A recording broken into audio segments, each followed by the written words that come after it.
The Island of Dr. Moreau by H.G. Wells. Introduction.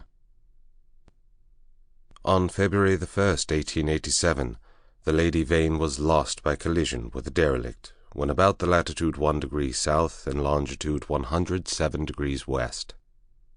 On January the 5th, 1887, that is 11 months and 4 days after, my uncle, Edward Prendick, a private gentleman, who certainly went aboard the Lady Vane at Callao, and who had been considered drowned, was picked up in latitude 5 degrees 3 minutes south and longitude 101 degrees west, in a small open boat of which the name was illegible, but which is supposed to have belonged to the missing schooner Ipecacuanha.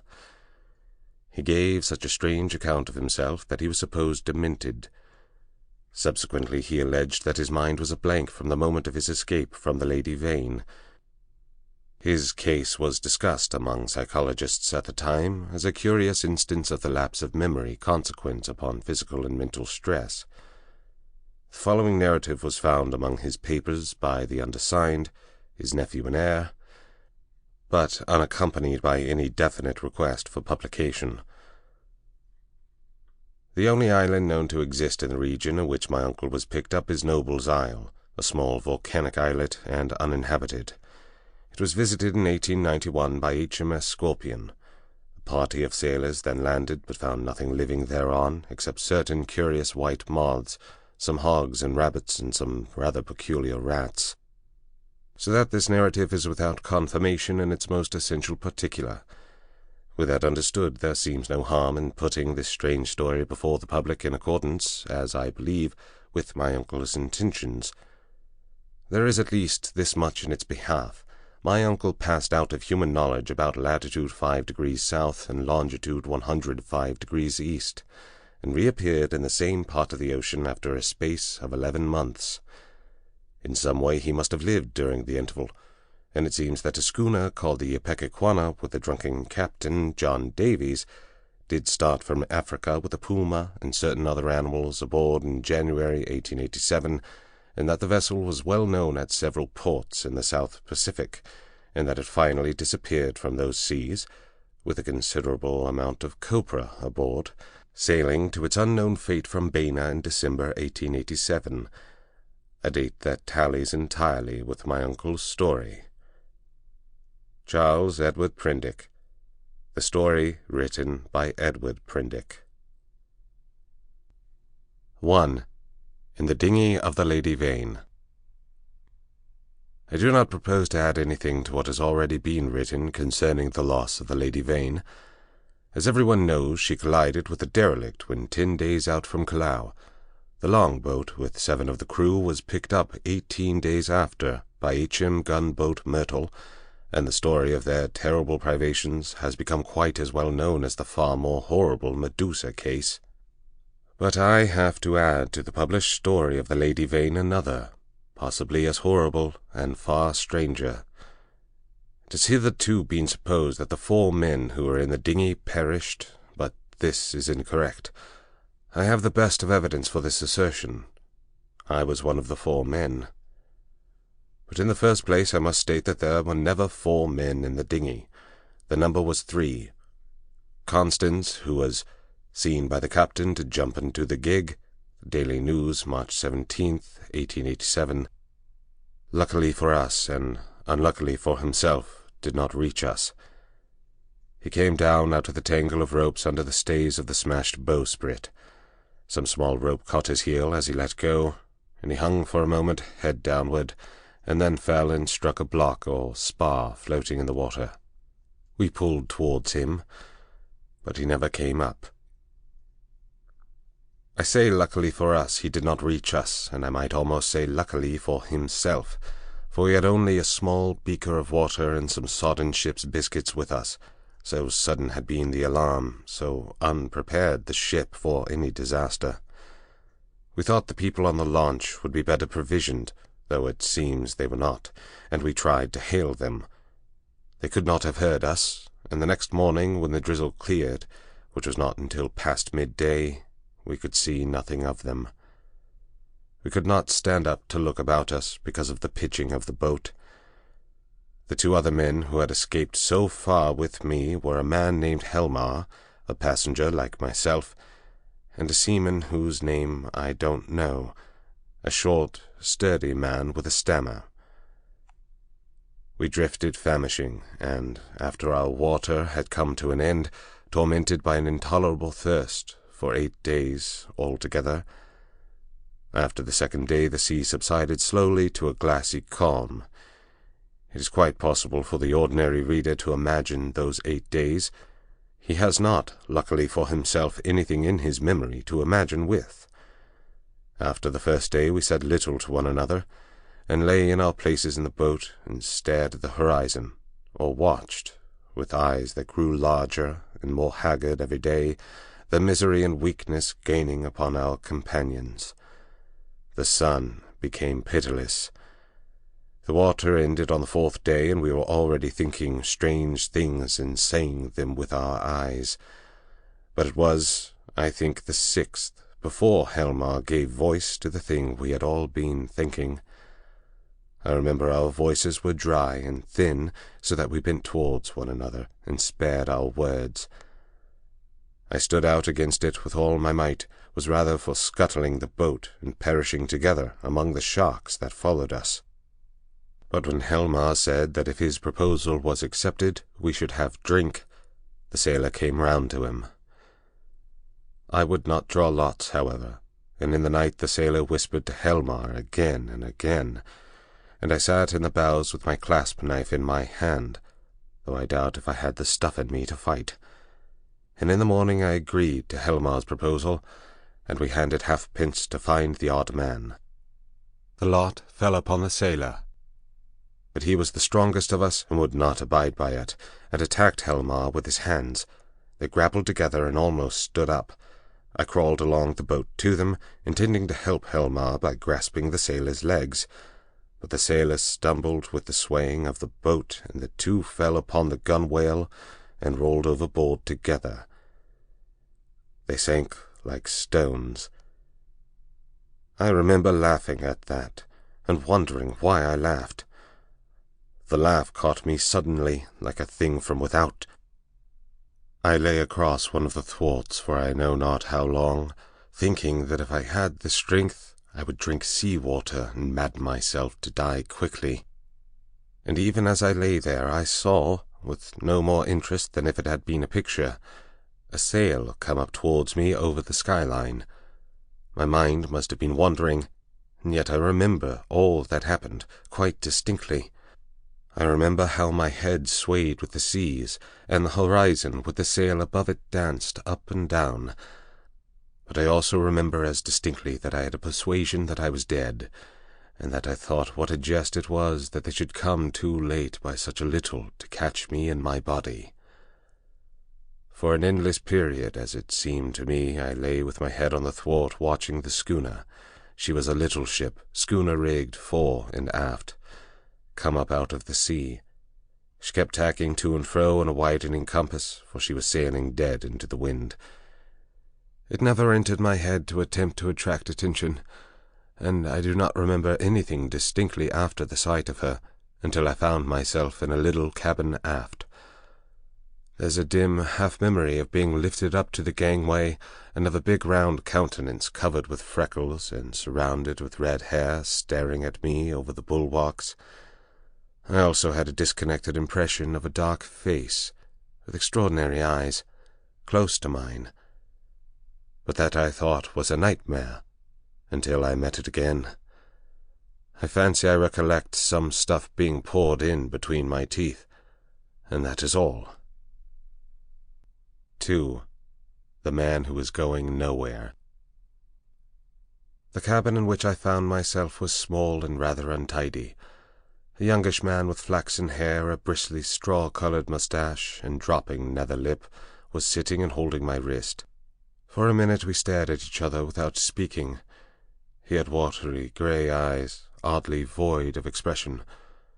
Then just overhead came a sound like an iron bedstead being knocked about, and the low angry growling of some large animal. At the same time the man spoke up. He repeated his question. "How do you feel now?" I think I said I felt all right. I could not recollect how I had got there. He must have seen the question in my face, for my voice was inaccessible to me. "You were picked up in a boat, starving. The name on the boat was the Lady Vane, and there were spots of blood on the gunwale." At the same time my eye caught my hand, so thin that it looked like a dirty skin purse full of loose bones, and all the business of the boat came back to me. "Have some of this," said he, and gave me a dose of some scarlet stuff, iced. It tasted like blood, and made me feel stronger. "You were in luck," said he, "to get picked up by a ship with a medical man aboard." He spoke with a slobbering articulation, with the ghost of a lisp. "What ship is this?" I said slowly, hoarse from my long silence. "It's a little trader from Arica and Callao. I never asked where she came from in the beginning. Out of the land of born fools, I guess. I'm a passenger myself from Arica. The silly ass who owns her, he's captain too, named Davies. He's lost his certificate or something. You know the kind of man. Calls the thing the Ipecacuanha, of all silly, infernal names. Though when there's much of a sea without any wind, she certainly acts according." Then the noise overhead began again, a snarling growl and the voice of a human being together. Then another voice telling some heaven-forsaken idiot to desist. "You were nearly dead," said my interlocutor. "'Twas a very near thing, indeed. But they've put some stuff into you now. Notice your arm's sore. Injections. You've been insensible for nearly 30 hours. I thought slowly. I was distracted now by the yelping of a number of dogs. "Am I eligible for solid food?" I asked. "Thanks to me," he said. "Even now the mutton is boiling." "Yes," I said with assurance. "I could eat some mutton." "But," said he with a momentary hesitation, "you know I'm dying to hear how you came to be alone in that boat." "Damn that howling!" I thought I detected a certain suspicion in his eyes. He suddenly left the cabin, and I heard him in violent controversy with someone who seemed to me to talk gibberish in response to him. The matter sounded as though it ended in blows, but in that I thought my ears were mistaken. Then he shouted at the dogs and returned to the cabin. "Well," said he in the doorway, "you were just beginning to tell me." I told him my name, Edward Prindick, and how I had taken to natural history as a relief from the dullness of my comfortable independence. He seemed interested in this. "I've done some science myself. I did my biology at University College, getting out the ovary of the earthworm and the radula of the snail and all that. Lord, it's 10 years ago. But go on. Tell me about the boat." He is evidently satisfied with the frankness of my story, which I told in concise sentences enough, for I felt horribly weak. And when it was finished, he reverted at once to the topic of natural history and his own biological studies. He began to question me closely about Tottenham Court Road and Gower Street. "Is Caplatzi still flourishing? What a shop that was!" He had evidently been a very ordinary medical student, and drifted incontinently to the topic of the music halls. He told me some anecdotes. "Left it all," he said, 10 years ago. How jolly it all used to be! But I made a young ass of myself, played myself out before I was 21. I dare say it's all different now. But I must look up that ass of a cook and see what he's done to your mutton." The growling overhead was renewed, so suddenly and with so much savage anger that it startled me. "What's that?" I called after him, but the door had closed. He came back again with the boiled mutton, and I was so excited by the appetizing smell of it that I forgot the noise of the beast that had troubled me. After a day of alternate sleep and feeding, I was so far recovered to be able to get from my bunk to the scuttle and see the green seas trying to keep pace with us. I judged the schooner was running before the wind. Montgomery, that was the name of the flaxen-haired man, came in again as I stood there, and I asked him for some clothes. He lent me some duck things of his own, for those I had worn in the boat had been thrown overboard. They were rather loose for me, for he was large and long in his limbs.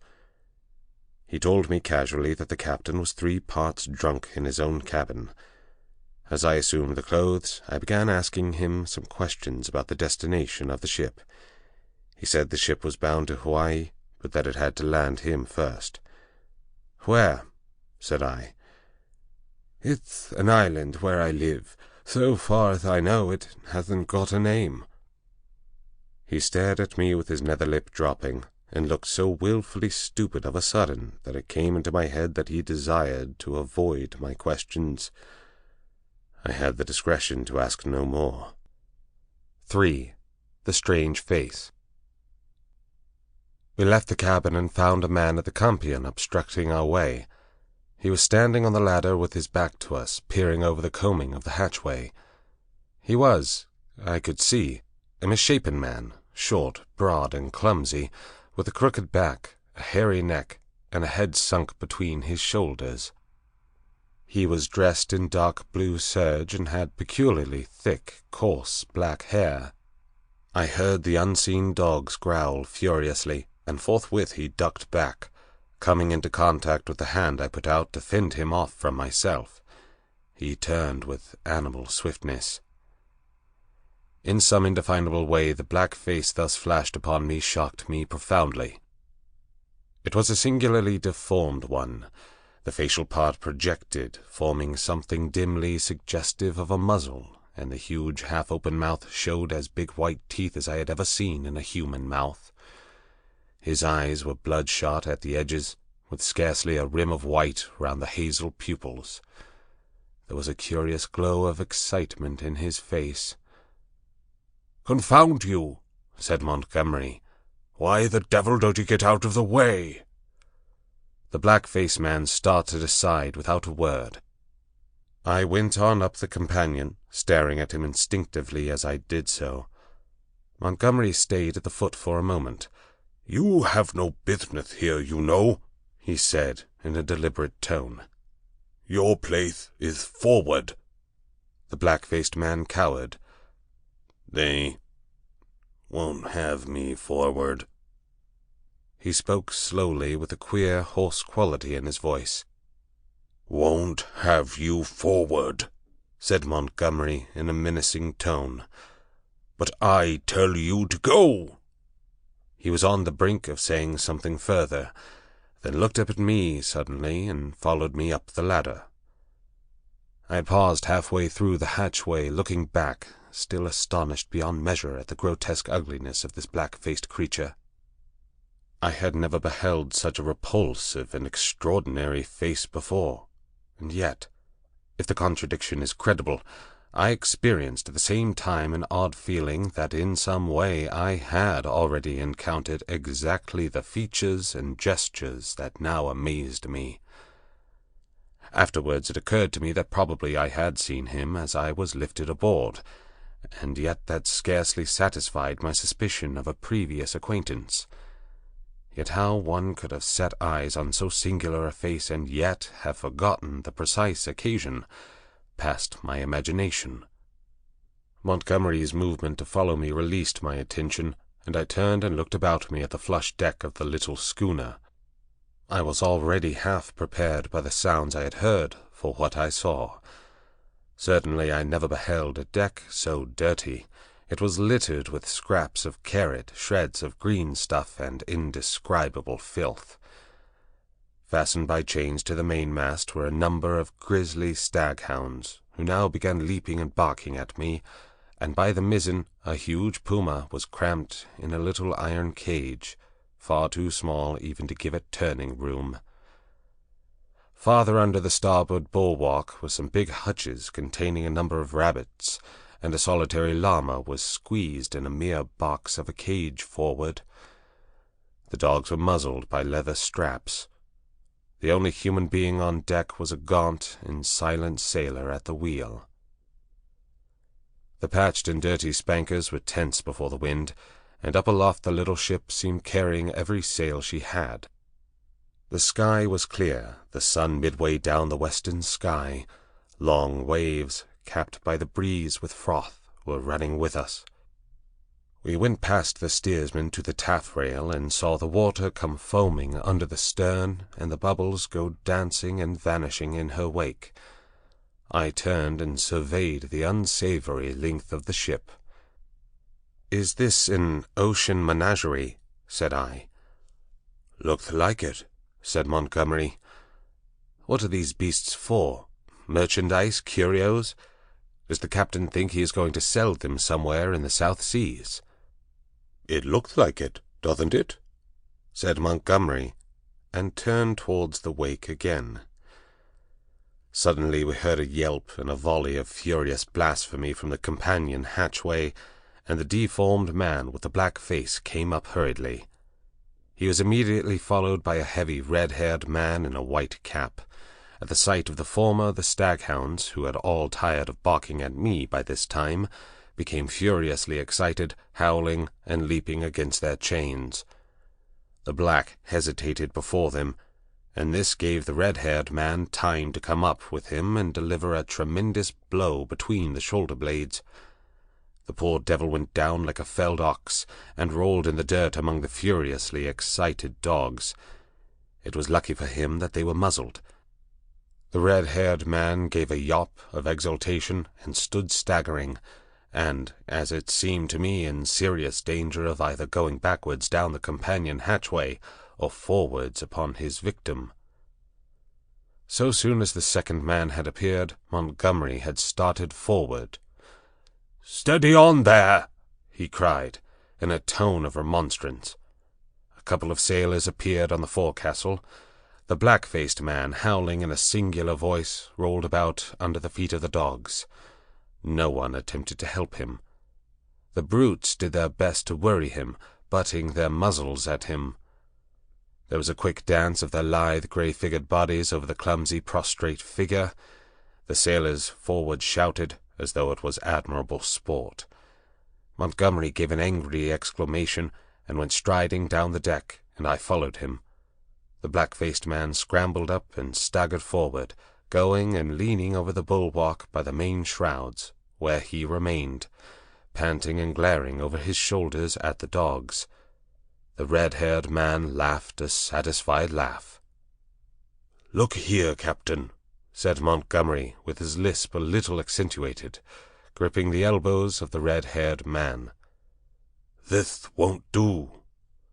I stood behind Montgomery. The captain came half round and regarded him with the dull and solemn eyes of a drunken man.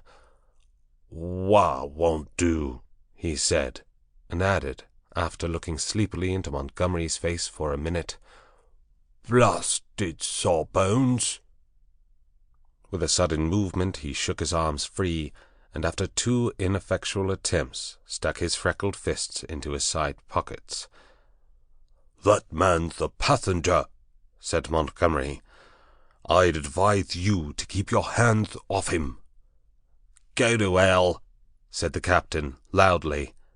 He suddenly turned and staggered towards the side. "Do what I like on my own ship," he said. I think Montgomery might have left him then, seeing the brute was drunk, but he only turned a shade paler and followed the captain to the bulwarks. "Look you here, Captain," he said. "That man of mine is not to be ill-treated. He hath been hazed ever since he came aboard." For a minute alcoholic fumes kept the captain speechless. "Blasted sawbones!" was all he considered necessary.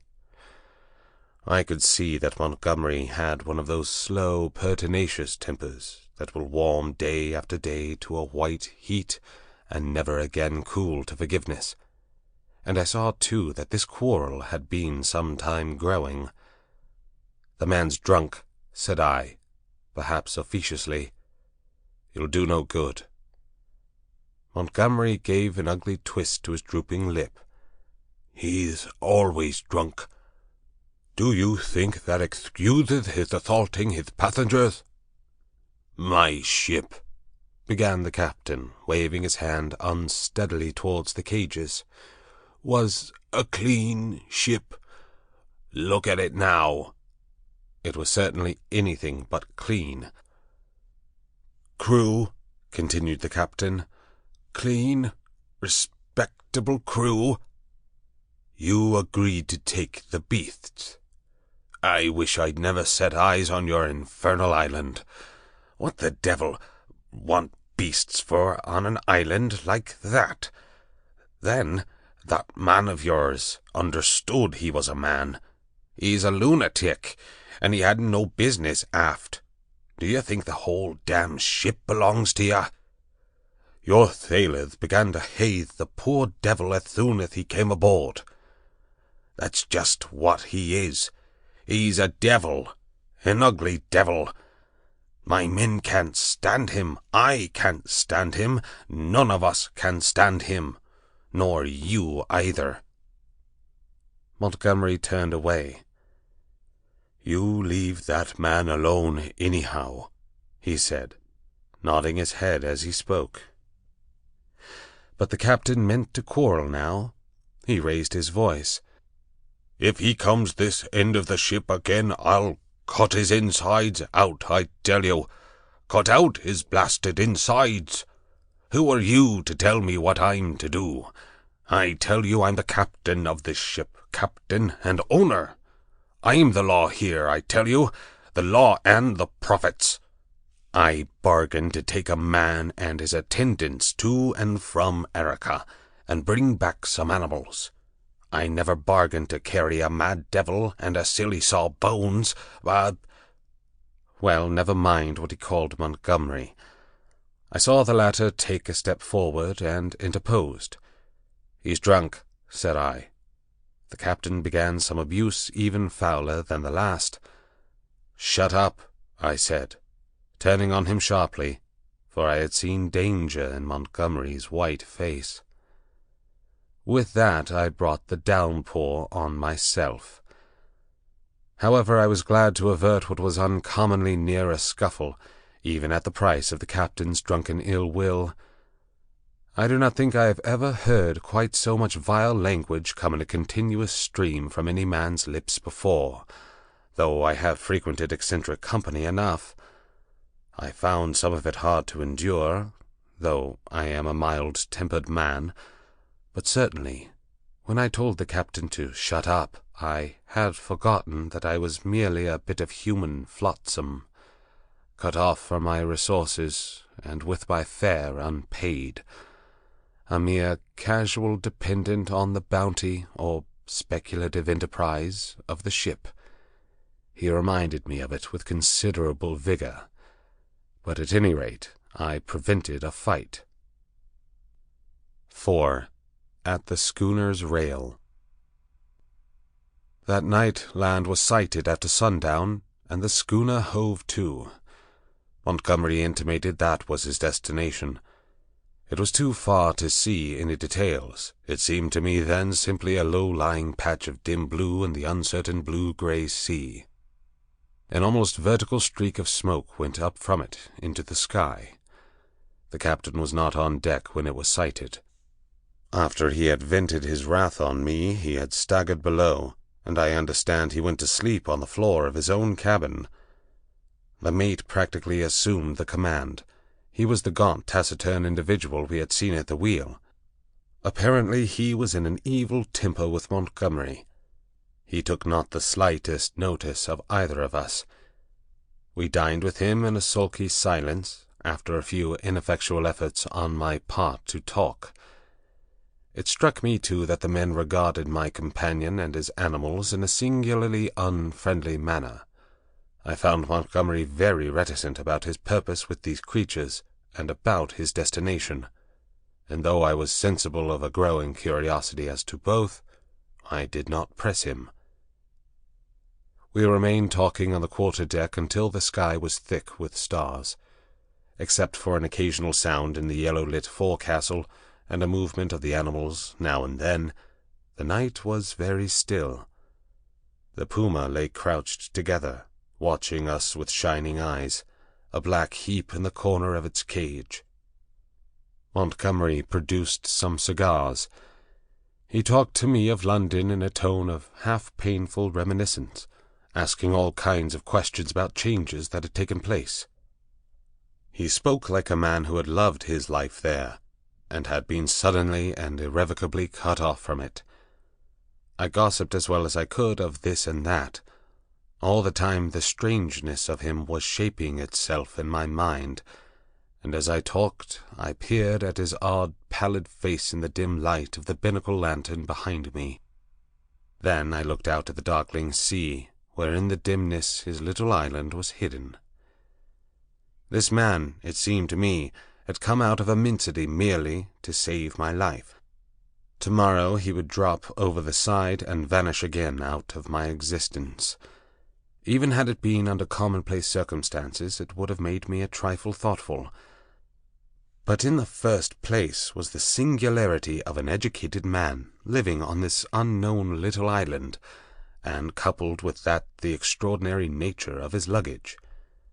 I found myself repeating the captain's question.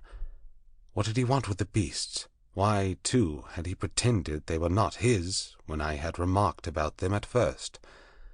Then again, in his personal attendant there was a bizarre quality which had impressed me profoundly. These circumstances threw a haze of mystery round the man. They laid hold of my imagination, and hampered my tongue. Towards midnight our talk of London died away, and we stood side by side, leaning over the bulwarks and staring dreamily over the silent, starlit sea, each pursuing his own thoughts. It was the atmosphere for sentiment, and I began upon my gratitude. "If I may say it," said I, after a time, "you saved my life." "Chance," he answered. "Just chance. I prefer to make my thanks to the accessible agent." "Thank no one. You had the need and I had the knowledge, and I injected and fed you much as I might have collected a specimen.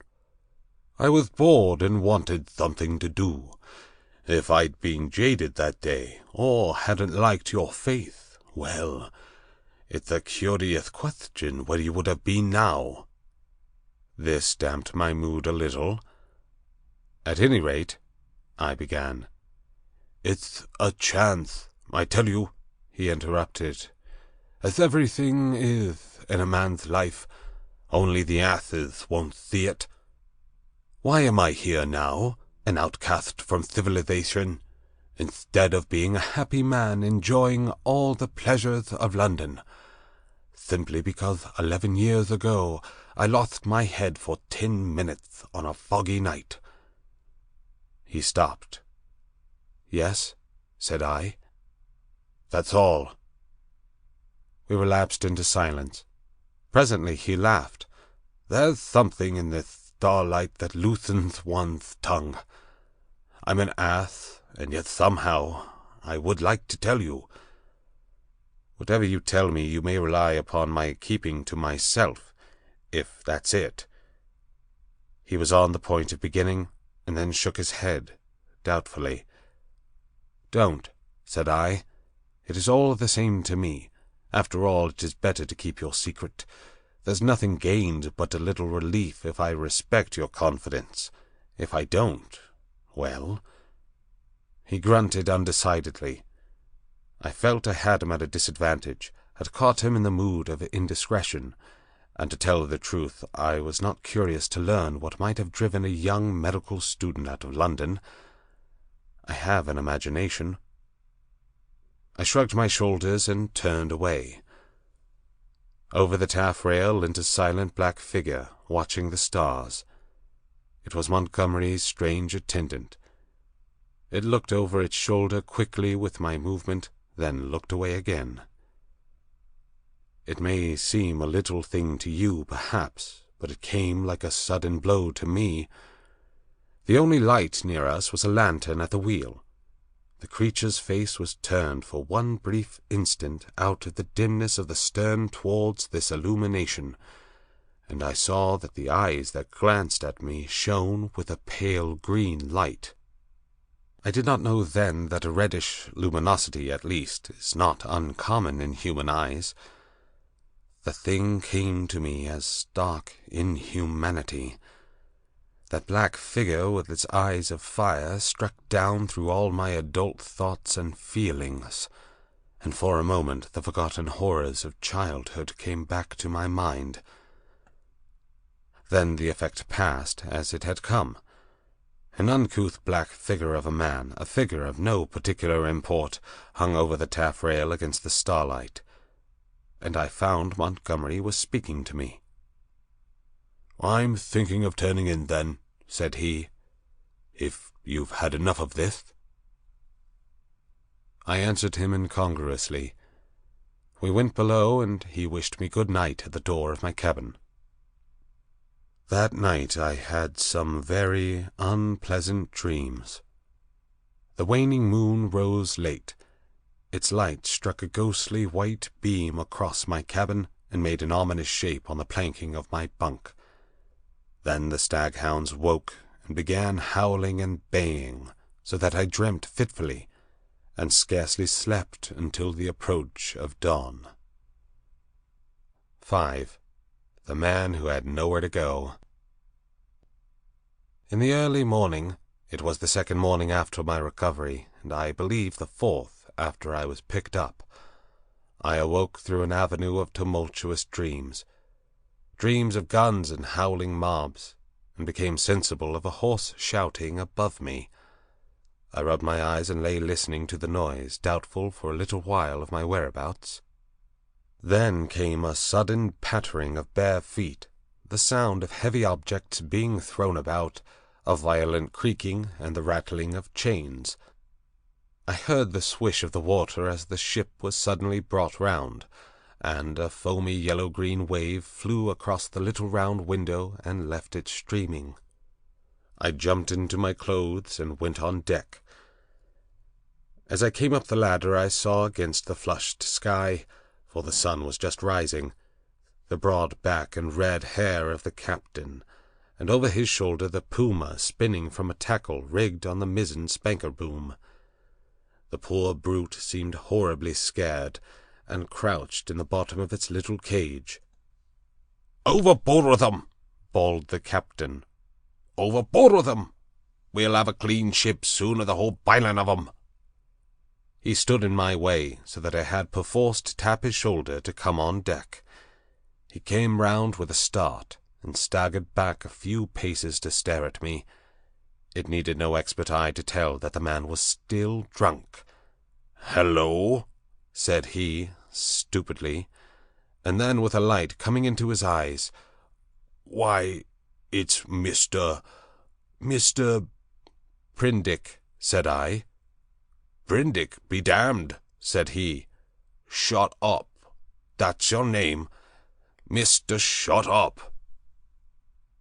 It was no good answering the brute, but I certainly did not expect his next move.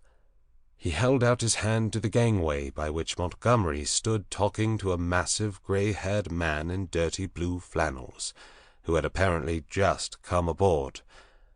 "That way, Mr. Blasted Shut Up!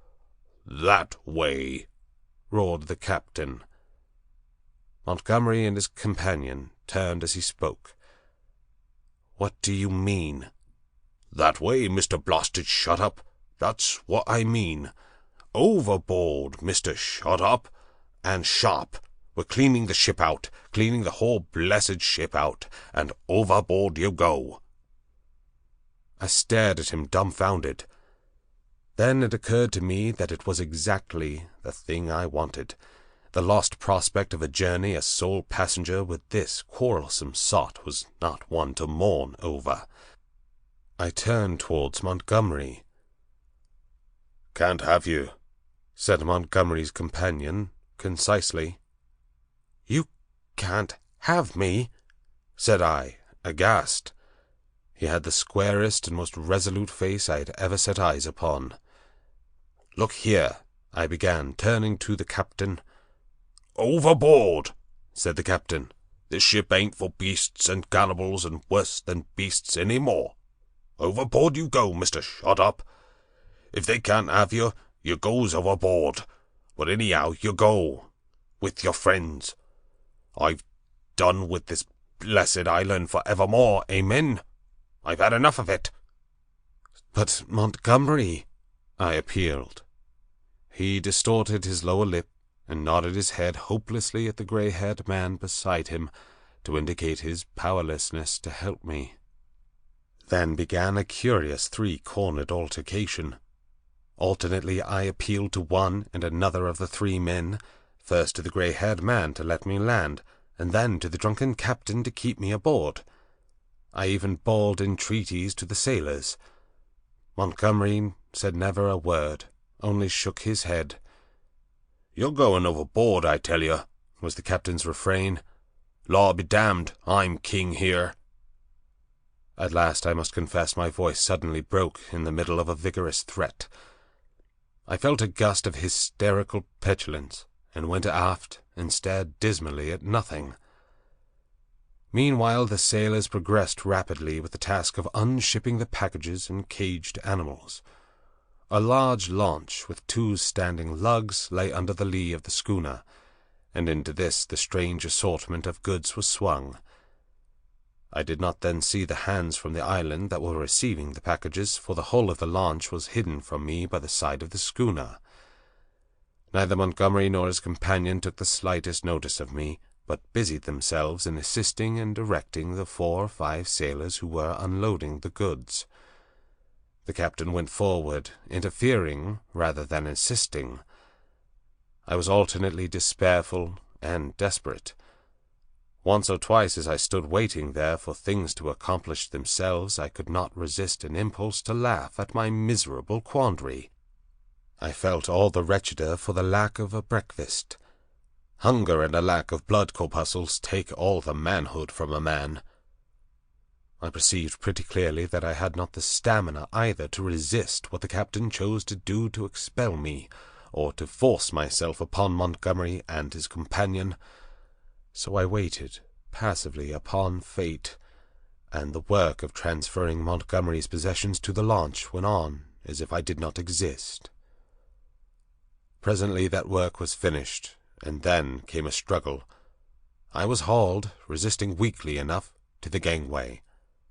Even then I noticed the oddness of the brown faces of the men who were with Montgomery in the launch, but the launch was now fully laden, and was shoved off hastily. A broadening gap of green water appeared under me, and I pushed back with all my strength to avoid falling headlong.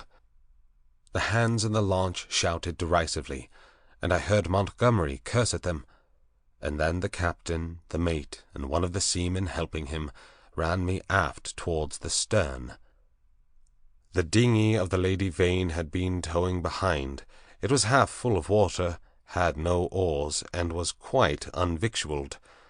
I refused to go aboard her, and flung myself full length on the deck. In the end they swung me into her by a rope, for they had no stern ladder, and then they cut me adrift. I drifted slowly from the schooner. In a kind of stupor I watched all hands take to the rigging, and slowly but surely she came round to the wind. The sails fluttered, and then bellied out as the wind came into them. I stared at her weather-beaten side heeling steeply towards me, and then she passed out of my range of view. I did not turn my head to follow her. At first I could scarcely believe what had happened. I crouched in the bottom of the dinghy, stunned and staring blankly at the vacant, oily sea. Then I realized that I was in that little hell of mine again, now half swamped, and looking back over the gunwale I saw the schooner standing away from me, with the red-haired captain mocking at me over the taffrail, and turning towards the island, saw the launch growing smaller as she approached the beach. Abruptly the cruelty of this desertion became clear to me. I had no means of reaching the land unless I should chance to drift there. I was still weak, you must remember, from my exposure in the boat. I was empty and very faint, or I should have had more heart. But as it was, I suddenly began to sob and weep, as I had never done since I was a little child. The tears ran down my face. In a passion of despair, I struck with my fists at the water in the bottom of the boat, and kicked savagely at the gunwale. I prayed aloud for God to let me die. 6. The evil-looking boatman. But the islanders, seeing that I was really adrift, took pity on me. I drifted very slowly to the eastward, approaching the island slantingly, and presently I saw, with hysterical relief, the launch come round and return towards me. She was heavily laden, and I could make out as she drew nearer Montgomery's white-haired, broad-shouldered companion, sitting cramped up with the dogs and several packing-cases in the stern sheets. This individual stared fixedly at me without moving or speaking. The black-faced cripple was glaring at me as fixedly in the bows near the Puma. There were 3 other men besides, 3 strange, brutish-looking fellows, at whom the staghounds were snarling savagely. Montgomery, who was steering, brought the boat by me, and rising, caught and fastened my painter to the tiller to tow me, for there was no room aboard. I had recovered from my hysterical phase by this time, and answered his hail as he approached, bravely enough. I told him the dinghy was nearly swamped, and he reached me a piggin. I was jerked back as the rope tightened between the boats. For some time I was busy bailing. It was not until I had got the water under, for the water in the dinghy had been shipped, the boat was perfectly sound, that I had leisure to look at the people in the launch again. The white-haired man, I found, was still regarding me steadfastly, but with an expression, as I now fancied, of some perplexity. When my eyes met his, he looked down at the staghound that sat between his knees. He was a powerfully built man, as I have said, with a fine forehead and rather heavy features, but his eyes had that odd drooping of the skin above the lids which often comes with advancing years, and the fall of his mouth at the corners gave him an expression of pugnacious resolution. He talked to Montgomery in a tone too low for me to hear. From him my eyes travelled to his 3 men, and a strange crew they were. I saw only their faces, yet there was something in their faces, I knew not what, that gave me a queer spasm of disgust. I looked steadily at them, and the impression did not pass, though I failed to see what had occasioned it. They seemed to me, then, to be brown men, but their limbs were oddly swathed in some thin, dirty, white stuff, down even to the fingers and feet. I have never seen men so wrapped up before, and women so only in the East. They wore turbans, too, and thereunder peered out their elfin faces at me, faces with protruding lower jaws and bright eyes. They had lank black hair, almost like horsehair, and seemed, as they sat, to exceed in stature any race of men I have seen. The white-haired man, whom I knew was a good 6 feet in height, sat a head below any one of the 3. I found afterwards that really none were taller than myself, but their bodies were abnormally long, and the thigh part of the leg short and curiously twisted. At any rate, they were an amazingly ugly gang, and over the heads of them, under the forward lug, peered the black face of the man whose eyes were luminous in the dark. As I stared at them, they met my gaze, and then first one and then another turned away from my direct stare, and looked at me in an odd, furtive manner. It occurred to me that I was perhaps annoying them, and I turned my attention to the island we were approaching. It was low and covered with vegetation, chiefly a kind of palm that was new to me. From one point a thin white thread of vapor rose slantingly to an immense height, and then frayed out like a down feather. We were now within the embrace of a broad bay, flanked on either hand by a low promontory. The beach was of dull grey sand, and sloped steeply up to a ridge, perhaps 60 or 70 feet above the sea level, and regularly set with trees and undergrowth. Halfway up was a square enclosure of some greyish stone, which I found subsequently was built partly of coral and partly of pumiceous lava.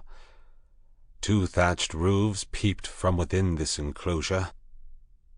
A man stood awaiting us at the water's edge. I fancied while we were still far off that I saw some other and very grotesque-looking creatures scuttle into the bushes upon the slope, but I saw nothing of these as we drew nearer. This man was of a moderate size, and with a black, negroid face. He had a large, almost lipless mouth, extraordinary lank arms, long, thin feet, and bow legs, and stood with his heavy face thrust forward, staring at us. He was dressed like Montgomery and his white-haired companion, in jacket and trousers of blue serge. As we came still nearer, this individual began to run to and fro on the beach, making the most grotesque movements. At a word of command from Montgomery, the 4 men in the launch sprang up, and with singularly awkward gestures struck the lugs. Montgomery steered us round into a narrow little dock excavated into the beach. Then the man on the beach hastened towards us. This dock, as I call it, was really a mere ditch just long enough at this phase of the tide to take the long boat. I heard the bows ground in the sand, staved the dinghy off the rudder of the big boat with my piggin, and, freeing the painter, landed. The 3 muffled men, with the clumsiest movements, scrambled out upon the sand, and forthwith set to landing the cargo, assisted by the man on the beach. I was struck especially by the curious movements of the legs of the 3 swathed and bandaged boatmen. Not stiff they were, but distorted in some odd way, almost as if they were jointed in the wrong place. The dogs were still snarling and strained at their chains after these men, as the white-haired man landed with them. The 3 big fellows spoke to one another in odd, guttural tones, and the man who had waited for us on the beach began chattering to them excitedly, a foreign language, as I fancied, as they laid hands on some bales piled near the stern. Somewhere I had heard such a voice before, and I could not think where. The white-haired man stood, holding in a tumult of 6 dogs, and bawling orders over their din. Montgomery, having unshipped the rudder, landed likewise, and all set to work at unloading. I was too faint, what with my long fast and the sun beating down on my bare head, to offer any assistance. Presently the white-haired man seemed to recollect my presence, and came up to me. "You look," said he, "as though you had scarcely breakfasted." His little eyes were a brilliant black under his heavy brows. "I must apologize for that. Now you are our guest, we must make you comfortable. Though you are uninvited, you know." He looked keenly into my face. "Montgomery says you are an educated man, Mr. Prindick, says you know something of science. May I ask what that signifies?" I told him I had spent some years at the Royal College of Science, and had done some researches in biology under Huxley. He raised his eyebrows slightly at that. "That alters the case a little, Mr. Prindick," he said, with a trifle more respect in his manner. "As it happens, we are biologists here. This is a biological station, of a sort." His eyes rested on the men in white who were busily hauling the Puma on rollers towards the walled yard. "I, and Montgomery at least," he added. Then, "when you will be able to get away, I can't say. We are off the track to anywhere. We see a ship once in a 12-month or so." He left me abruptly and went up the beach past this group, and I think entered the enclosure. The other 2 men were with Montgomery, erecting a pile of smaller packages on a low-wheeled truck. The llama was still on the launch with the rabbit hutches. The staghounds were still lashed to the thwarts. The pile of things completed, all 3 men laid hold of the truck and began shoving the ton-weight or so upon it after the puma. Presently Montgomery left them, and coming back to me, held out his hand. "I'm glad," said he. "For my own part, that captain was a silly ass. He'd have made things lively for you." "It was you," said I, "that saved me again." "That depends. You'll find this island an infernally rum place, I promise you. I'd watch my goings carefully, if I were you. He hesitated, and seemed to alter his mind about what was on his lips. "I wish you'd help me with these rabbits," he said. His procedure with the rabbits was singular.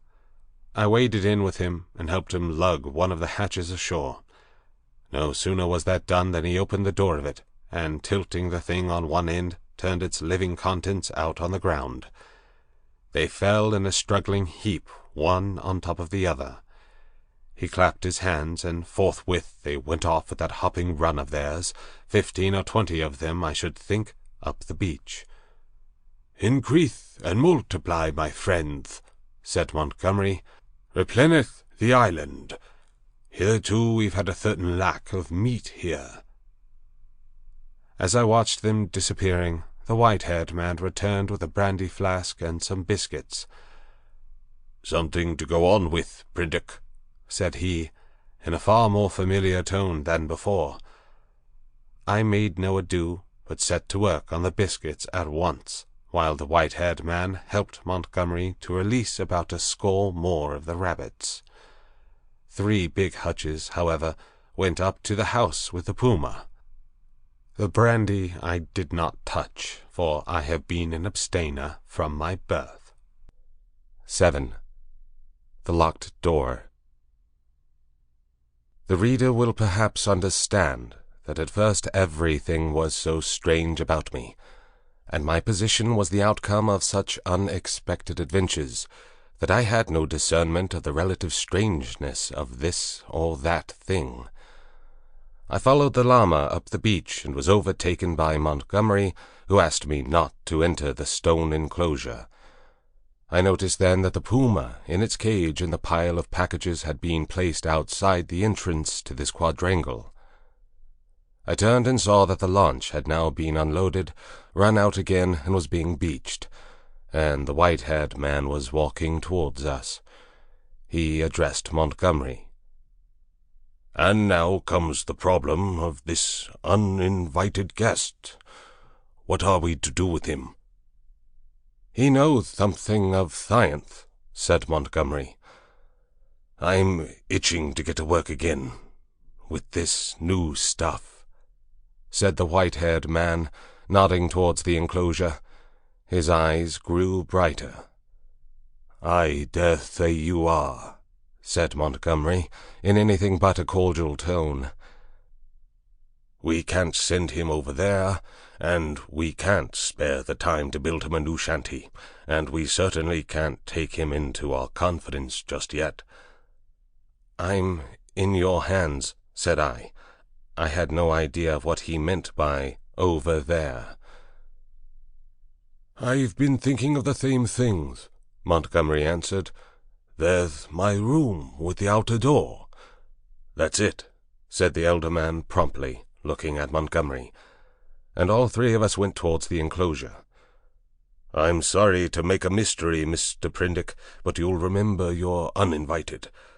Our little establishment here contains a secret or so, and is kind of a Bluebeard's chamber, in fact. Nothing very dreadful, really, to a sane man. But just now, as we don't know you—" "Decidedly," said I. "I should be a fool to take offense at any want of confidence." He twisted his heavy mouth into a faint smile. He was one of those saturnine people who smile with the corners of the mouth down, and bowed his acknowledgment of my complaisance.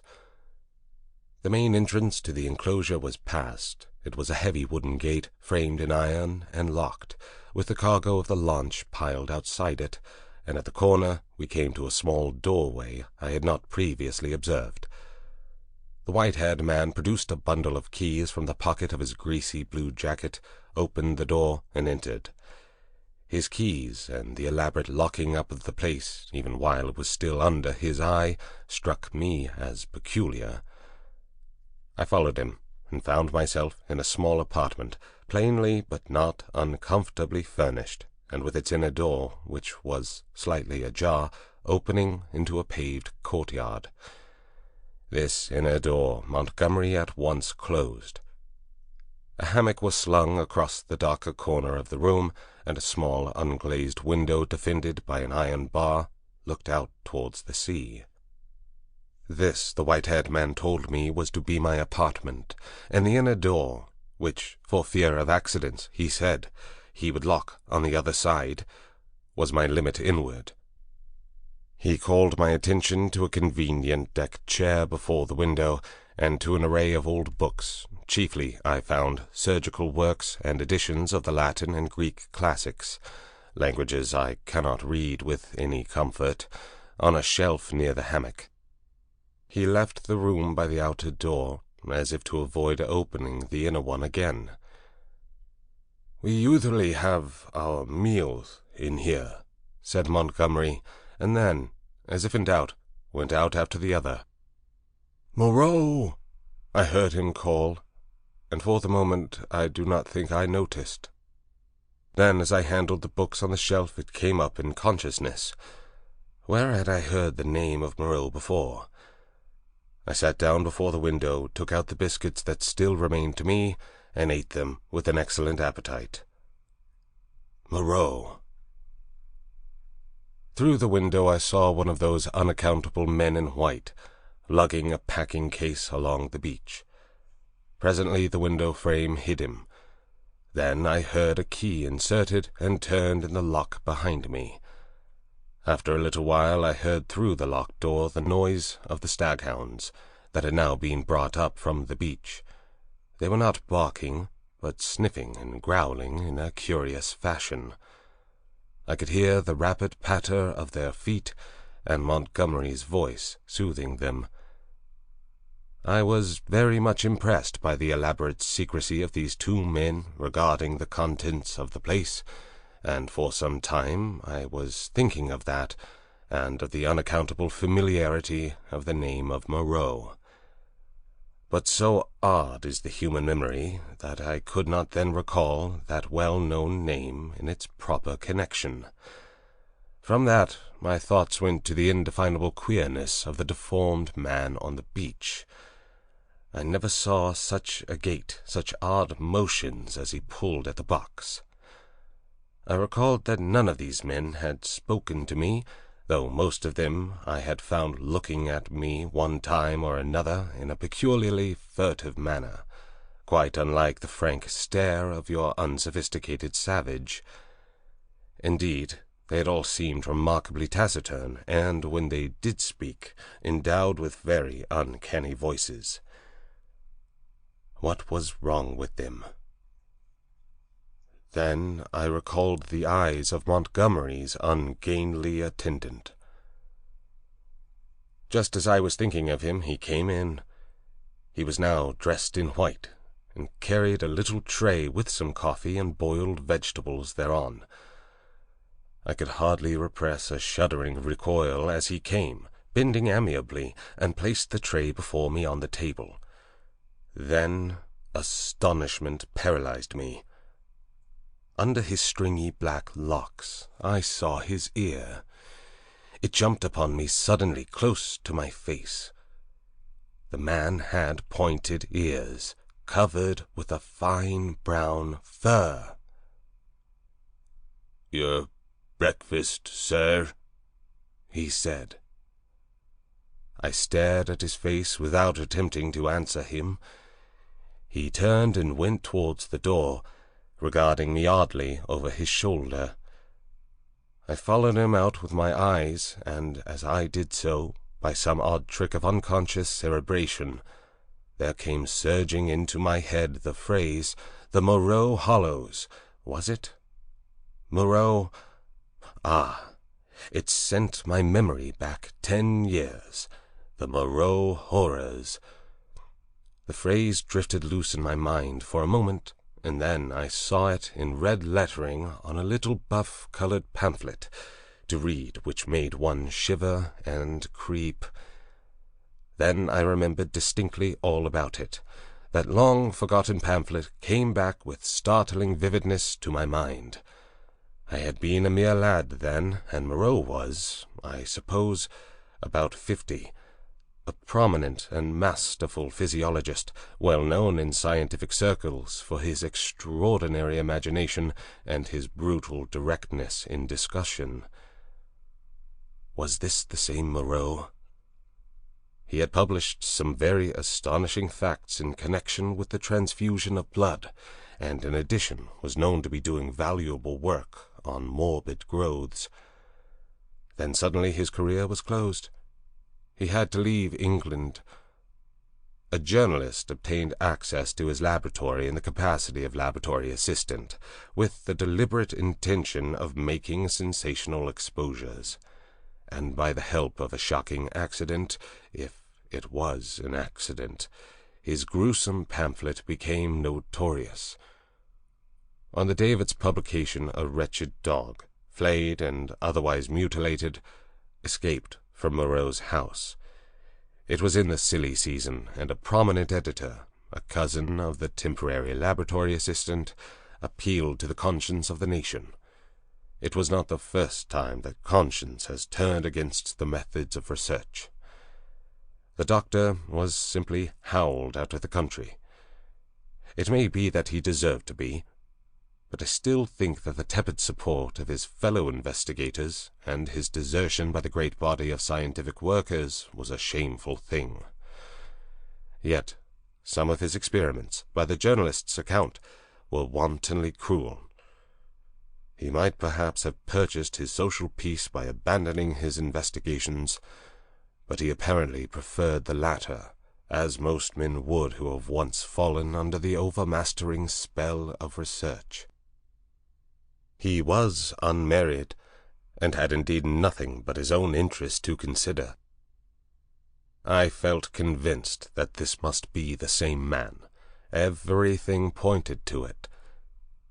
It dawned upon me to what end the puma and the other animals, which had now been brought with other luggage into the enclosure behind the house, were destined, and a curious faint odor, the halitus of something familiar, an odor that had been in the background of my consciousness hitherto, suddenly came forward into the forefront of my thoughts.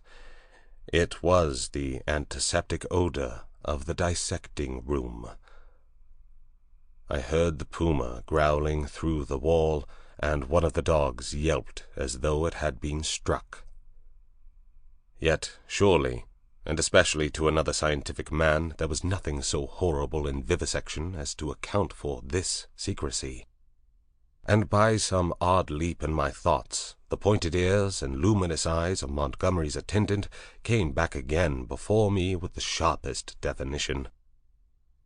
I stared before me out at the green sea, frothing under a freshening breeze, and let these and other strange memories of the last few days chase one another through my mind. What could it all mean? A locked enclosure on a lonely island, a notorious vivisector, and these crippled and distorted men. 8. The crying of the puma. Montgomery interrupted my tangle of mystification and suspicion about 1 o'clock, and his grotesque attendant followed him with a tray bearing bread, some herbs and other eatables, a flask of whiskey, a jug of water, and 3 glasses and knives. I glanced askance at this strange creature, and found him watching me with his queer, restless eyes. Montgomery said he would lunch with me, but that Moreau was too preoccupied with some work to come. "Moreau," said I know that name." "The devil you do," said he. "What an ass I was to mention it to you. I might have thought. Anyhow, it will give you an inkling of our mysteries." "Whiskey?" "No, thanks. I'm an abstainer." I wish I had been. But it's no use locking the door after the steed is stolen. It was that infernal stuff which led to my coming here.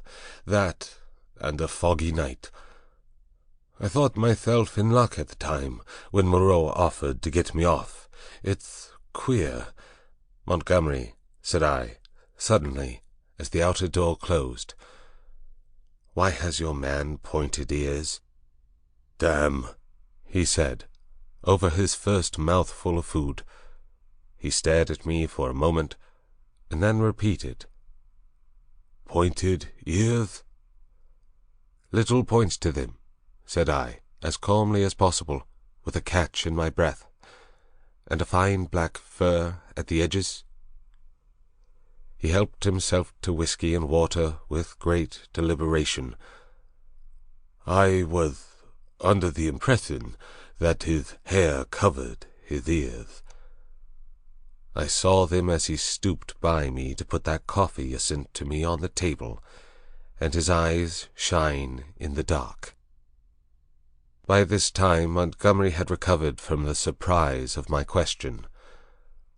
"I always thought," he said deliberately, with a certain accentuation of his flavoring of lisp, "that there was something the matter with his ears, from the way he covered them. What were they like?" I was persuaded from his manner that this ignorance was a pretense. Still, I could hardly tell the man that I thought him a liar. "Pointed," I said, "rather small and furry, distinctly furry. But the whole man is one of the strangest beings I ever set eyes on." A sharp, hoarse cry of animal pain came from the enclosure behind us. Its depth and volume testified to the puma. I saw Montgomery wince. "Yes?" he said. "Where did you pick up the creature?" "San Francisco. He's an ugly brute, I admit, half-witted, you know. Can't remember where he came from, but I'm used to him, you know. We both are. How does he strike you?" "He's unnatural," I said. "There's something about him. Don't think me fanciful, but it gives me a nasty little sensation, a tightening of my muscles when he comes near me. It's a touch of the diabolical, in fact." Montgomery had stopped eating while I told him this. "Rum," he said. "I can't see it." He resumed his meal.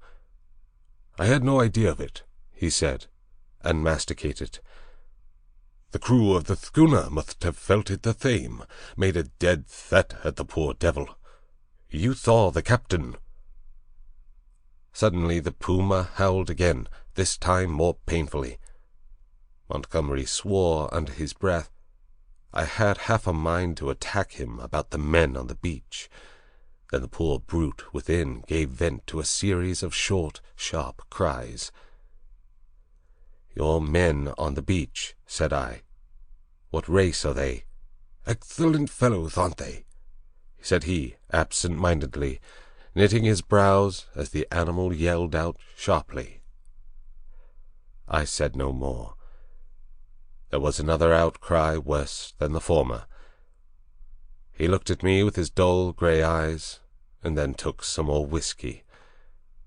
He tried to draw me into a discussion about alcohol, professing to have saved my life with it. He seemed anxious to lay stress on the fact that I owed my life to him. I answered him distractedly. Presently our meal came to an end. The misshapen monster with the pointy ears cleared the remains away, and Montgomery left me alone in the room again. All the time he had been in a state of ill-concealed irritation at the noise of the vivisected puma. He had spoken of his odd want of nerve, and left me to the obvious application. I found myself that the cries were singularly irritating, and they grew in depth and intensity as the afternoon wore on. They were painful at first, but their constant resurgence at last altogether upset my balance. I flung aside a crib of Horace I had been reading, and began to clinch my fists, to bite my lips, and to pace the room. Presently I got to stopping my ears with my fingers. The emotional appeal of those yells grew upon me steadily, grew at last to such an exquisite expression of suffering that I could stand it in that confined room no longer. I stepped out of the door into the slumberous heat of the late afternoon, and walking past the main entrance, locked again, I noticed, turned the corner of the wall. The crying sounded even louder out of doors. It was as if all the pain in the world had found a voice. Yet had I known such pain was in the next room, and had it been dumb, I believe, I have thought since, I could have stood it well enough. It is when suffering finds a voice, and sets our nerves quivering, that this pity comes troubling us. But in spite of the brilliant sunlight and the green fans of the trees waving in the soothing sea breeze, the world was a confusion, blurred with drifting black and red phantasms, until I was out of earshot of the house in the checkered wall. 9. The Thing in the Forest.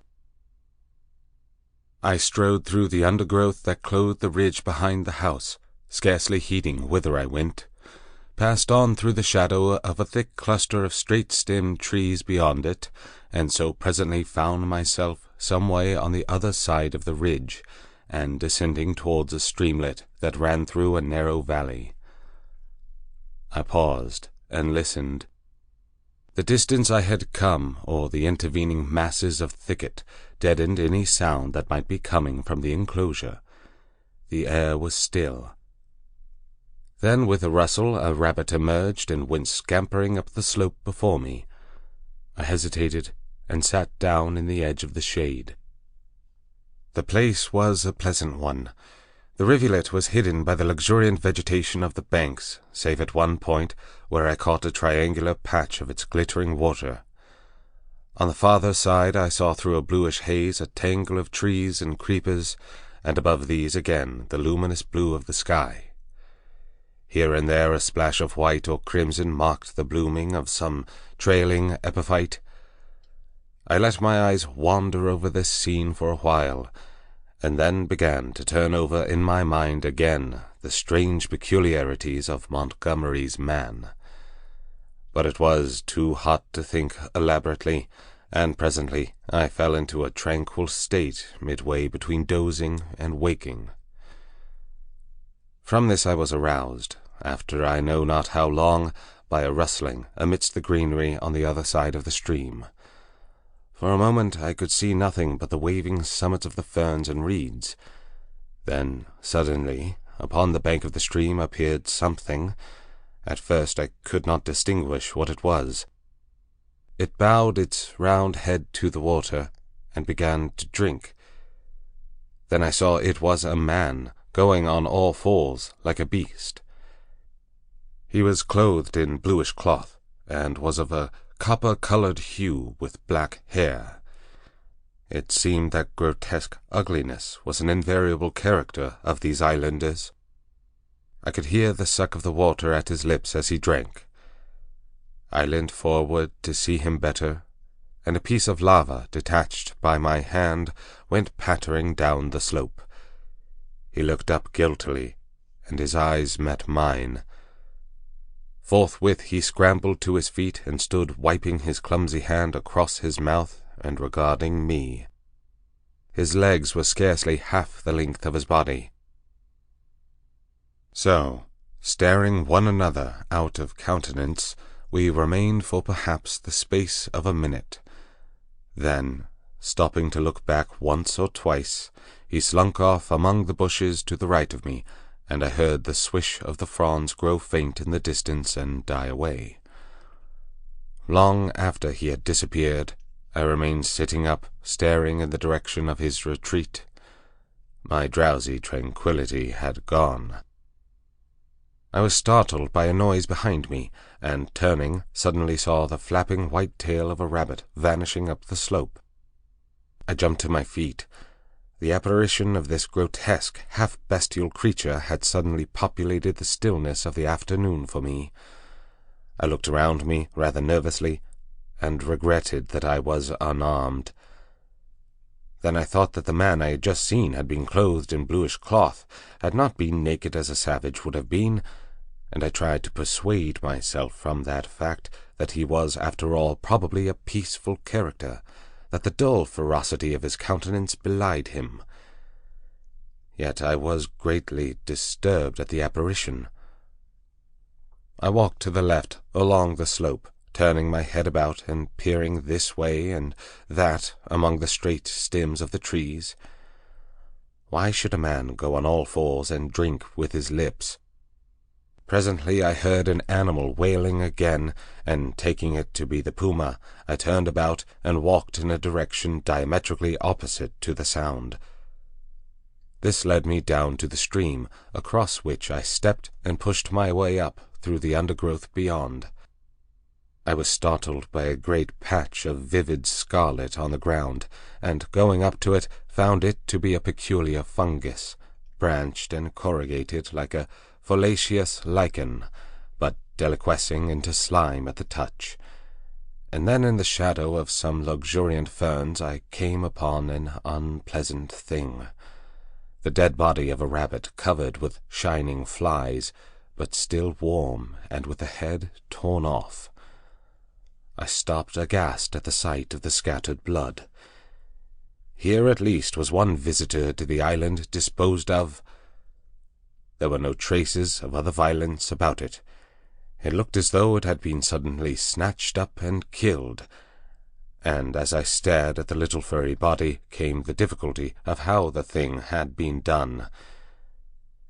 The vague dread that had been in my mind since I had seen the inhuman face of the man at the stream grew distincter as I stood there. I began to realize the hardihood of my expedition among these unknown people. The thicket about me became altered to my imagination. Every shadow became something more than a shadow, became an ambush. Every rustle became a threat. Invisible things seemed watching me.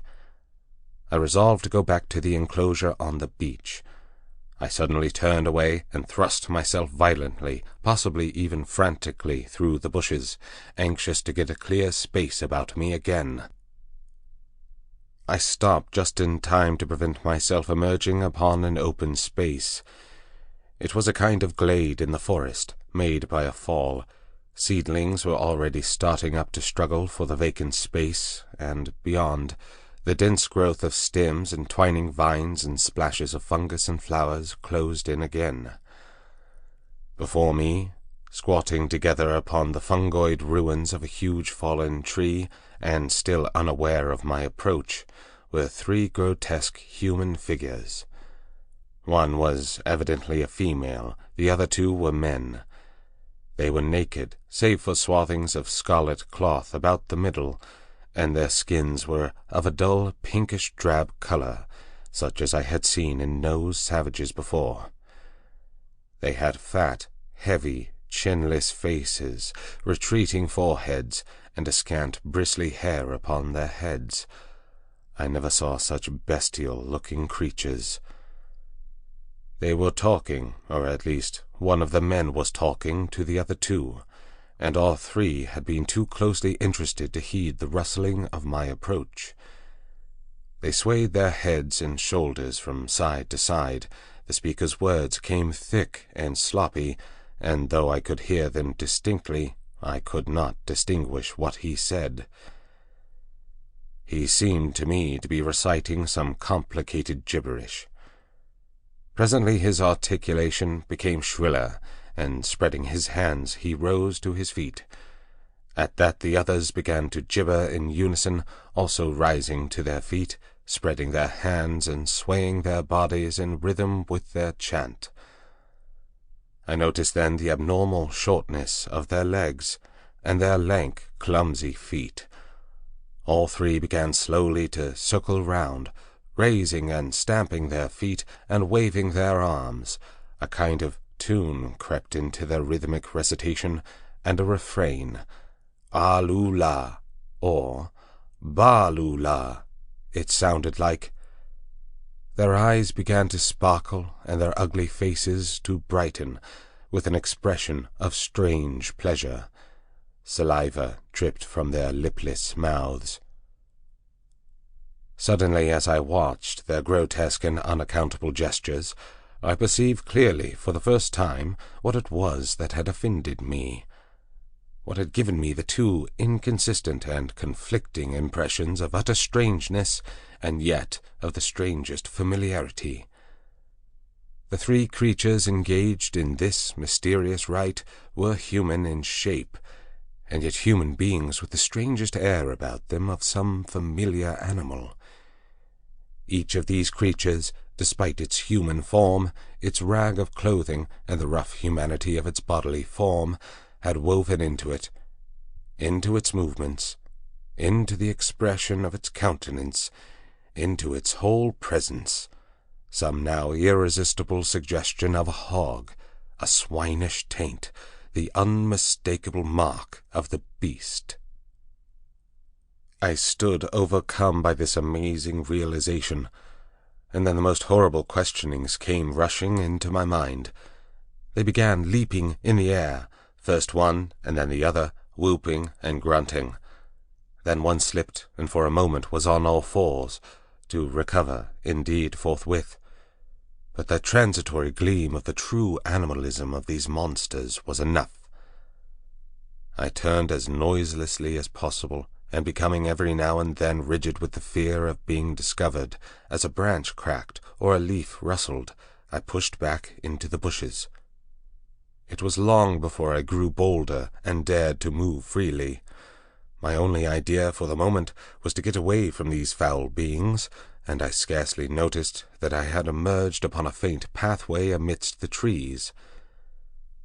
Then, suddenly traversing a little glade, I saw with an unpleasant start 2 clumsy legs among the trees, walking with noiseless footsteps parallel with my course, and perhaps 30 yards away from me. The head and upper part of the body were hidden by a tangle of creeper. I stopped abruptly, hoping the creature did not see me. The feet stopped as I did. So nervous was I that I controlled an impulse to headlong flight with the utmost difficulty. Then, looking hard, I distinguished through the interlacing network the head and body of the brute I had seen drinking. He moved his head. There was an emerald flash in his eyes as he glanced at me from the shadow of the trees, a half-luminous color that vanished as he turned his head again. He was motionless for a moment, and then, with a noiseless tread, began running through the green confusion. In another moment he had vanished behind some bushes. I could not see him, but I felt that he had stopped and was watching me again. What on earth was he, man or beast? What did he want with me? I had no weapon, not even a stick. Flight would be madness. At any rate, the thing, whatever it was, lacked the courage to attack me. Setting my teeth hard, I walked straight towards him. I was anxious not to show the fear that seemed chilling my backbone. I pushed through a tangle of tall white-flowered bushes, and saw him 20 paces beyond, looking over his shoulder at me, and hesitating. I advanced a step or 2, looking steadfastly into his eyes. "Who are you?" said I. He tried to meet my gaze. "No!" he said suddenly, and turning went bounding away from me through the undergrowth. Then he turned and stared at me again. His eyes shone brightly out of the dusk under the trees. My heart was in my mouth, but I felt my only chance was bluff, and walked steadily towards him. He turned again and vanished into the dusk. Once more I thought I caught the glint of his eyes, and that was all. For the first time I realized how the lateness of the hour might affect me. The sun had set some minutes since. The swift dusk of the tropics was already fading out of the eastern sky, and a pioneer moth fluttered silently by my head. Unless I would spend the night among the unknown dangers of the mysterious forest, I must hasten back to the enclosure. The thought of a return to that pain-haunted refuge was extremely disagreeable, but still more so was the idea of being overtaken in the open by darkness and all that darkness might conceal. I gave one more look into the blue shadows that had swallowed up this odd creature, and then retraced my way down the slope towards the stream, going, as I judged, in the direction from which I had come. I walked eagerly, my mind confused with many things, and presently found myself in a level place among scattered trees. The colorless clearness that comes after the sunset flush was darkling. The blue sky above grew momentarily deeper, and the little stars one by one pierced the attenuated light. The interspaces of the trees, the gaps in the further vegetation that had been hazy blue in the daylight, grew black and mysterious. I pushed on. The color vanished from the world. The tree-tops rose against the luminous blue sky in inky silhouette, and all below that outline melted into one formless blackness. Presently the trees grew thinner, and the shrubby undergrowth more abundant. Then there was a desolate space covered with a white sand, and then another expanse of tangled bushes. I did not remember crossing the sand opening before. I began to be tormented by a faint rustling upon my right hand. I thought at first it was fancy, for whenever I stopped there was silence, save for the evening breeze in the tree-tops.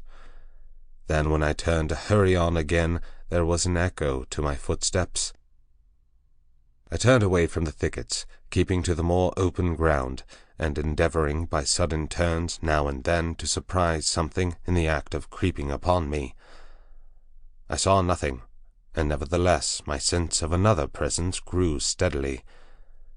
I increased my pace, and after some time to a slight ridge, crossed it, and turned sharply, regarding it steadfastly from the further side. It came out black and clear-cut against the darkling sky, and presently a shapeless lump heaved up momentarily against the skyline and vanished again. I felt assured now that my tawny-faced antagonist was stalking me once more, and coupled with that was another unpleasant realization, that I had lost my way. For a time I hurried on hopelessly perplexed, and pursued by that stealthy approach. Whatever it was, the thing either lacked the courage to attack me, or it was waiting to take me at some disadvantage. I kept studiously to the open. At times I would turn and listen, and presently I had half persuaded myself that my pursuer had abandoned the chase, or was a mere creation of my disordered imagination. Then I heard the sound of the sea. I quickened my footsteps almost into a run, and immediately there was a stumble in my rear. I turned suddenly, and stared at the uncertain trees behind me. One black shadow seemed to leap into another. I listened, rigid, and heard nothing but the creep of the blood in my ears. I thought that my nerves were unstrung, and that my imagination was tricking me, and turned resolutely towards the sounds of the sea again. In a minute or so the trees grew thinner, and I emerged upon a bare, low headland running out into the sombre water. The night was calm and clear, and the reflection of the growing multitude of the stars shivered in the tranquil heaving of the sea. Some way out, the wash upon an irregular band of reef shone with a pallid light of its own. Westward I saw the zodiacal light mingling with the yellow brilliance of the evening star. The coast fell away from me to the east, and westward it was hidden by the shoulder of the cape. Then I recalled the fact that Moreau's beach lay to the west. A twig snapped behind me, and there was a rustle. I turned, and stood facing the dark trees. I could see nothing, or else I could see too much. Every dark form in the dimness had its ominous quality, its peculiar suggestion of alert watchfulness. So I stood for perhaps a minute, and then, with an eye to the trees still, turned westward to cross the headland, and, as I moved, one among the lurking shadows moved to follow me. My heart beat quickly. Presently the broad sweep of a bay to the westward became visible, and I halted again. The noiseless shadow halted a dozen yards from me. A little point of light shone on the further bend of the curve, and the grey sweep of the sandy beach lay faint under the starlight. Perhaps 2 miles away was that little point of light. To get to the beach, I should have to go through the trees where the shadows lurked, and down a bushy slope. I could see the thing rather more distinctly now. It was no animal, for it stood erect. At that I opened my mouth to speak, and found a hoarse phlegm choked my voice. I tried again, and shouted, "Who is there?" There was no answer. I advanced a step. The thing did not move, only gathered itself together. My foot struck a stone. That gave me an idea. Without taking my eyes off the black form before me, I stooped and picked up this lump of rock, but at my motion the thing turned abruptly as a dog might have done, and slunk obliquely into the further darkness. Then I recalled a schoolboy expedient against big dogs, and twisted the rock into my handkerchief, and gave this a turn round my wrist. I heard a movement further off among the shadows, as if the thing was in retreat. Then suddenly my tense excitement gave way. I broke into a profuse perspiration, and fell a-trembling, with my adversary routed, and this weapon in my hand. It was some time before I could summon resolution to go down through the trees and bushes upon the flank of the headland to the beach. At last I did it at a run, and as I emerged from the thicket upon the sand, I heard some other body come crashing after me. At that I completely lost my head with fear, and began running along the sand. Forthwith there came the swift patter of soft feet in pursuit. I gave a wild cry, and redoubled my pace. Some dim, black things, about 3 or 4 times the size of rabbits, went running or hopping up from the beach towards the bushes as I passed. So long as I live, I shall remember the terror of that chase. I ran near the water's edge, and heard every now and then the splash of the feet that gained upon me. Far away, hopelessly far, was the yellow light. All the night about us was black and still. Splash, splash came the pursuing feet, nearer and nearer. I felt my breath going, for I was quite out of training. It whooped as I drew it, and I felt a pain like a knife at my side. I perceived the thing would come up with me long before I reached the enclosure, and, desperate and sobbing for my breath, I wheeled round upon it and struck at it as it came up to me, struck with all my strength. The stone came out of the sling of the handkerchief as I did so. As I turned, the thing, which had been running on all fours, rose to its feet, and the missile fell fair on its left temple. The skull rang loud, and the animal man blundered into me, thrust me back with its hands, and went staggering past me to fall headlong upon the sand with its face in the water, and there it lay still. I could not bring myself to approach that black heap. I left it there, with the water rippling round it, under the still stars, and giving it a wide berth, pursued my way towards the yellow glow of the house, and presently, with a positive effect of relief, came the pitiful moaning of the puma, the sound that had originally driven me out to explore this mysterious island, and that, though I was faint and horribly fatigued, I gathered together all my strength and began running again towards the light. I thought I heard a voice calling me. 10. The Crying of the Man. As I drew near the house, I saw that the light shone from the open door of my room, and then I heard coming from out of the darkness at the side of that orange oblong of light the voice of Montgomery shouting, "Prendick!" I continued running. Presently I heard him again. I replied by a feeble "Hello," and in another moment had staggered up to him. "Where have you been?" said he, holding me at arm's length, so that the light from the door fell on my face. "We have both been so busy that we forgot you until about half an hour ago." He led me into the room and sat me down in the deck chair. For a while I was blinded by the light. "We did not think you would start to explore this island of ours without telling us," he said, and then, "I was afraid, but hello!"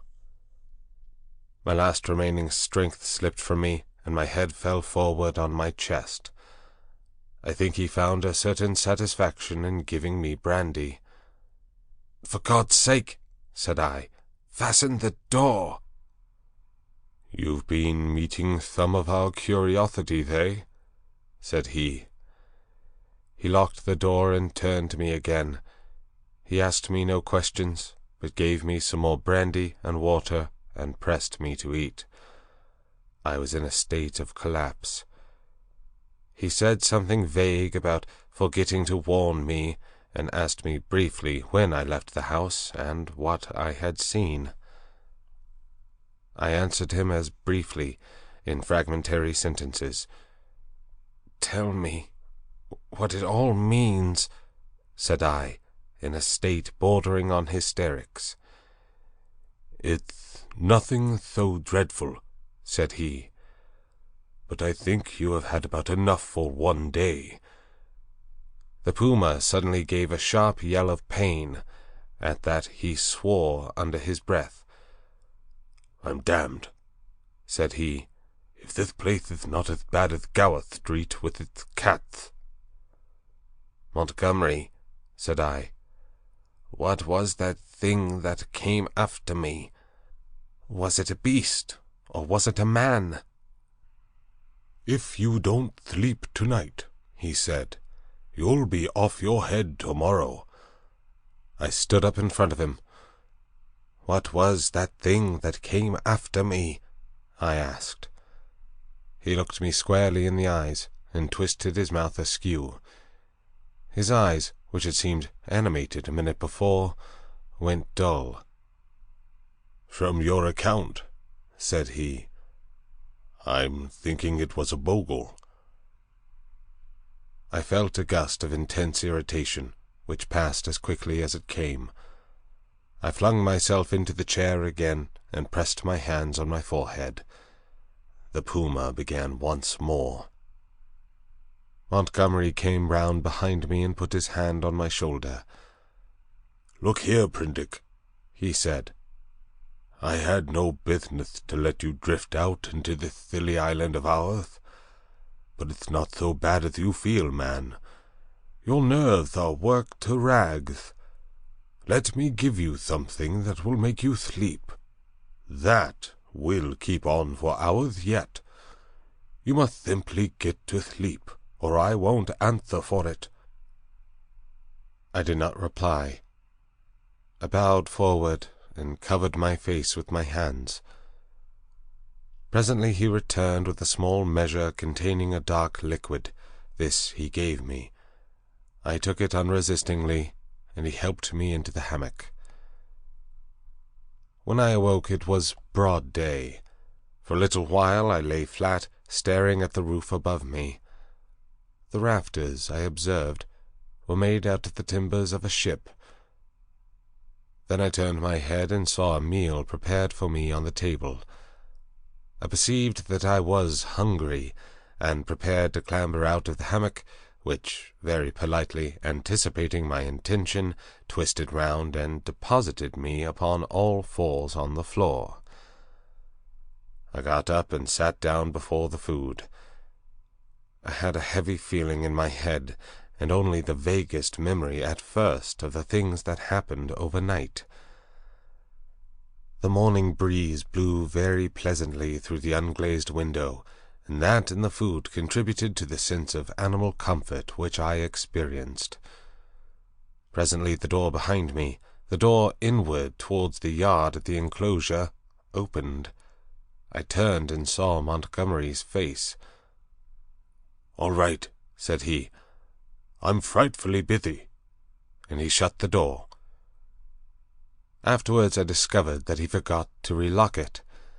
Then I recalled the expression of his face the previous night, and with that the memory of all I had experienced reconstructed itself before me.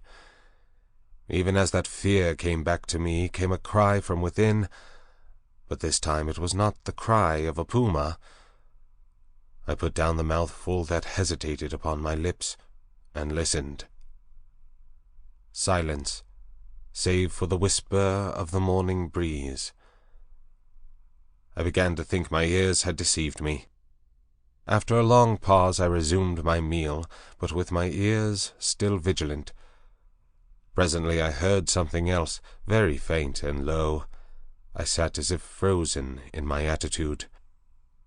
Though it was faint and low, it moved me more profoundly than all that I had hitherto heard of the abominations behind the wall. There was no mistake this time in the quality of the dim, broken sounds, no doubt at all of their source, for it was groaning, broken by sobs and gasps of anguish.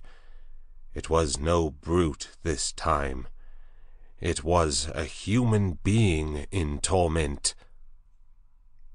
As I realized this, I rose, and in 3 steps had crossed the room, seized the handle of the door into the yard, and flung it open before me. "Prendick, man! Stop!" cried Montgomery, intervening. A startled deer-hound yelped and snarled. There was blood, I saw, in the sink, brown and some scarlet, and I smelt the peculiar smell of carbolic acid.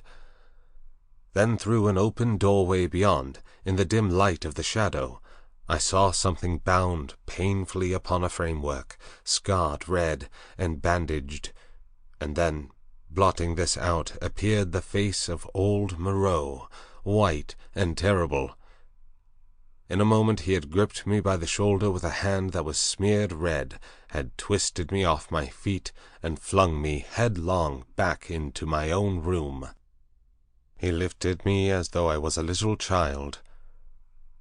I fell at full length upon the floor, and the door slammed and shut out the passionate intensity of his face. Then I heard the key turn in the lock, and Montgomery's voice in expostulation. "Ruined the work of a lifetime," I heard Moreau say. "He doth not understand," said Montgomery, and other things that were inaudible. "I can't spare the time yet," said Moreau. The rest I did not hear. I picked myself up and stood trembling, my mind a chaos of the most horrible misgivings. Could it be possible, I thought, that such a thing as vivisection of men was carried on here? The question shot like lightning across a tumultuous sky, and suddenly the clouded horror of my mind condensed into a vivid realization of my own danger. 11. The hunting of the man. It came before my mind with an unreasonable hope of escape that the outer door of my room was still open to me. I was convinced now, absolutely assured, that Moreau had been vivisecting a human being. All the time since I had heard his name, I had been trying to link in my mind in some way the grotesque animalism of the islanders with his abominations. And now I thought I saw it all. The memory of his work on the transfusion of blood recurred to me. These creatures I had seen were the victims of some hideous experiment. These sickening scoundrels had merely intended to keep me back, to fool me with their display of confidence, and presently to fall upon me with a fate more horrible than death, with torture. And after torture, the most hideous degradation it is possible to conceive, to send me off a lost soul, a beast, to the rest of their comus rout. I looked around for some weapon. Nothing. Then with an inspiration I turned over the deck chair, put my foot on the side of it, and tore away the side rail. It happened that a nail came away with the wood, and, projecting, gave a touch of danger to an otherwise petty weapon. I heard a step outside, and incontinently flung open the door and found Montgomery within a yard of it. He meant to lock the outer door. I raised this nailed stick of mine and cut at his face, but he sprang back. I hesitated a moment, then turned and fled round the corner of the house. "Prindick, man!" I heard his astonished cry. "Don't be a thiliath, man!" Another minute, thought I, and he would have had me locked in, and as ready as a hospital rabbit for my fate. He emerged behind the corner, for I heard him shout, "Prindick!" Then he began to run after me, shouting things as he ran. This time running blindly, I went northeastward in the direction at right angles to my previous expedition. Once, as I went running headlong up the beach, I glanced over my shoulder and saw his attendant with him. I ran furiously up the slope, over it, then, turning eastward along a rocky valley fringed on either side with jungle, I ran for perhaps a mile altogether, my chest straining, my heart beating in my ears. And then, hearing nothing of Montgomery or his man, and feeling upon the verge of exhaustion, I doubled sharply back towards the beach as I judged, and lay down in the shelter of a canebrake. There I remained for a long time, too fearful to move, and indeed too fearful even to plan a course of action. The wild scene about me lay sleeping silently under the sun, and the only sound near me was the thin hum of some small gnats that had discovered me. Presently I became aware of a drowsy breathing sound, the soughing of the sea upon the beach. After about an hour I heard Montgomery shouting my name far away to the north. That set me thinking of my plan of action. As I interpreted it then, this island was inhabited only by these two vivisectors and their animalized victims. Some of these, no doubt, they could press into their service against me if need arose. I knew both Moreau and Montgomery carried revolvers, and, save for a feeble bar of deal spiked with a small nail, the merest mockery of a mace, I was unarmed.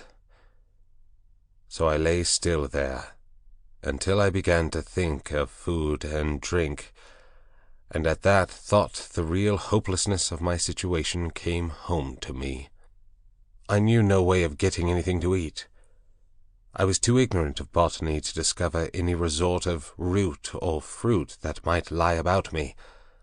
I had no means of trapping the few rabbits upon the island. It grew blanker the more I turned the prospect over. At last, in the desperation of my position, my mind turned to the animal men I had encountered. I tried to find some hope in what I remembered of them. In turn, I recalled each one I had seen, and tried to draw some augury of assistance from my memory. Then suddenly I heard a staghound bay, and at that realized a new danger. I took little time to think, or they would have caught me then, but, snatching up my nailed stick, rushed headlong from my hiding-place towards the sound of the sea. I remember a growth of thorny plants, with spines that stabbed like penknives. I emerged bleeding and with torn clothes upon the lip of a long creek opening northward. I went straight into the water without a minute's hesitation, wading up the creek, and presently finding myself knee-deep in a little stream. I scrambled out at last on the westward bank, and with my heart beating loudly in my ears, crept into a tangle of ferns to await the issue. I heard the dog, there was only one, draw nearer, and yelp when it came to the thorns. Then I heard no more, and presently began to think I had escaped. The minutes passed, the silence lengthened out, and at last, after an hour of security, my courage began to return to me. By this time I was no longer very much terrified, or very miserable. I had, as it were, passed the limit of terror and despair.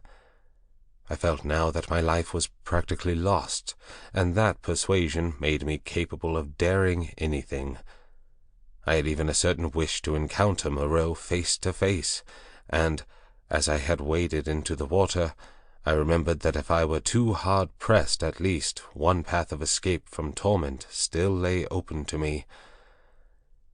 They could not very well prevent my drowning myself. I had half a mind to drown myself then, but an odd wish to see the whole adventure out, a queer, impersonal, spectacular interest in myself, restrained me. I stretched my limbs, sore and painful from the pricks of the spiny plants, and stared around me at the trees. And, so suddenly that it seemed to jump out of the green tracery about it, my eyes lit upon a black face watching me. I saw that it was the simian creature who had met the launch upon the beach. He was clinging to the oblique stem of a palm tree. I gripped my stick and stood up facing him. He began chattering. You, was all I could distinguish at first. Suddenly he dropped from the tree, and in another moment was holding the fronds apart and staring curiously at me. I did not feel the same repugnance towards this creature which I had experienced in my encounters with the other beast men. "You," he said. "In the boat." He was a man then, at least as much of a man as Montgomery's attendant, for he could talk. "Yes," I said, "I came in the boat, from the ship." "Oh," he said, and his bright, restless eyes traveled over me, to my hands, to the stick I carried, to my feet, to the tattered places in my coat, and the cuts and scratches I had received from the thorns. He seemed puzzled at something. His eyes came back to my hands. He held out his own hand and counted his digits slowly. 1, 2, 3, 4, 5. I did not grasp his meaning then. Afterwards I was to find that a great proportion of these beast men had malformed hands, lacking sometimes even 3 digits. But guessing this was in some way a greeting, I did the same thing by way of reply. He grinned with immense satisfaction. Then his swift roving glance went round again. He made a swift movement and vanished. The fern fronds he had stood between came swishing together. I pushed out of the brake after him, and was astonished to find him swinging cheerfully by one lank arm from a rope of creepers that looped down from the foliage overhead. His back was to me. "Hello," said I. He came down with a twisting jump and stood facing me. "I say," said I, "where can I get something to eat?" "Eat," he said. "Eat man's food now." And his eye went back to the swing of ropes. "At the huts." "But where are the huts?"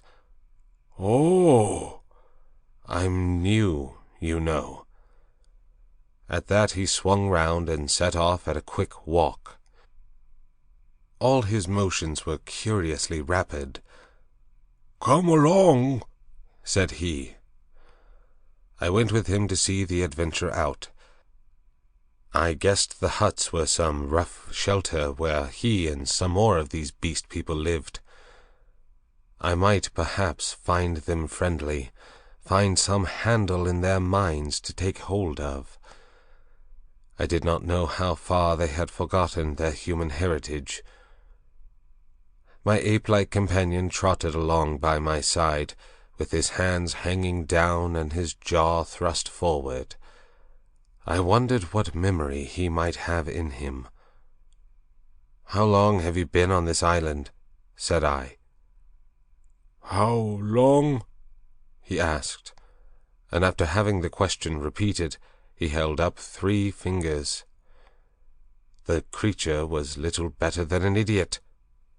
I tried to make out what he meant by that, and it seems I bored him. After another question or two, he suddenly left my side and went leaping at some fruit that hung from a tree. He pulled down a handful of prickly husks and went on eating the contents. I noted this with satisfaction, for here at least was a hint for feeding. I tried him with some other questions, but his chattering, prompt responses were as often as not quite at cross purposes with my question. Some few were appropriate, others quite parrot-like. I was so intent upon these peculiarities that I scarcely noticed the path we followed. Presently we came to trees, all charred and brown, and so to a bare place covered with a yellow-white incrustation, across which a drifting smoke, pungent in whiffs to nose and eyes, went drifting. On our right, over a shoulder of bare rock, I saw the level blue of the sea. The path coiled down abruptly into a narrow ravine, between 2 tumbled and knotty masses of blackish scoriae. Into this we plunged.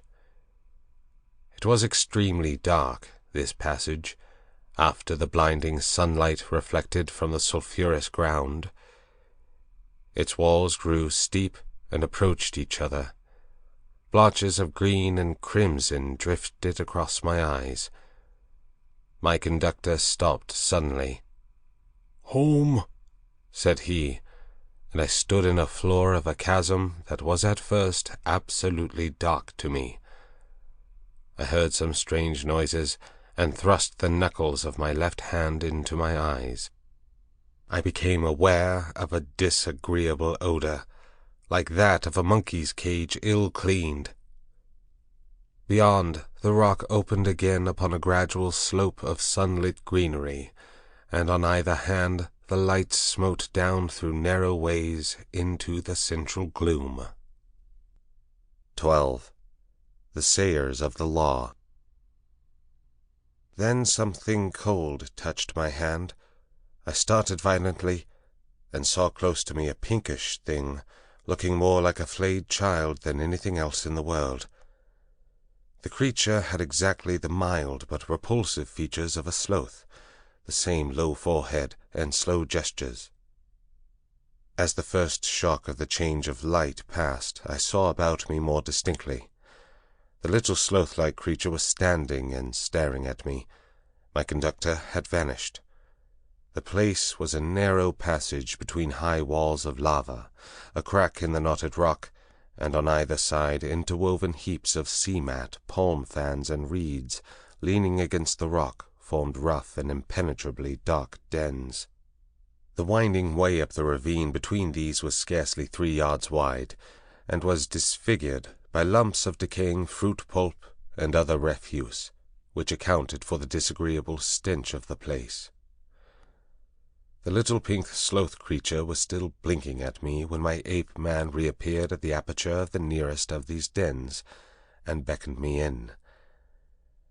As he did so, a slouching monster wriggled out of one of the places further up this strange street, and stood up in featureless silhouette against the bright green beyond, staring at me. I hesitated, having half a mind to bolt the way I had come, and then, determined to go through with the adventure, I gripped my nailed stick about the middle and crawled into the little evil-smelling lean-to after my conductor. It was a semicircular space, shaped like the half of a beehive, and against the rocky wall that formed the inner side of it was a pile of variegated fruits, coconuts among others. Some rough vessels of lava and wood stood about the floor, and one on a rough stool. There was no fire. In the darkest corner of the hut sat a shapeless mass of darkness that grunted, "Hey!" as I came in, and my ape-man stood in the dim light of the doorway and held out a split coconut to me as I crawled into the other corner and squatted down. I took it and began gnawing it, as serenely as possible, in spite of a certain trepidation and the nearly intolerable closeness of the den. The little pink sloth creature stood in the aperture of the hut, and something else with a drab face and bright eyes came staring over its shoulder. "Hey!" came out of the lump of mystery opposite. "It is a man." "It is a man," gabbled my conductor. "A man, a 5-man like me." "Shut up," said the voice from the dark, and grunted. I gnawed my coconut amid an impressive stillness. I peered hard into the blackness, but could distinguish nothing. "It is a man," the voice repeated. "He comes to live with us."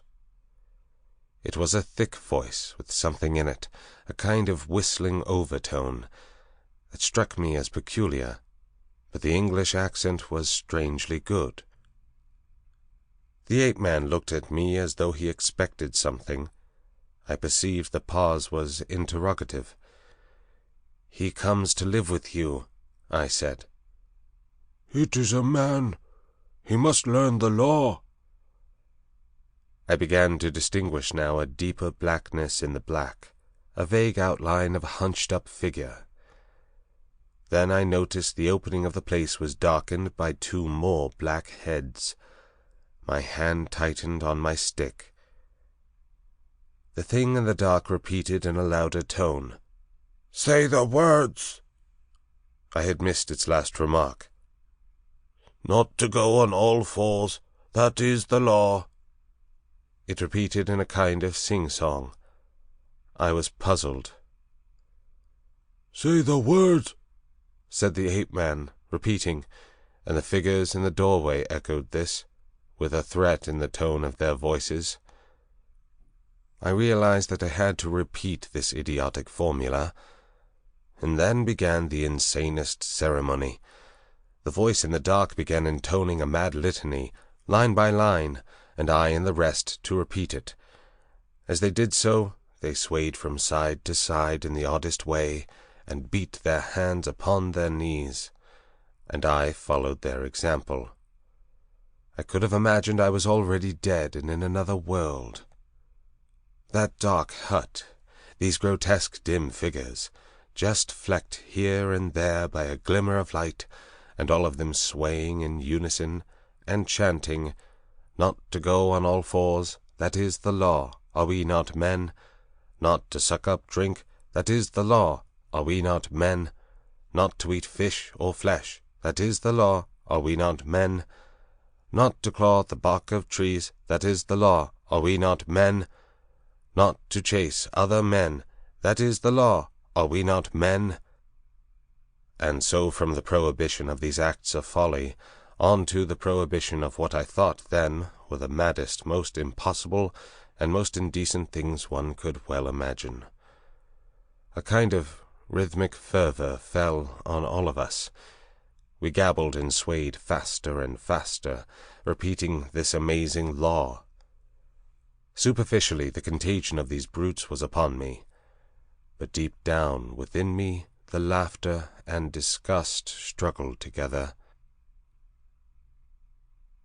We ran through a long list of prohibitions, and then the chant swung round to a new formula. His is the house of pain. His is the hand that makes. His is the hand that wounds. His is the hand that heals.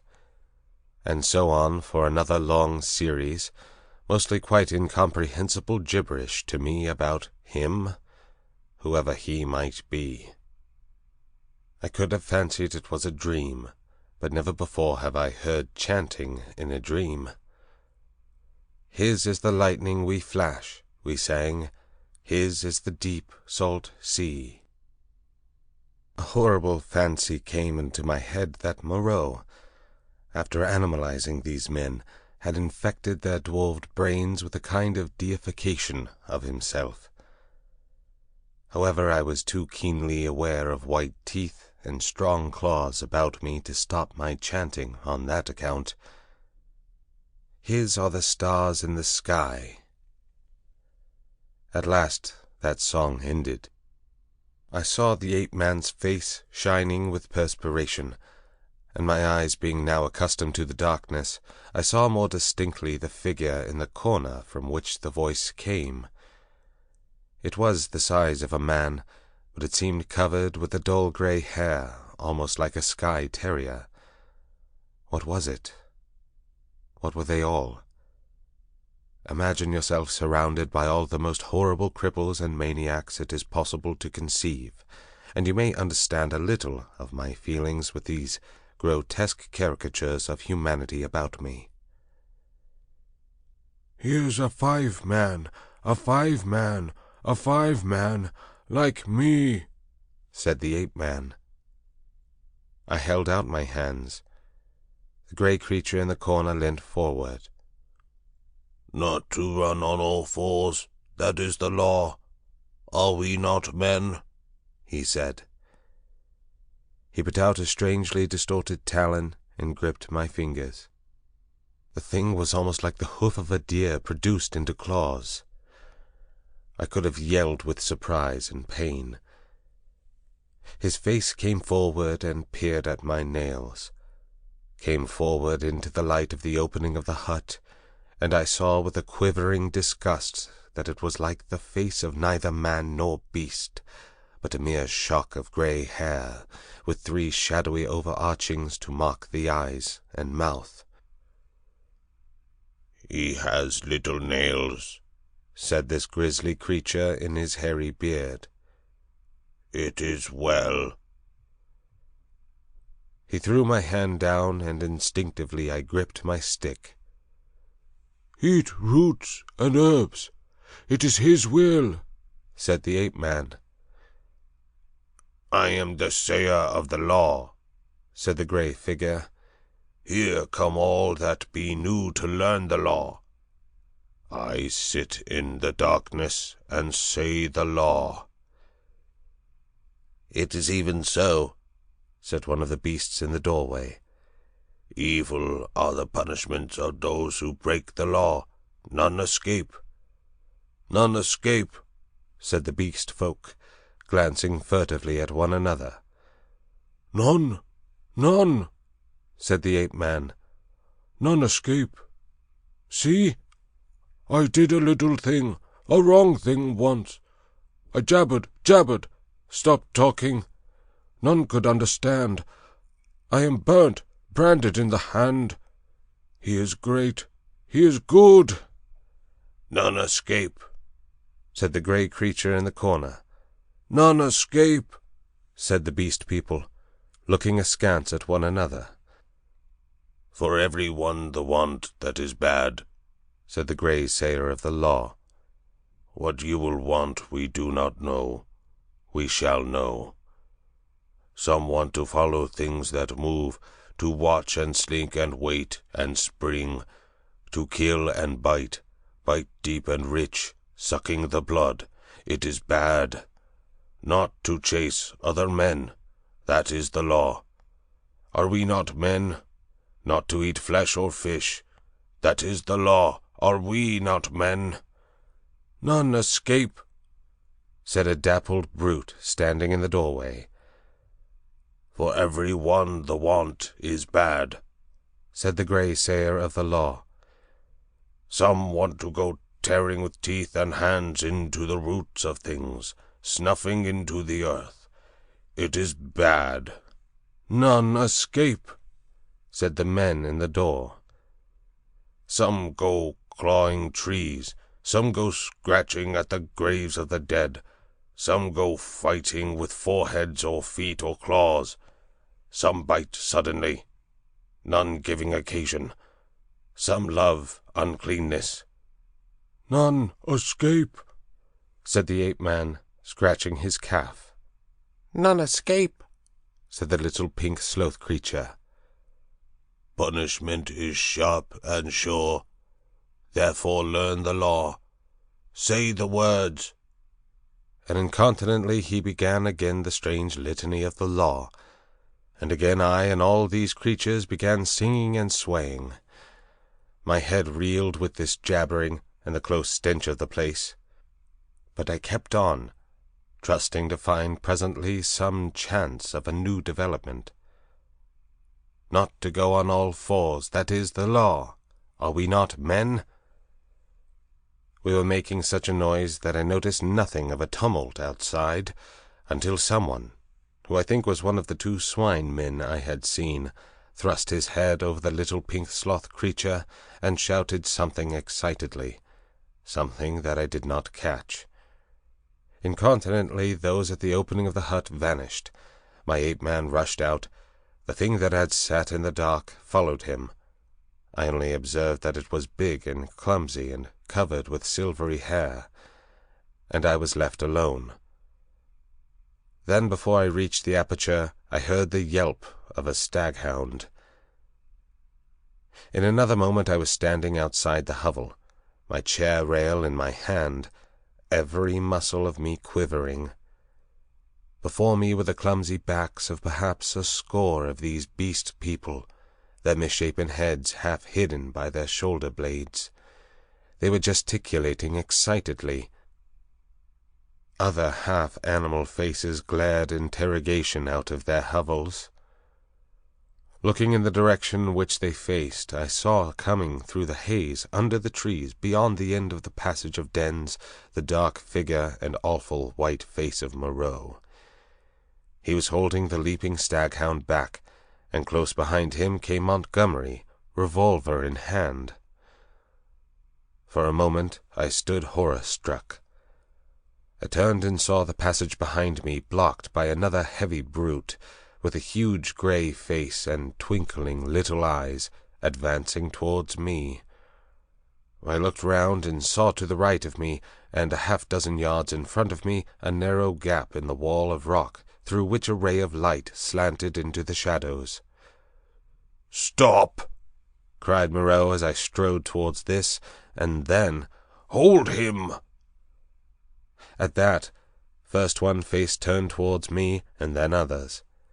Their bestial minds were happily slow. I dashed my shoulder into a clumsy monster who was turning to see what Moreau meant, and flung him forward into another. I felt his hands fly round, clutching at me and missing me.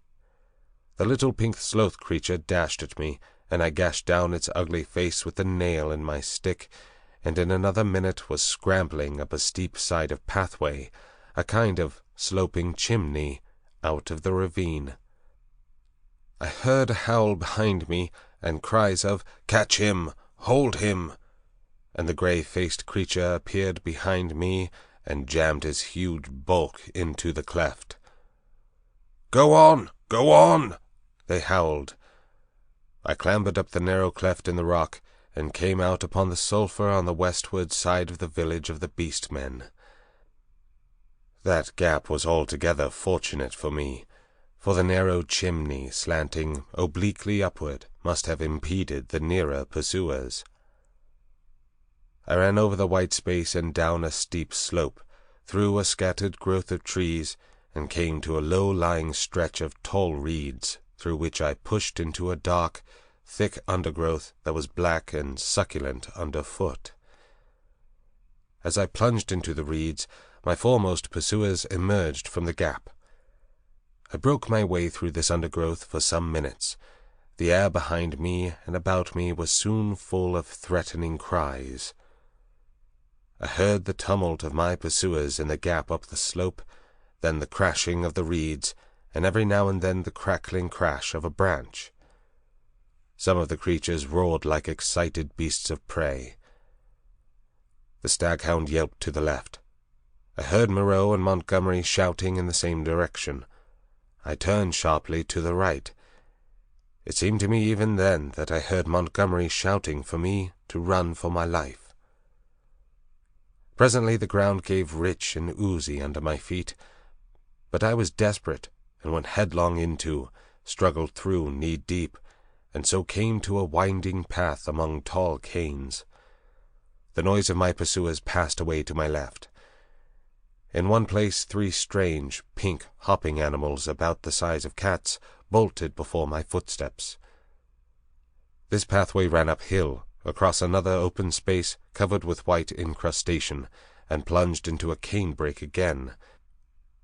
Then suddenly it turned parallel with the edge of a steep-walled gap, which came without warning, like a ha-ha of an English park, turned with an unexpected abruptness. I was still running with all my might, and I never saw this drop until I was flying headlong through the air. I fell on my forearms and head among thorns, and rose with a torn ear and bleeding face. I had fallen into a precipitous ravine, rocky and thorny, full of a hazy mist which drifted about me in wisps, and with a narrow streamlet from which this mist came meandering down the centre. I was astonished at this thin fog in the full blaze of daylight. But I had no time to stand wandering then. I turned to my right, downstream, hoping to come to the sea in that direction, and so have my way open to drown myself. It was only later I found that I had dropped my nail-stick in my fall. Presently the ravine grew narrower for a space, and carelessly I stepped into the stream. I jumped out again pretty quickly, for the water was almost boiling. I noticed, too, there was a thin, sulphurous scum drifting upon its coiling water. Almost immediately came a turn in the ravine and the indistinct blue horizon. The nearer sea was flashing the sun from a myriad facets. I saw my death before me, but I was hot and panting, with the warm blood oozing out on my face and running pleasantly through my veins. I felt more than a touch of exultation, too, at having distanced my pursuers. It was not in me then to go out and drown myself yet. I stared back the way I had come. I listened. Save for the hum of the gnats and the chirp of some small insects that hopped among the thorns, the air was absolutely still.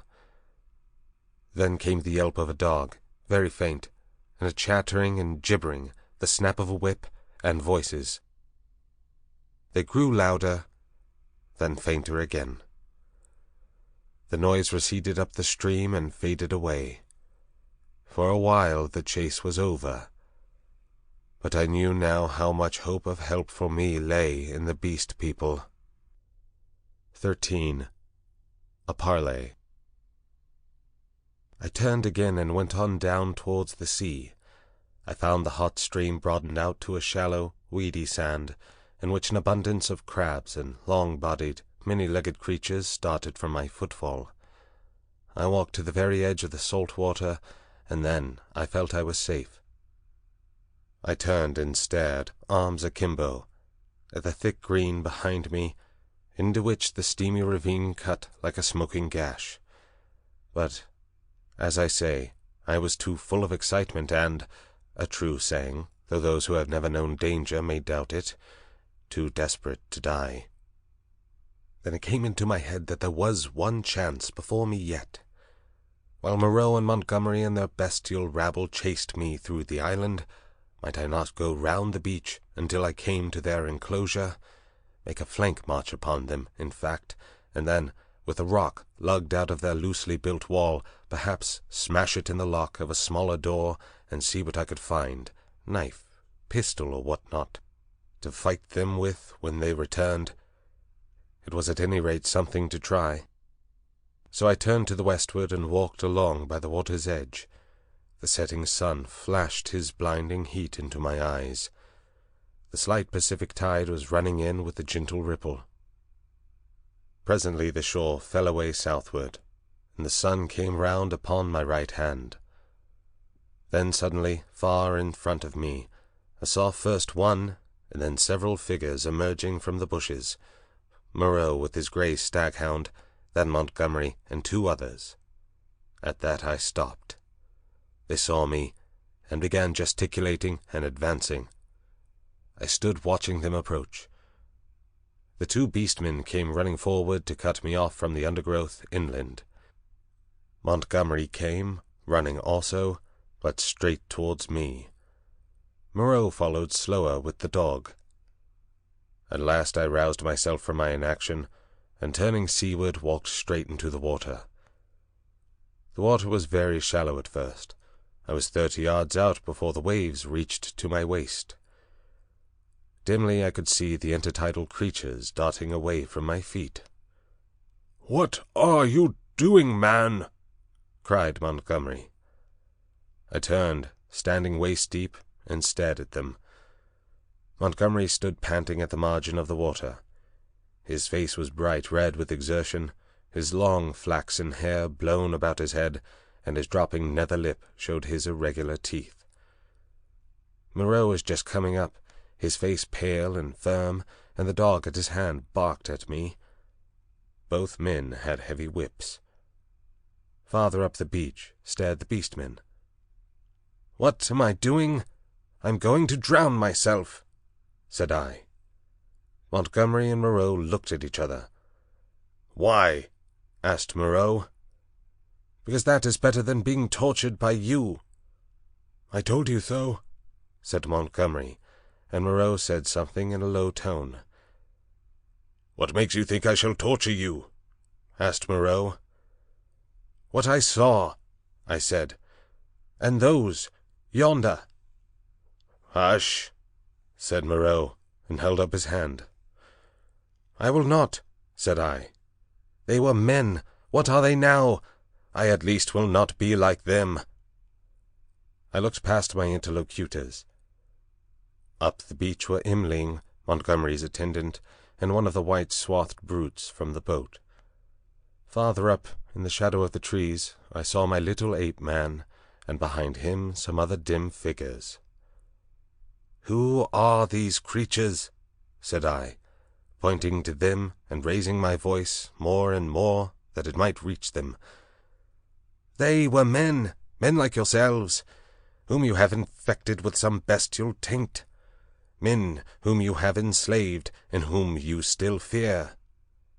You who listen," I cried, pointing now to Moreau and shouting past him to the beastmen. "You who listen, do you not see these men still fear you, go in dread of you? Why then do you fear them? You are many—" "For God's sake," cried Montgomery, "stop that Prendick!" "Prendick!" cried Moreau.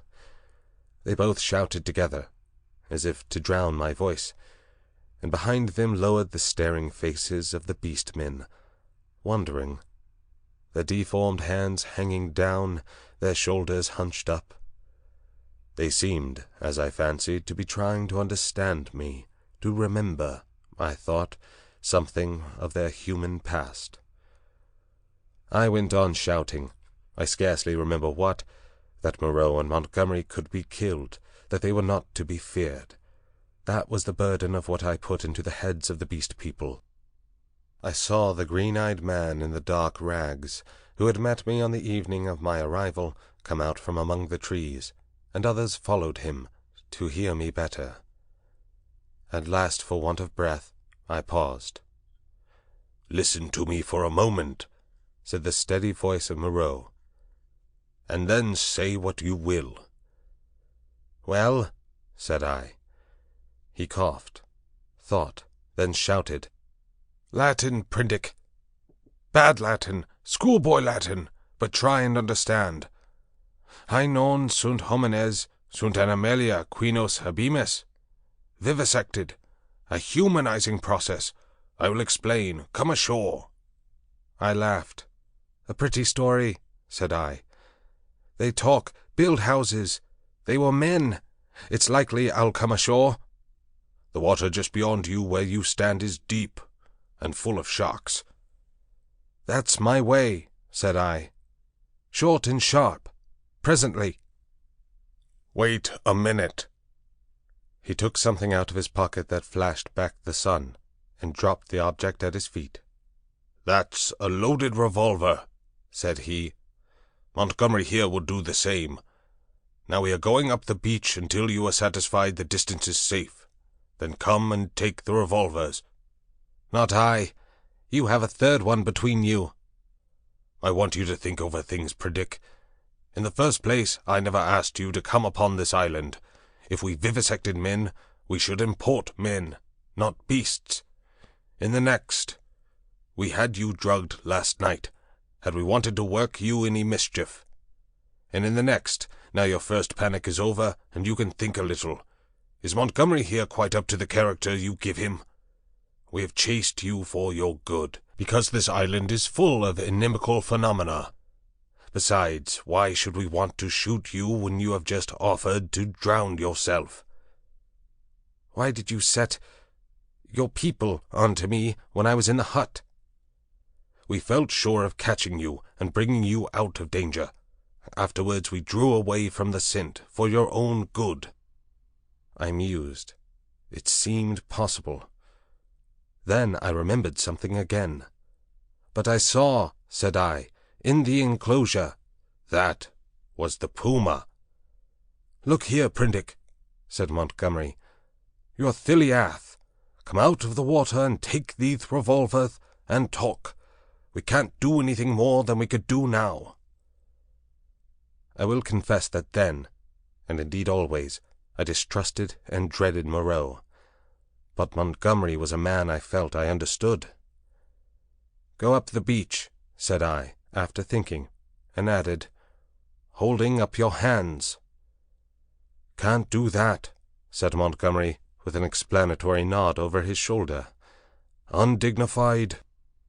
"Go up the trees, then," said I, "as you please." "It's a damn silly ceremony," said Montgomery. Both turned and faced the 6 or 7 grotesque creatures, who stood there in the sunlight, solid, casting shadows, moving, and yet so incredibly unreal. Montgomery cracked his whip at them, and forthwith they all turned and fled helter-skelter into the trees, and when Montgomery and Moreau were at a distance I judged sufficient, I waded ashore, and picked up and examined the revolvers. To satisfy myself against the subtlest trickery, I discharged one at a round lump of lava, and had the satisfaction of seeing the stone pulverized and the beach splashed with lead. Still I hesitated for a moment. "I'll take the risk," said I at last, and with a revolver in each hand I walked up the beach towards them. "That's better," said Moreau, without affection. "As it is, you have wasted the better part of my day with your confounded imagination." And with a touch of contempt which humiliated me, he and Montgomery turned and went on in silence before me. The knot of the beast-men, still wandering, stood back among the trees. I passed them as serenely as possible. One started to follow me, but retreated again when Montgomery cracked his whip. The rest stood silent, watching. They may once have been animals, but I never before saw an animal trying to think. 14. Dr. Moreau explains. "And now, Prindick, I will explain," said Dr. Moreau, as soon as we had eaten and drunk. "I must confess that you are the most dictatorial guest I ever entertained. I warn you that this is the last I shall do to oblige you. The next thing you threaten to commit suicide about, I shan't do, even at some personal inconvenience." He sat in my deck chair, a cigar half consumed in his white, dexterous-looking fingers. The light of the swinging lamp fell on his white hair. He stared through the little window out at the starlight. I sat as far away from him as possible, the table between us and the revolvers to hand. Montgomery was not present. I did not care to be with the two of them in such a little room. "You admit that the vivisected human being, as you called it, is, after all, only the puma," said Moreau. He made me visit that horror in the inner room, to assure myself of its inhumanity. "It is the puma," I said, "still alive, but so cut and mutilated as I pray I may never see living flesh again, of all vile—" "Never mind that," said Moreau. "At least spare me your youthful horrors. Montgomery used to be just the same. You admit that it is the puma. Now be quiet, while I reel off my physiological lecture to you." And forthwith, beginning in the tone of a man supremely bored, but presently warming a little, he explained his work to me. He was very simple and convincing. Now and then there was a touch of sarcasm in his voice. Presently I found myself hot with shame at our mutual positions. The creatures I had seen were not men, had never been men. They were animals, humanized animals, triumphs of vivisection. "You forget all that a skilled vivisector can do with living things," said Moreau. "For my own part, I'm puzzled why the things I have done here have not been done before. Small efforts, of course, have been made, amputation, tongue-cutting, excisions. Of course you know a squint may be induced or cured by surgery. Then in the case of excisions you have all kinds of secondary changes, pigmentary disturbances, modifications of the passions, alterations in the secretion of fatty tissue. I have no doubt you have heard of these things." "Of course," said I. "But these foul creatures of yours—" "All in good time," said he, waving his hand at me. "I am only the beginning. Those are trivial cases of alteration. Surgery can do better things than that. There is building up as well as breaking down and changing. You have heard, perhaps, of a common surgical operation resorted to in cases where the nose has been destroyed. A flap of skin is cut from the forehead, turned down on the nose, and heals in the new position. This is a kind of grafting in a new position of part of an animal upon itself. Grafting of freshly obtained material from another animal is also possible. The case of teeth, for example. The grafting of skin and bone is done to facilitate healing. The surgeon places in the middle of the wound pieces of skin snipped from another animal, or fragments of bone from a victim freshly killed. Hunter's cock spur, possibly you have heard of that, flourished on the bull's neck, and the rhinoceros rats of the Algerian zouaves are also to be thought of. Monsters manufactured by transferring a slip from the tail of an ordinary rat to its snout, and allowing it to heal in that position." "Monsters manufactured," said I. "Then you mean to tell me—" "Yes. These creatures you have seen are animals carven and wrought into new shapes. To the study of the plasticity of living forms, my life has been devoted. I have studied for years, gaining in knowledge as I go. I see you look horrified, and yet I am telling you nothing new. It all lay in the surface of practical anatomy years ago, but no one had the temerity to touch it. It is not simply the outward form of an animal which I can change. The physiology, the chemical rhythm of the creature, may also be made to undergo an enduring modification. of which vaccination and other methods of inoculation with living or dead matter are examples that will, no doubt, be familiar to you. A similar operation is the transfusion of blood, with which subject, indeed, I began. These are all familiar cases. Less so, and probably far more extensive, were the operations of those medieval practitioners who made dwarves and beggar cripples, show monsters, some vestiges of whose art still remains in the preliminary manipulation of the young mountebank or contortionist. Victor Hugo gives an account of them in L'Homme qui rit. But perhaps my meaning grows plain now. You begin to see that it is a possible thing to transplant tissue from one part of an animal to another, or from one animal to another, to alter its chemical reactions and methods of growth, to modify the articulations of its limbs, and, indeed, to change it in its most intimate structure. And yet this extraordinary branch of knowledge has never been sought as an end, and systematically, by modern investigators, until I took it up. Some such things have been hit upon in the last resort of surgery. Most of the kindred evidence that will recur to your mind has been demonstrated, as it were, by accident, by tyrants, by criminals, by the breeders of horses and dogs, by all kinds of untrained, clumsy-handed men working for their own immediate ends.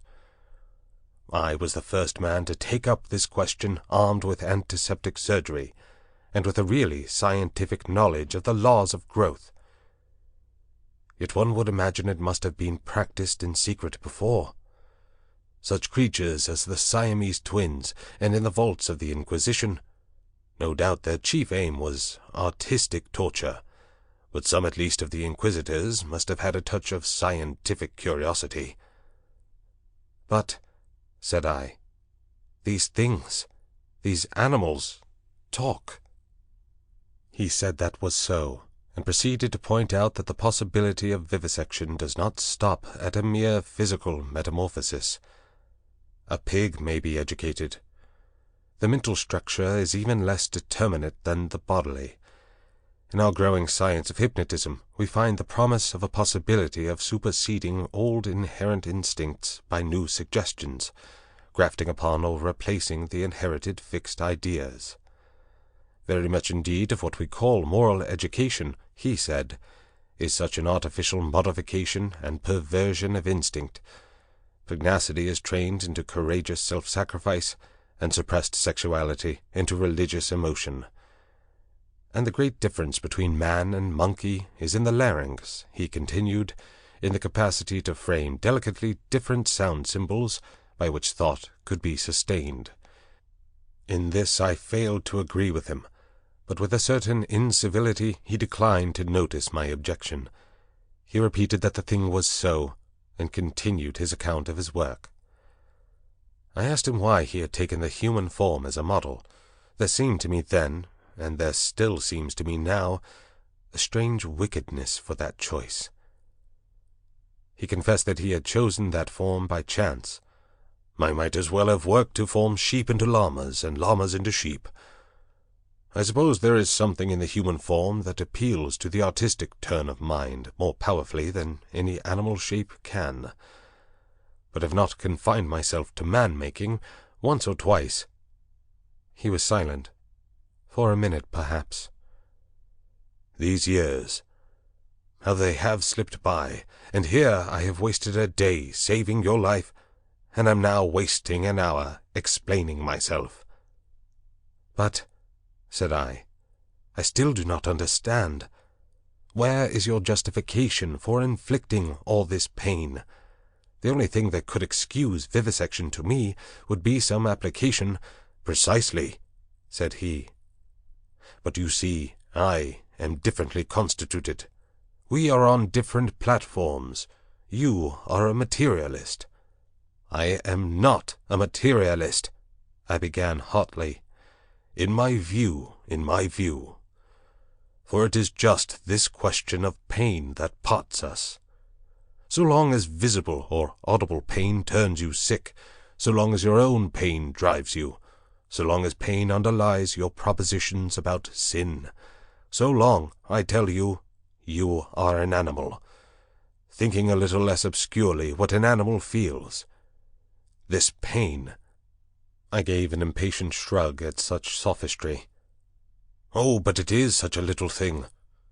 A mind truly open to what science has to teach must see that it is a little thing. It may be that save in this little planet, this speck of cosmic dust, invisible long before the nearest star could be attained, it may be, I say, that nowhere else does this thing called pain occur.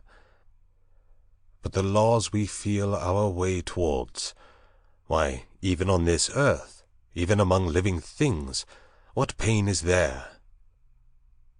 As he spoke he drew a little penknife from his pocket, opened the smaller blade, and moved his chair so that I could see his thigh.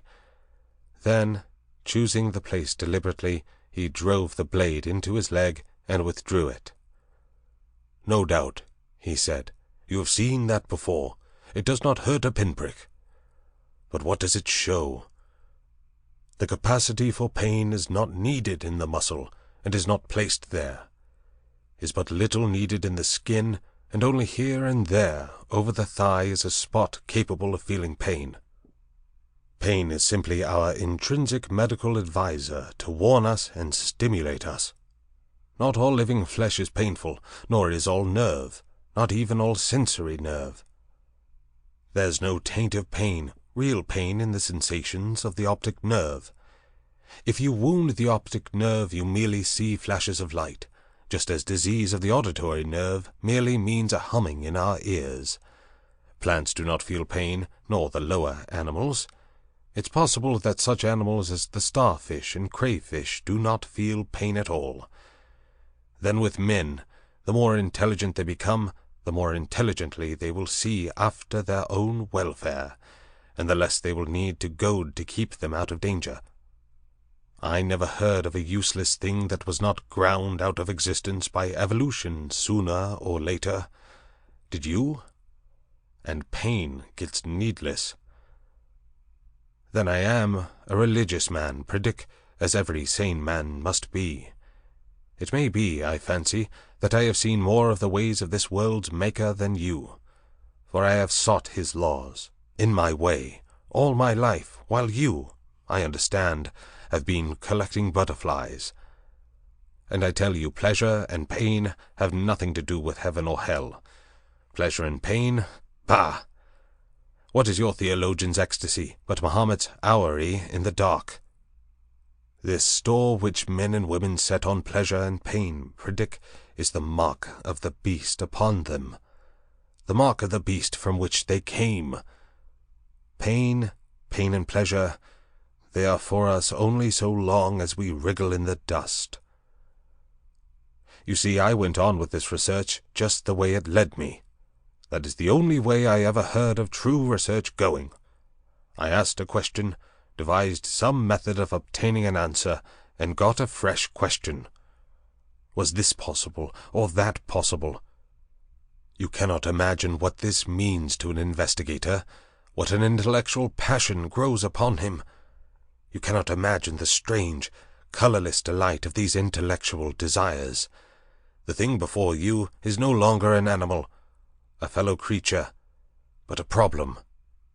Sympathetic pain, all I know of it I remember as a thing I used to suffer from years ago. I wanted, it was the one thing I wanted, to find out the extreme limit of plasticity in a living shape. But, said I, the thing is an abomination. To this day I have never troubled about the ethics of the matter, he continued. The study of nature makes a man at last as remorseless as nature. I have gone on, not heeding anything but the question I was pursuing, and the material has dripped into the huts yonder. It is nearly 11 years since we came here, I and Montgomery and 6 Kanakas. I remember the green stillness of the island and the empty ocean about us, as though it was yesterday. The place seemed waiting for me. The stores were landed and the house was built. The Kanakas found some huts near the ravine. I went to work here upon what I had brought with me, There were some disagreeable things happened at first. I began with a sheep, and killed it after a day and a half by a slip of the scalpel. I took another sheep, and made a thing of pain and fear, and left it bound up to heal. It looked quite human to me when I had finished it, but when I went to it, I was discontented with it. It remembered me, and was terrified beyond imagination, and it had no more than the wits of a sheep. The more I looked at it, the clumsier it seemed, until at last I put the monster out of its misery. These animals without courage, these fear-haunted, pain-driven things, without a spark of pugnacious energy to face torment, they are no good for man-making. Then I took a gorilla I had, and upon that, working with infinite care, and mastering difficulty after difficulty, I made my first man. All the week, night and day, I moulded him. With him it was chiefly the brain that needed moulding. Much had to be added, much changed. I thought him a fair specimen of the negroid type when I had finished him, and he lay bandaged, bound, and motionless before me. It was only when his life was assured that I left him and came into his room again, and found Montgomery much as you are. He had heard some of the cries as the thing grew human, cries like those that disturbed you so.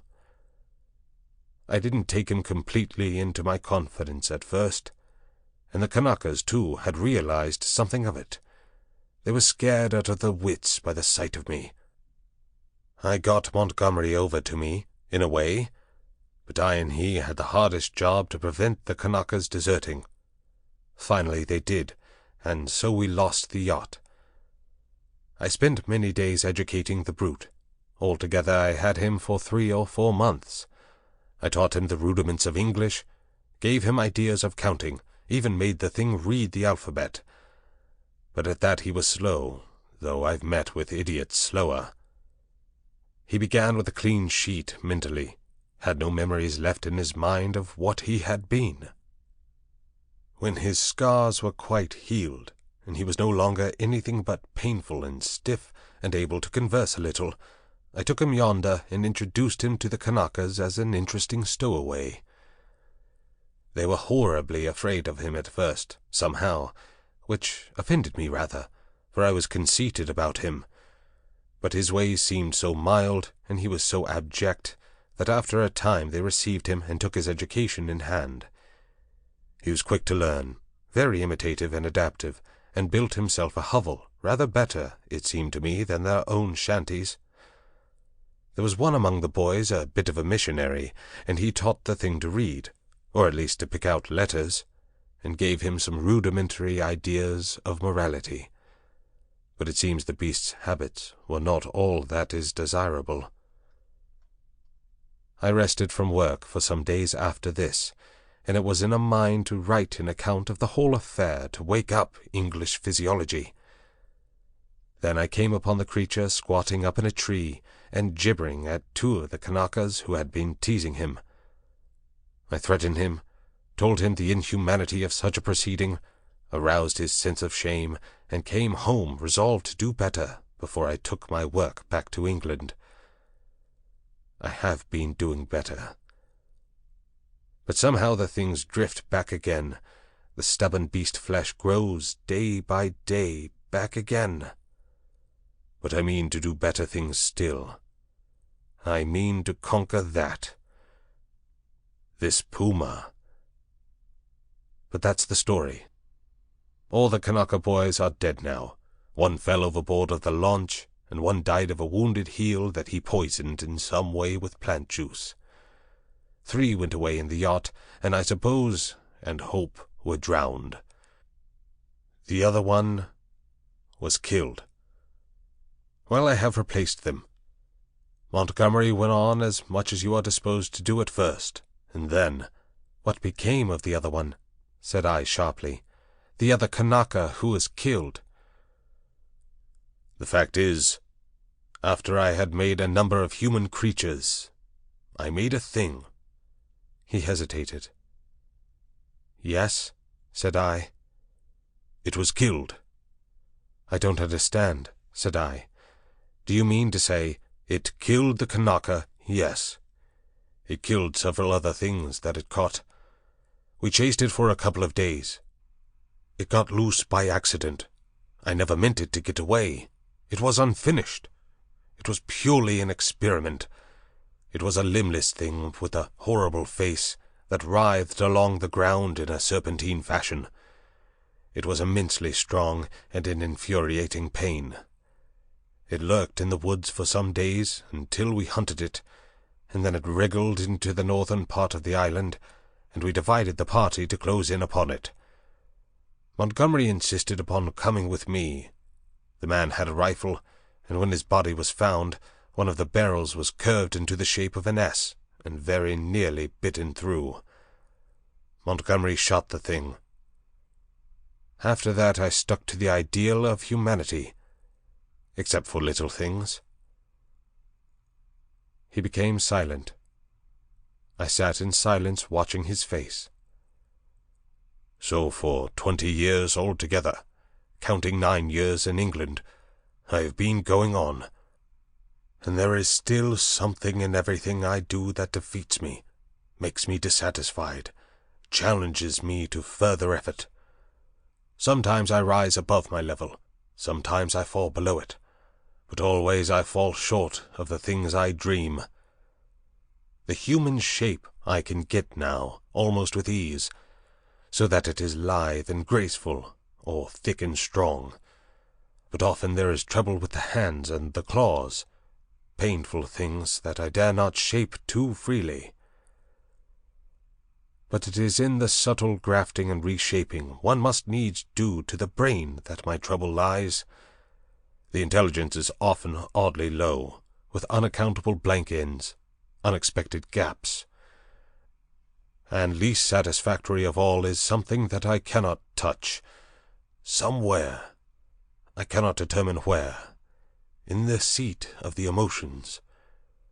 Cravings, instincts, desires that harm humanity, a strange hidden reservoir to burst forth suddenly and inundate the whole being of the creature with anger, hate, or fear.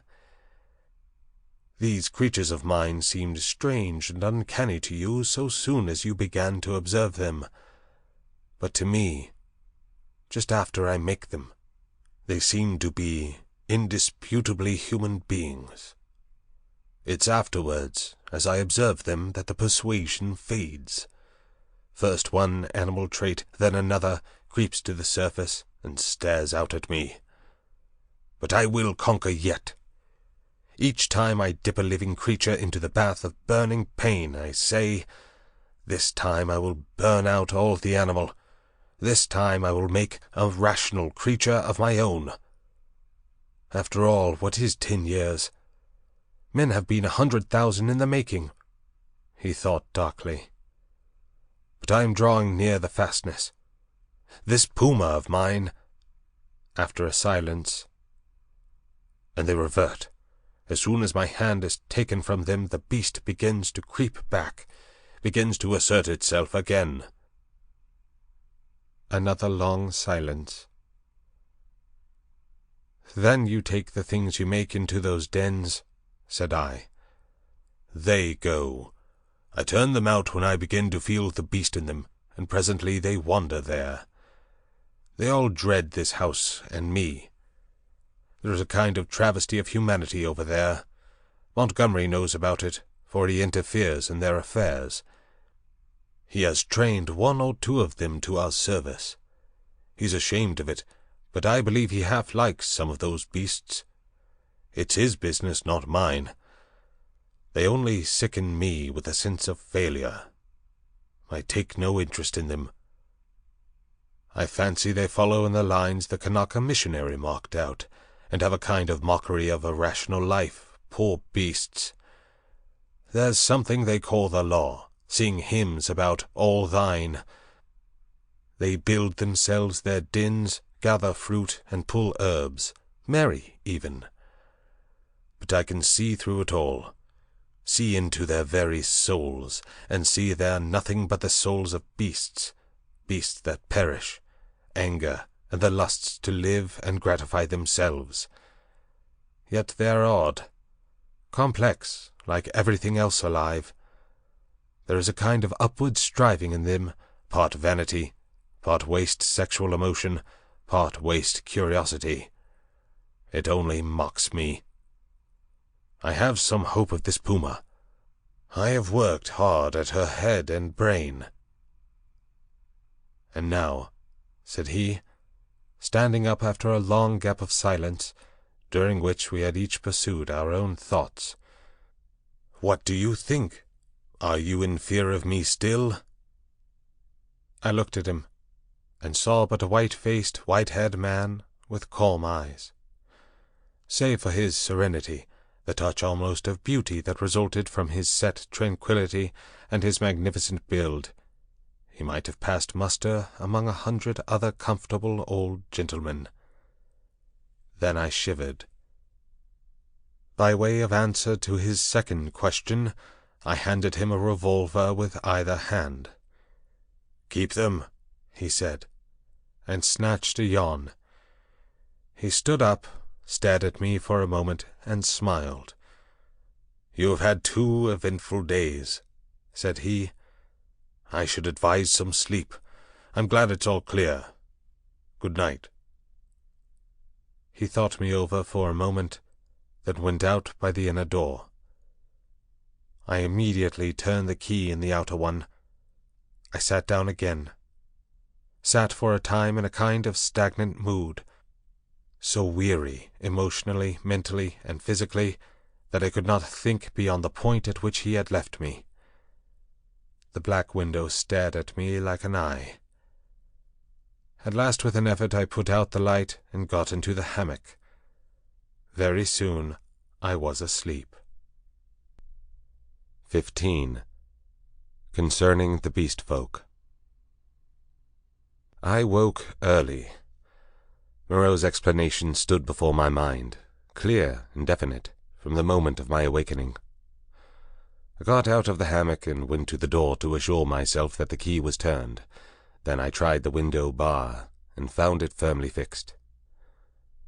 That these man-like creatures were in truth only bestial monsters, mere grotesque travesties of men, filled me with a vague uncertainty of their possibilities, which was far worse than any definite fear. A tapping came at the door, and I heard the gluttonous accents of Imling speaking. I pocketed one of the revolvers, keeping one hand upon it, and opened to him. "Good morning, sir," he said, bringing in addition to the customary herb breakfast, an ill-cooked rabbit. Montgomery followed him. His roving eye caught the position of my arm, and he smiled askew. The puma was resting to heal that day, but Moreau, who was singularly solitary in his habits, did not join us. I talked with Montgomery to clear my ideas of the way in which the beast folk lived. In particular, I was urgent to know how these inhuman monsters were kept from falling upon Moreau and Montgomery, and from rending one another. He explained to me that the comparative safety of Moreau and himself was due to the limited mental scope of these monsters. In spite of their increased intelligence and the tendency of their animal instincts to reawaken, they had certain fixed ideas implanted by Moreau into their minds, which absolutely bounded their imaginations. They were really hypnotized, had been told that certain things were possible, and that certain things were not to be done.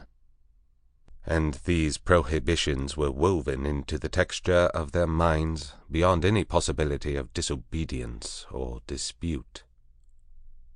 Certain matters, however, in which old instinct was at war with Moreau's convenience, were in a less stable condition. A series of propositions called the law, I had already heard them recited, battled in their minds with the deep-seated, ever-rebellious cravings of their animal natures. This law they were ever repeating, I found, and ever breaking. Both Montgomery and Moreau displayed particular solicitude to keep them ignorant of the taste of blood. they feared the inevitable suggestions of that flavor.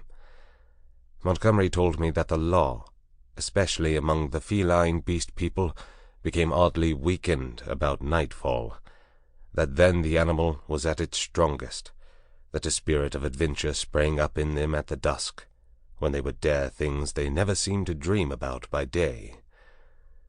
To that I owed my stalking by the leopard man on the night of my arrival. But during these earlier days of my stay, they broke the law only furtively and after dark. In the daylight there was a general atmosphere of respect for its multifarious prohibitions. And here perhaps I may give a few general facts about the island and the beast people. The island, which was of irregular outline and lay low upon the wide sea, had a total area, I suppose, of 7 or 8 square miles. It was volcanic in origin, and was now fringed on 3 sides by coral reefs. Some fumaroles to the northward, and a hot spring were the only vestiges of the forces that had long since originated it. Now and then a faint quiver of an earthquake would be sensible, and sometimes the ascent of the spire of smoke would be rendered tumultuous by gusts of steam, but that was all.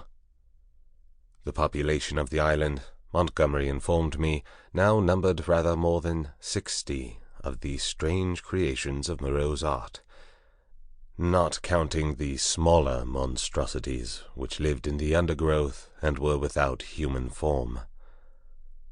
Altogether he had made nearly 120, but many had died, and others, like the writhing footless thing of which he had told me, had come by violent ends. In answer to my question, Montgomery said that they actually bore offspring, but that these generally died. When they lived, Moreau took them and stamped the human form upon them. There was no evidence of the inheritance of their acquired human characteristics. The females were less numerous than the males, and liable to much furtive persecution, in spite of the monogamy the law enjoined. It would be impossible for me to describe these beast people in detail. My eye has had no training in details, and unhappily I cannot sketch. Most striking, perhaps, in their general appearance, was the disproportion between the legs of these creatures and the length of their bodies. And yet, so relative is our idea of grace, my eye became habituated to their forms, and at last I even fell in with their persuasion that my own long thighs were ungainly. Another point was the forward carriage of the head and the clumsy and inhuman curvature of the spine. Even the ape-man lacked that inward sinuous curve of the back which makes the human figure so graceful. Most had their shoulders hunched clumsily, and their short forearms hung weakly at their sides. Few of them were conspicuously hairy, at least until the end of my time upon the island. The next most obvious deformity was in their faces, almost all of which were prognathous, malformed about the ears, with large protuberant noses, very furry or very bristly hair, and often strangely colored or strangely placed eyes. None could laugh, though the ape-man had a chattering titter. Beyond these general characters, their heads had little in common. Each preserved the quality of its particular species. Their human mark distorted but did not hide the leopard, the ox, or the sow, or other animal or animals, from which the creature had been molded. The voices, too, varied exceedingly. The hands were always malformed, and though some surprised me by their unexpected human appearance, almost all were deficient in the number of digits, clumsy about the fingernails, and lacking any tactile sensibility. The two most formidable animal men were my leopard man, and a creature made of hyena and swine. Larger than these were the 3 bull creatures who pulled in the boat. Then came the silvery hairy man, who was also the sayer of the law, Emling, and a satyr-like creature of ape and goat. There were the 3 swine-men, and a swine-woman, a mare rhinoceros creature, and several other females whose sources I did not ascertain. There were several wolf creatures, a bear bull, and a Saint Bernard man. I have already described the ape-man, and there was a particularly hateful and evil-smelling old woman made of vixen and bear, whom I hated from the beginning. She was said to be a passionate votary of the law. Smaller creatures were certain dappled youths, and my little sloth creature. But enough of this catalogue. At first I had a shivering horror of the brutes, felt all too keenly that they were still brutes, but insensibly I became a little habituated to the idea of them, and moreover I was affected by Montgomery's attitude towards them. He had been with them so long that he had come to regard them as almost normal human beings. His London days seemed a glorious, impossible past to him. Only once in a year or so did he go to Arica to deal with Moreau's agents, a trader in animals there. He hardly met the finest type of mankind in that seafaring village of Spanish mongrels. The men aboard ship, he told me, seemed at first just as strange to him as the beast-men seemed to me, unnaturally long in the leg, flat in the face, prominent in the forehead, suspicious, dangerous, and cold-hearted. In fact, he did not like men. His heart had warmed to me, he thought, because he had saved my life. I fancied even then that he had a sneaking kindness for some of these metamorphosed brutes, a vicious sympathy with some of their ways, but that he attempted to veil it from me at first. Imling, the black-faced man, Montgomery's attendant, the first of the beast-folk I had encountered, did not live with the others across the island, but in a small kennel at the back of the enclosure.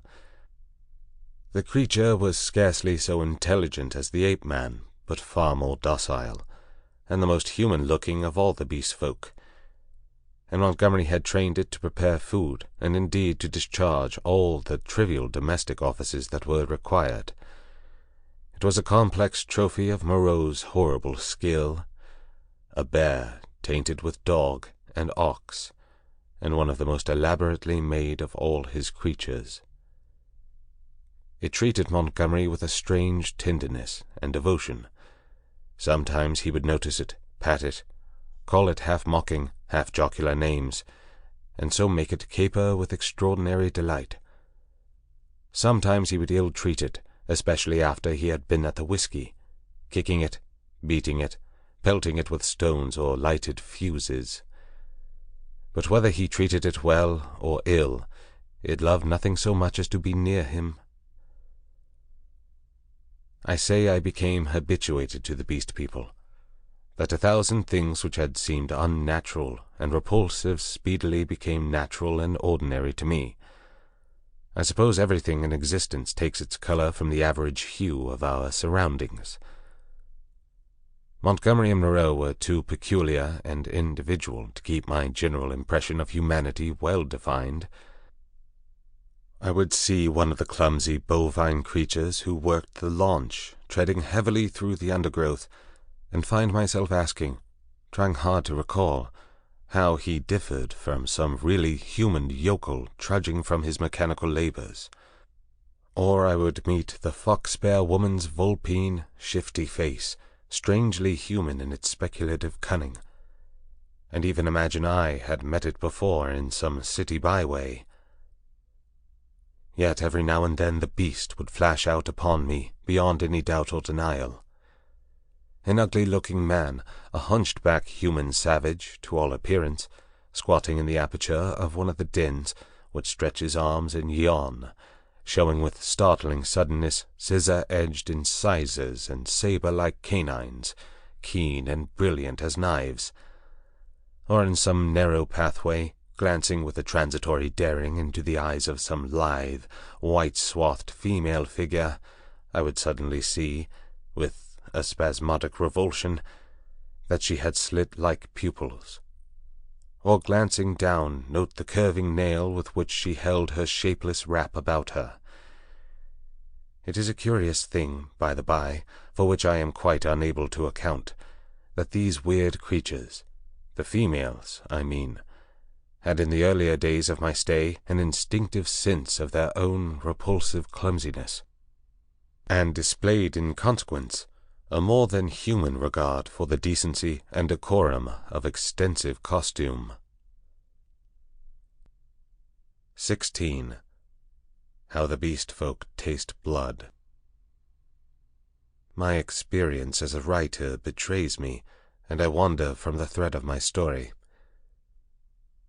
After I had breakfasted with Montgomery, he took me across the island to see the fumarole in the source of the hot spring into whose scalding waters I had blundered on the previous day.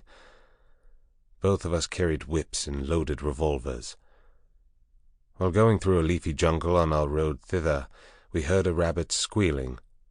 We stopped and listened, but we heard no more. And presently we went on our way, and the incident dropped out of our minds. Montgomery called my attention to certain little pink animals with long hind legs that went leaping through the undergrowth. He told me they were creatures made of the offspring of the beast people that Moreau had invented. He had fancied they might serve for meat, but a rabbit-like habit of devouring their young had defeated this intention. I had already encountered some of these creatures, once during my moonlight flight from the Leopard Man, and once during my pursuit by Moreau on the previous day. By chance, one hopping to avoid us leapt into the hole caused by the uprooting of a wind-blown tree. Before it could extricate itself, we managed to catch it. It spat like a cat, scratched and kicked vigorously with its hind legs, and made an attempt to bite, but its teeth were too feeble to inflict more than a painless pinch. It seemed to me rather a pretty little creature, and as Montgomery stated that it never destroyed the turf by burrowing, and was very cleanly in its habits, I should imagine it might prove a convenient substitute for the common rabbit in gentlemen's parks. We also saw on our way the trunk of a tree, barked in long strips and splintered deeply. Montgomery called my attention to this. "Not to claw the bark of trees. That is the law," he said. "Much some of them care for it." It was after this, I think, that we met the satyr and the ape-man. The satyr was a gleam of classical memory on the part of Moreau, his face ovine in expression, like the coarser Hebrew type, his voice a harsh bleat, his nether extremities satanic. He was gnawing the husk of a pod-like fruit as he passed us. Both of them saluted Montgomery. "Hail," said they. "to the other with the whip." "There's a third with a whip now," said Montgomery. "So you'd better mind." "Was he not made?" said the ape-man. He said he was made." The satyr-man looked curiously at me. "The third with the whip. He that walks weeping into the sea has a thin white face." "He has a thin long whip," said Montgomery. "Yesterday he bled and wept," said the satyr. "You never bleed nor weep. The master does not bleed or weep." "Ollendorfian beggar," said Montgomery. "You'll bleed and weep if you don't look out." "He has 5 fingers. He is a 5-man like me," said the ape-man. "Come along, Prindick," said Montgomery, taking my arm, and I went on with him. The satyr and the ape-man stood watching us and making other remarks to each other. "He says nothing," said the satyr. "Men have voices." "Yesterday he asked me of things to eat," said the ape-man. "He did not know." Then they spoke inaudible things, and I heard the satyr laughing. It was on our way back that we came upon the dead rabbit. The red body of the wretched little beast was rent to pieces, many of the ribs stripped white, and the backbone indisputably gnawed. At that Montgomery stopped. "Good God!" said he, stooping down and picking up some of the crushed vertebrae to examine them more closely. "Good God!" he repeated. "What can this mean?" "Some carnivore of yours has remembered its old habits," I said, after a pause. "This backbone has been bitten through." He stood staring, with his face white and his lip pulled askew. "I don't like this," he said slowly. "I saw something of the same kind," said I, "the first day I came here." "The devil you did! What was it?" "A rabbit with its head twisted off." "The day you came here?" "The day I came here, in the undergrowth at the back of the enclosure, when I went out in the evening, the head was completely wrung off." He gave a long, low whistle. "And what is more, I have an idea of which of your brutes did the thing. It's only a suspicion, you know. Before I came on the rabbit, I saw one of your monsters drinking in the stream." "Thucking his drink?" "Yes." "Not to thuck your drink, that is the law. Much the brutes care for the law, eh? When Moreau's not about?" "It was the brute who chased me." "Of course," said Montgomery. "It's just the way with the carnivores. After a kill, they drink. It's the taste of blood, you know. What was the brute like?" he continued. "Would you know him again?" He glanced about us, standing astride over the mess of dead rabbit, his eyes roving among the shadows and screens of greenery, the lurking places and ambuscades of the forest that bounded us in. "The taste of blood," he said again. He took out his revolver, examined the cartridges in it, and replaced it. Then he began to pull at his dropping lip. "I think I should know the brute again," I said. "I stunned him. He ought to have a handsome bruise on the forehead of him." "But then we have to prove that he killed the rabbit," said Montgomery. "I wish I'd never brought the things here." I should have gone on, but he stayed there thinking over the mangled rabbit in a puzzle-headed way. As it was, I went to such a distance that the rabbit's remains were hidden. "Come on," I said. Presently he woke and came towards me. "You see," he said, almost in a whisper, "they are all supposed to have a fixed idea against eating anything that runs on land. If some brute has by any accident tasted blood—" We went on some way in silence. "I wonder what can have happened," he said to himself. Then after a pause again, "I did a foolish thing the other day.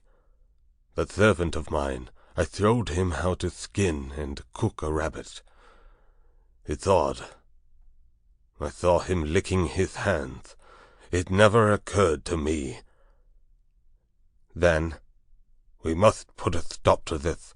I must tell Moreau." He could think of nothing else on our homeward journey. Moreau took the matter even more seriously than Montgomery, and I need scarcely say that I was affected by their evident consternation. "We must make an example," said Moreau. "I've no doubt in my mind that the leopard man was the sinner. But how can we prove it? I wish, Montgomery, you had kept your taste for meat in hand, and gone without these exciting novelties. We may find ourselves in a mess yet through it." "I was a silly ass," said Montgomery. "But the thing's done now, and you said I might have them, you know." "We must see to the thing at once," said Moreau. "I suppose if anything should turn up, Imling can take care of himself." "I'm not so sure of Imling," said Montgomery. "I think I ought to know him." In the afternoon, Moreau, Montgomery, myself, and Imling went across the island to the huts in the ravine, We 3 were armed. Imling carried the little hatchet he used in chopping firewood and some coils of wire. Moreau had a huge coward's horn slung over his shoulder. "You will see a gathering of the beast people," said Montgomery. "It is a pretty sight." Moreau said not a word on the way, but the expression of his heavy, white-fringed face was grimly set. We crossed the ravine down which smoked the stream of hot water, and followed the winding pathway through the cane-brakes until we reached a wide area covered over with a thick, powdery yellow substance, which I believe was sulphur. Above the shoulder of a weedy bank the sea glittered. We came to a kind of shallow natural amphitheatre, and here the 4 of us halted. Then Moreau sounded the horn, and broke the sleeping stillness of the tropical afternoon. He must have had strong lungs. The hooting note rose and rose amidst its echoes, to at last an ear-penetrating intensity. "Ah," said Moreau, letting the curved instrument fall to his side again. Immediately there was a crashing through the yellow canes, and a sound of voices from the dense green jungle that marked the morass through which I had run on the previous day. Then at 3 or 4 points on the edge of the sulphurous area appeared the grotesque forms of the beast people hurrying towards us. I could not help a creeping horror, as I perceived first one and then another trot out from the trees or reeds, and come shambling along over the hot dust. But Moreau and Montgomery stood calmly enough, and perforce I stuck beside them. First to arrive was the satyr, strangely unreal, for all that he cast a shadow and tossed the dust with his hoofs. After him from the brake became a monstrous lout, a thing of horse and rhinoceros, chewing a straw as it came. Then appeared the swine woman, and 2 wolf women. Then the fox-bear witch, with her red eyes and her peaked red face, and then others, all hurrying eagerly.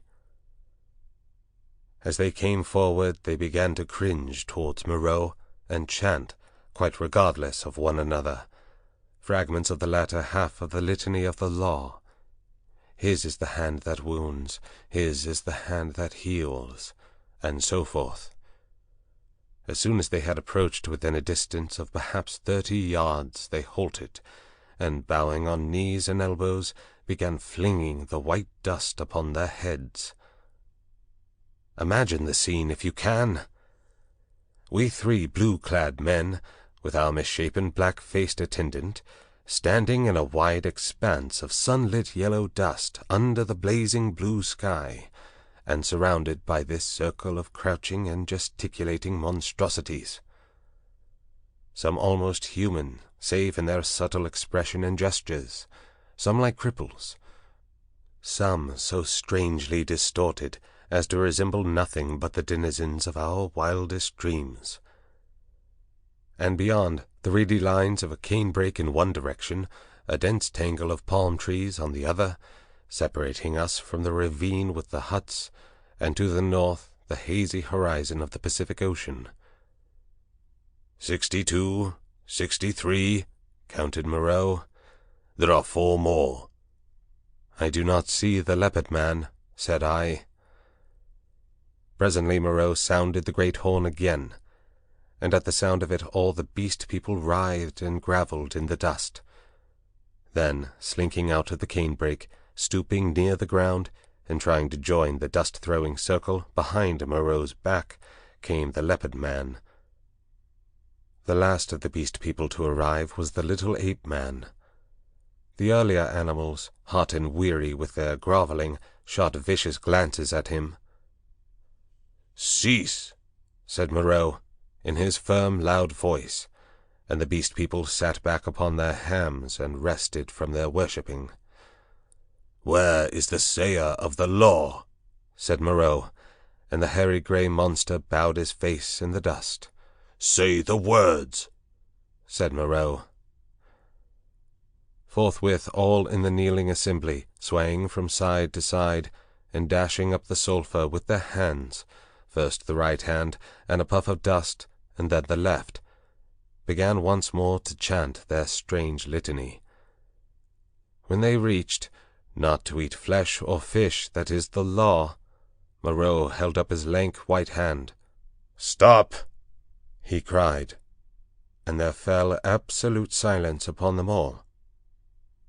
I think they all knew and dreaded what was coming. I looked round at their strange faces. When I saw their wincing attitudes and the furtive dread in their bright eyes, I wondered that I had ever believed them to be men. "That law has been broken," said Moreau. "None escape," from the faceless creature with the silvery hair. "None escape," repeated the kneeling circle of beast people. "Who is he?" cried Moreau, and looked round at their faces, cracking his whip. I fancied the hyena swine looked dejected, so too did the leopard man.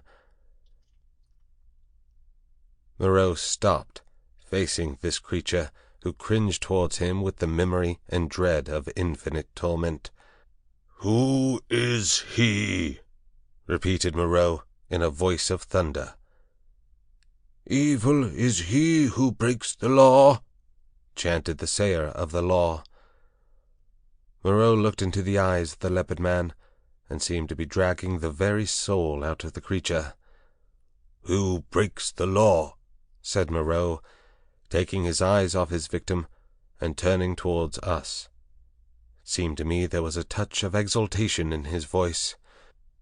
"Goes back to the house of pain," they all clamored. "Goes back to the house of pain, O master." "Back to the house of pain, back to the house of pain," gabbled the ape-man, as though the idea was sweet to him. "Do you hear?" said Moreau, turning back to the criminal. "My friend, hello!" For the leopard man, released from Moreau's eye, had risen straight from his knees, and now, with his eyes of flame, and his huge feline tusks flashing out from under his curling lips, leapt towards his tormentor. I am convinced that only the madness of unendurable fear could have prompted this attack. The whole circle of 80 monsters seemed to rise about us. I drew my revolver. The two figures collided. I saw Moreau reeling back from the leopard man's blow. There was a furious yelling and howling all about us. Every one was moving rapidly. For a moment I thought it was a general revolt. The furious face of the leopard man flashed by mine, with Imling close in pursuit. I saw the yellow eyes of the hyena swine blazing with excitement, his attitude as if he were half resolved to attack me. The satyr, too, glared at me over the hyena swine's hunched shoulders. I heard the crack of Moreau's pistol, and saw the pink flash dart across the tumult. The whole crowd seemed to swing round in the direction of the glint of fire, and I too was swung round by the magnetism of the movement. In another second I was running, one of a tumultuous shouting crowd, in pursuit of the escaping leopard man. That is all I can tell definitely. I saw the leopard man strike Moreau, and then everything spun about me until I was running headlong. Imling was ahead, close in pursuit of the fugitive. Behind, their tongues already lolling out, ran the wolf women in great leaping strides. The swine-folk followed, squealing with excitement, and the two bull-men in their swathings of white. Then came Moreau and a cluster of the beast people, his wide-brimmed straw hat blown off, his revolver in hand, and his lank white hair streaming out. The hyena swine ran beside me, keeping pace with me and glancing furtively at me out of his feline eyes, and the others came pattering and shouting behind us. The leopard man went bursting his way through the long canes, which sprang back as he passed, and rattled in Imling's face. We others in the rear found a trampled path for us when we reached the break. The chase lay through the break for perhaps 1/4 of a mile, and then plunged into a dense thicket, which retarded our movements exceedingly, though we went through it in a crowd together, fronds flicking into our faces, ropey creepers catching us under the chin or gripping our ankles, thorny plants hooking into and tearing cloth and flesh together. "He has gone on all fours through this," panted Moreau, now just ahead of me. "None escape," said the wolf-bear, laughing into my face with the exultation of hunting. We burst out again among rocks, and saw the quarry ahead, running lightly on all fours and snarling at us over his shoulder. At that the wolf-folk howled with delight. The thing was still clothed, and at a distance its face still seemed human, but the carriage of its 4 limbs was feline, and the furtive droop of its shoulder was distinctly that of a hunted animal. It leaped over some thorny yellow flowering bushes, and was hidden. Imling was halfway across the space. Most of us now had lost the first speed of the chase, and had fallen into a longer and steadier stride. I saw as we traversed the open that the pursuit was now spreading from a column into a line. The hyena swine still ran close to me, watching me as it ran, every now and then puckering its muzzle with a snarling laugh. At the edge of the rocks the leopard man, realizing that he was making for the projecting cape upon which he had stalked me on the night of my arrival, had doubled in the undergrowth. But Montgomery had seen the maneuver, and turned him again. So, panting, tumbling against rocks, torn by brambles, impeded by ferns and reeds, I helped to pursue the leopard man who had broken the law, and the hyena swine ran, laughing savagely, by my side. I staggered on, my head reeling and my heart beating against my ribs, tired almost to death, and yet not daring to lose sight of the chase, lest I should be left alone with this horrible companion. I staggered on in spite of infinite fatigue and the dense heat of the tropical afternoon. At last the fury of the hunt slackened. We had pinned the wretched brute into a corner of the island. Moreau, whip in hand, marshalled us all into an irregular line, and we advanced now slowly, shouting to one another as we advanced and tightening the cordon about our victim. He lurked noiseless and invisible in the bushes through which I had run from him during that midnight pursuit. "Steady!" cried Moreau. "Steady!" as the ends of the line crept round the tangle of undergrowth and hemmed the brute in. "Where the rush?" came the voice of Montgomery from beyond the thicket. I was on the slope above the bushes. Montgomery and Moreau beat along the beach beneath. Slowly we pushed in among the fretted network of branches and leaves. The quarry was silent. "Back to the house of pain, the house of pain, the house of pain," yelped the voice of the ape-man some 20 yards to the right. When I heard that, I forgave the poor wretch all the fear he had inspired in me. I heard the twigs snap and the boughs swish aside before the heavy tread of the horse-rhinoceros upon my right. Then suddenly through a polygon of green, in the half-darkness under the luxuriant growth, I saw the creature we were hunting. I halted. He was crouched together into the smallest possible compass, his luminous green eyes turned over his shoulder regarding me. It may seem a strange contradiction in me. I cannot explain the fact. But now, seeing the creature there in a perfectly animal attitude, with the light gleaming in its eyes and its imperfectly human face distorted with terror, I realized again the fact of its humanity. In another moment other of its pursuers would see it, and it would be overpowered and captured, to experience once more the horrible tortures of the enclosure. Abruptly I slipped out my revolver, aimed between its terror-struck eyes, and fired. As I did so, the hyena swine saw the thing, and flung itself upon it with an eager cry, thrusting thirsty teeth into its neck. All about me the green masses of the thicket were swaying and cracking as the beast people came rushing together. One face and then another appeared. "Don't kill it, Prindick!" cried Moreau. "Don't kill it!"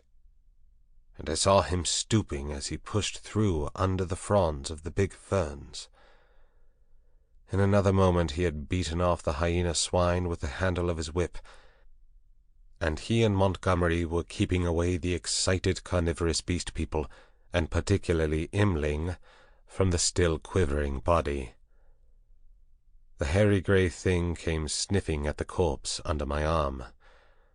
The other animals, in their animal ardour, jostled me to get a nearer view. "Confound you, Prindick," said Moreau. "I wanted him." "I'm sorry," said I, though I was not. It was the impulse of the moment. I felt sick with exertion and excitement. Turning, I pushed my way out of the crowding beast people and went on alone up the slope towards the highest part of the headland. Under the shouted directions of Moreau, I heard the 3 white-swathed bull men begin dragging the victim down towards the water. It was easy now for me to be alone. The beast people manifested a quite human curiosity about the dead body, and followed it in a thick knot, sniffing and growling at it as the bull men dragged it down the beach. I went to the headland and watched the bull men, black against the evening sky, as they carried the weighted dead body out to sea. And like a wave across my mind came the realization of the unspeakable aimlessness of things upon the island.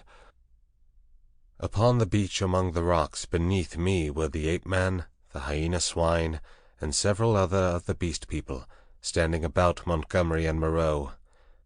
They were all still intensely excited, and all overflowing with noisy expressions of their loyalty to the law.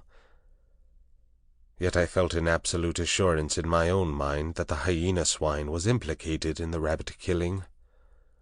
A strange persuasion came upon me that, save for the grossness of the line, the grotesqueness of the forms, I had here before me the whole balance of human life in miniature, the whole interplay of instinct, reason, and fate in its simplest form. The leopard man had happened to go under. That was all the difference. Poor brute. Poor brutes. I began to see the viler aspect of Moreau's cruelty. I had not thought before of the pain and trouble that came to these poor victims after they had passed from Moreau's hands. I had shivered only at the days of actual torment in the enclosure, but now that seemed to me the lesser part. Before they had been beasts, their instincts fitly adapted to their surroundings, and happy as living things may be. Now they stumbled in the shackles of humanity, lived in a fear that never died, fretted by a law they could not understand. Their mock-human existence, begun in an agony, was one long internal struggle, one long dread of Moreau. And for what? It was the wantonness of it that stirred me. Had Moreau had any intelligible object, I could have sympathized at least a little with him. I am not so squeamish about pain as that. I could have forgiven him a little even, had his motive been only hate. But he was so irresponsible, so utterly careless. His curiosity, his mad, aimless investigations drove him on, and the things were thrown out to live a year or so, to struggle and blunder and suffer, and at last to die painfully. They were wretched in themselves. The old animal hate moved them to trouble one another. The law held them back from a brief hot struggle and a decisive end to their natural animosities. In those days my fear of the beast people went the way of my personal fear of Moreau. I fell indeed into a morbid state, deep and enduring, and alien to fear, which has left permanent scars upon my mind. I must confess that I lost faith in the sanity of the world when I saw it suffering the painful disorder of this island. A blind fate, a vast, pitiless mechanism, seemed to cut and shape the fabric of existence, and I, Moreau, by his passion for research, Montgomery by his passion for drink, the beast people with their instincts and mental restrictions, were torn and crushed, ruthlessly, inevitably, amid the infinite complexity of its incessant wheels. But this condition did not come all at once. I think indeed that I anticipate a little in speaking of it now. 17. A catastrophe. Scarcely 6 weeks passed before I had lost every feeling but dislike and abhorrence for this infamous experiment of Moreau's. My one idea was to get away from these horrible caricatures of my Maker's image, back to the sweet and wholesome intercourse of men. My fellow creatures, from whom I was thus separated, began to assume idyllic virtue and beauty in my memory. My first friendship with Montgomery did not increase. His long separation from humanity, his secret vice of drunkenness, his evident sympathy with the beast people, tainted him to me. Several times I let him go alone among them. I avoided intercourse with him in every possible way. I spent an increasing proportion of my time upon the beach, looking for some liberating sail that never appeared, until one day there fell upon us an appalling disaster, which put an altogether different aspect upon my strange surroundings. It was about 7 or 8 weeks after my landing, rather more, I think, though I had not troubled to keep account of the time, when this catastrophe occurred. It happened in the early morning, I should think about 6. I had risen and breakfasted early, having been aroused by the noise of 3 beast men carrying wood into the enclosure. After breakfast I went to the open gateway of the enclosure, and stood there smoking a cigarette and enjoying the freshness of the early morning. Moreau presently came round the corner of the enclosure and greeted me. He passed by me, and I heard him behind me unlock and enter his laboratory. So indurated was I at that time to the abomination of the place, that I heard without a touch of emotion the puma victim begin another day of torture. It met its persecutor with a shriek, almost exactly like that of an angry virago. Then suddenly something happened. I do not know what, to this day.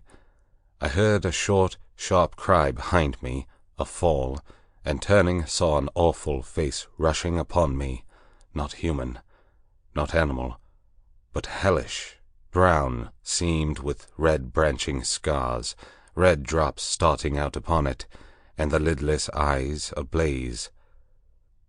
I threw up my arm to defend myself from the blow that flung me headlong with a broken forearm, and the great monster, swathed in lint and with red-stained bandages fluttering about it, leapt over me and passed.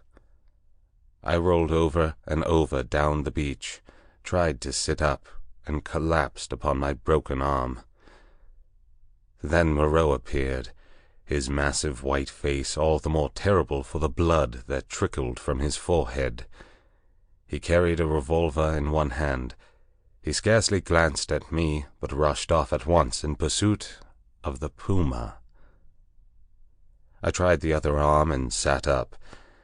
The muffled figure in front ran in great striding leaps along the beach, and Moreau followed her. She turned her head and saw him, then doubling abruptly, made for the bushes. She gained upon him at every stride. I saw her plunge into them, and Moreau, running slantingly to intercept her, fired and missed as she disappeared. Then he too vanished in the green confusion. I stared after them, and then the pain in my arm flamed up, and with a groan I staggered to my feet. Montgomery appeared in the doorway, dressed, and with his revolver in his hand. "Great God, Prendick!" he said, not noticing that I was hurt. "That brute's loose! Tore the fetter out of the wall. Have you seen them?" Then, sharply, seeing I gripped my arm, "What's the matter?" "I was standing in the doorway," said I.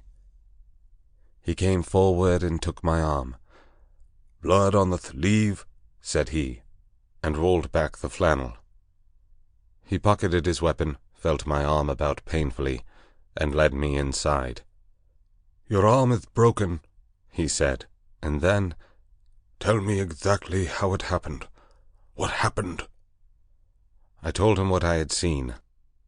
Told him in broken sentences, with gasps of pain between them, and very dexterously and swiftly he bound my arm meanwhile. He slung it from my shoulder, stood back, and looked at me. "You'll do," he said. "And now?" He thought. Then he went out and locked the gates of the enclosure. He was absent some time. I was chiefly concerned about my arm. The incident seemed merely one more of many horrible things.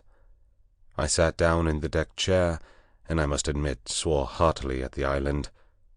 The first dull feeling of injury in my arm had already given way to a burning pain when Montgomery reappeared. His face was rather pale, and he showed more of his lower gums than ever. "I can neither see nor hear anything of him," he said. "I've been thinking he may want my help." He stared at me with his expressionless eyes. "That was a strong brute," he said. "It simply wrenched its fetter out of the wall." He went to the window, then to the door, and there turned to me. "I shall go after him," he said. "There's another revolver I can leave with you. To tell you the truth, I feel anxious, somehow." He obtained the weapon and put it ready to my hand on the table, then went out, leaving a restless contagion in the air. I did not sit long after he left, but took the revolver in hand and went to the doorway. The morning was as still as death. Not a whisper of wind was stirring. The sea was like polished glass, the sky empty, the beach desolate. In my half-excited, half-feverish state, this stillness of things oppressed me. I tried to whistle, and the tune died away. I swore again, the second time that morning. Then I went to the corner of the enclosure and stared inland at the green bush that had swallowed up Moreau and Montgomery. When would they return, and how? Then, far away up the beach, a little grey beast man appeared, ran down to the water's edge, and began splashing about. I strolled back to the doorway, then to the corner again, and so began pacing to and fro like a sentinel upon duty. Once I was arrested by the distant voice of Montgomery, bawling, "Cooee! Moreau!" My arm became less painful, but very hot. I got feverish and thirsty. My shadow grew shorter. I watched the distant figure until it went away again. Would Moreau and Montgomery never return? 3 sea-birds began fighting for some stranded treasure. Then from far away behind the enclosure I heard a pistol shot, a long silence, and then came another. Then a yelling cry nearer, and another dismal gap of silence. My unfortunate imagination set to work to torment me. Then suddenly a shot close by.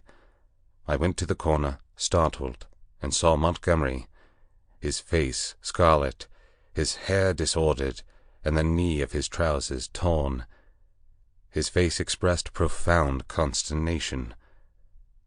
Behind him slouched the beast-man, Imling, and round Imling's jaws were some queer, dark stains. "Has he come?"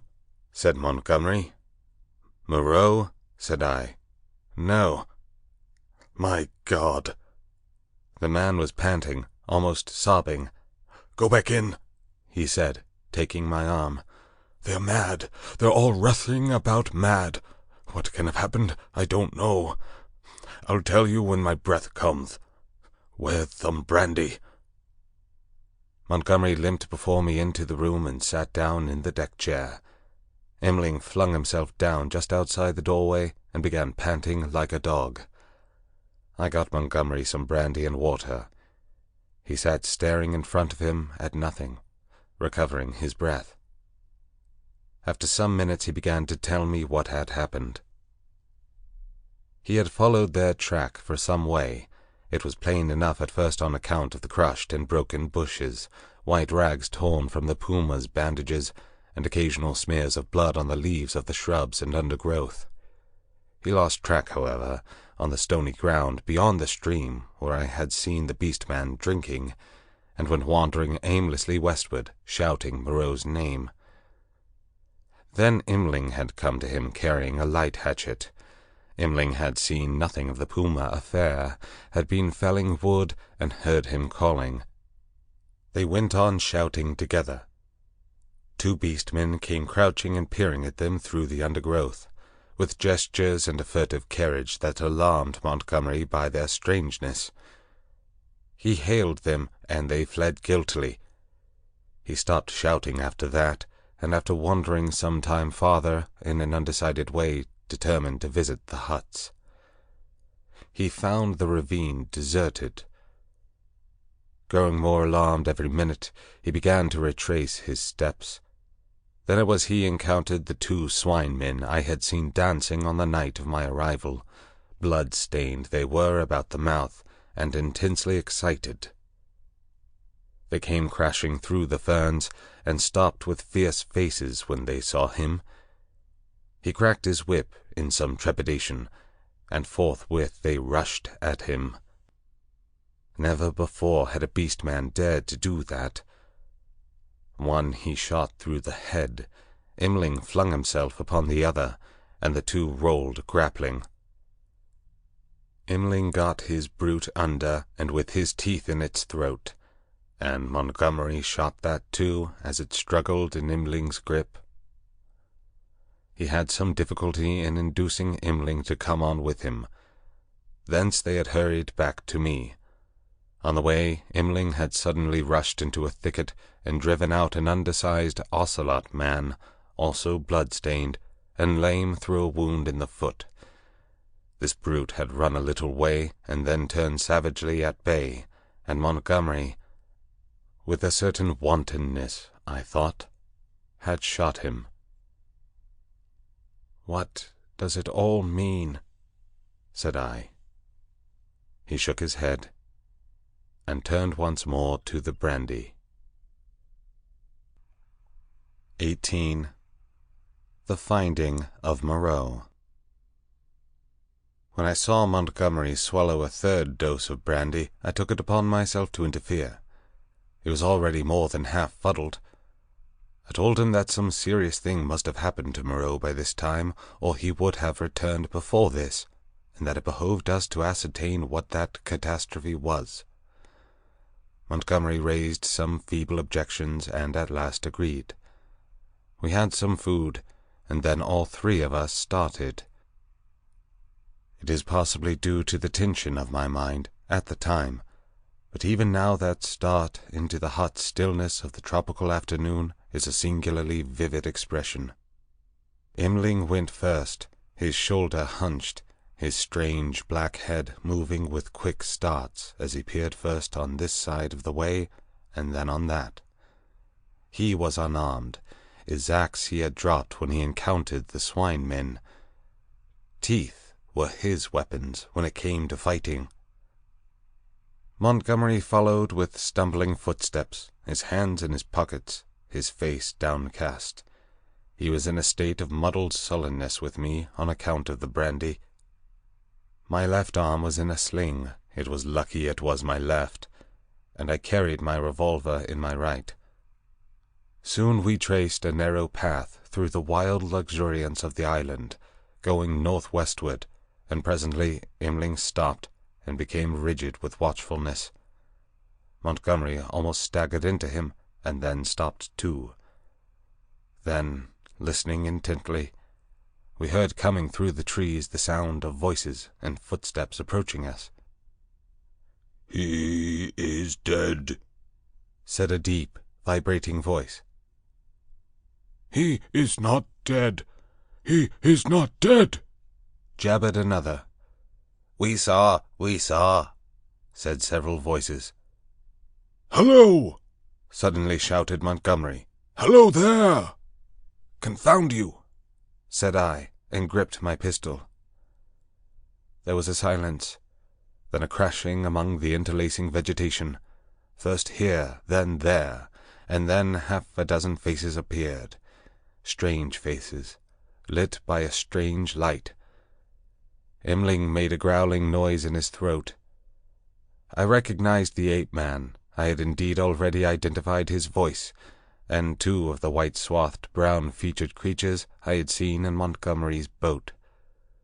With these were the two dappled brutes, and that grey, horribly crooked creature who said the law, with his grey hair streaming down its cheeks, heavy grey eyebrows and grey locks pouring off from a central parting upon its sloping forehead, a heavy, faceless thing, with strange red eyes, looking at us curiously from amidst the green. For a space no one spoke. Then Montgomery hiccuped. "Who said he was dead?" The monkey-man looked guiltily at the hairy grey thing. "He is dead," said this monster. "They saw." There was nothing threatening about this detachment, at any rate. They seemed awe-stricken and puzzled. "Where is he?" said Montgomery. "Beyond." And the grey creature pointed. "Is there a law now?" asked the monkey-man. "Is it still to be this and that? Is he dead indeed?" Is there a law? Repeated the man in white. Is there a law? That other with the whip. "He is dead," said the hairy grey thing, and they all stood watching us. "Prendick," said Montgomery, turning his dull eyes to me. "He's dead, evidently." I had been standing behind him during this colloquy. I began to see how things lay with them. I suddenly stepped in front of Montgomery and lifted up my voice. "Children of the law," I said, "he is not dead." Imling turned his sharp eyes on me. "He has changed his shape. He has changed his body," I went on. "For a time you will not see him. He is there," I pointed upward, "where he can watch you. You cannot see him, but he can see you. Fear the law." I looked at them squarely. They flinched. "He is great. He is good," said the ape-man, peering fearfully upward among the dense trees. "And the other thing?" I demanded. "The thing that bled and ran screaming and sobbing, that is dead too," said the grey thing, still regarding me. "That's well," grunted Montgomery. "The other with the whip," began the grey thing. "Well," said I. "Said he was dead." But Montgomery was still sober enough to understand my motive in denying Moreau's death. "He is not dead," he said slowly. "Not dead at all. No more dead than I am." "Some," said I, "have broken the law. They will die. Some have died. Show us now where his old body lies, the body he cast away because he had no more need of it."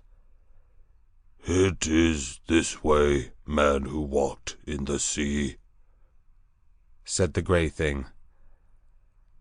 And with these 6 creatures guiding us, we went through the tumult of ferns and creepers and tree stems towards the northwest. Then came a yelling, a crashing among the branches, and a little pink homunculus rushed by us, shrieking. Immediately after appeared a monster in headlong pursuit, blood-bedabbled, who was amongst us almost before he could stop his career. The grey thing leapt aside. Imling with a snarl flew at it, and was struck aside. Montgomery fired and missed, bowed his head, threw up his arm, and turned to run. I fired, and the thing still came on. Fired again, point blank, into its ugly face. I saw its features vanish in a flash. Its face was driven in.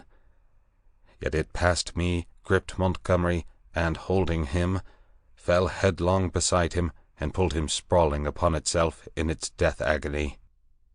I found myself alone with Imling, the dead brute, and the prostrate man.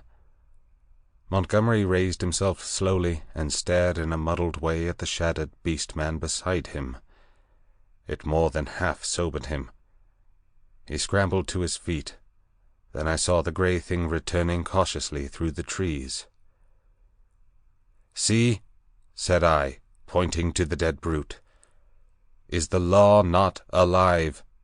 This came of breaking the law." He peered at his body. "He sends the fire that kills," said he, in his deep voice, repeating part of the ritual. The others gathered round and stared for a space. At last we drew near the westward extremity of the island. We came upon the gnawed and mutilated body of the puma, its shoulder bone smashed by a bullet, and perhaps 20 yards farther found at last what we sought.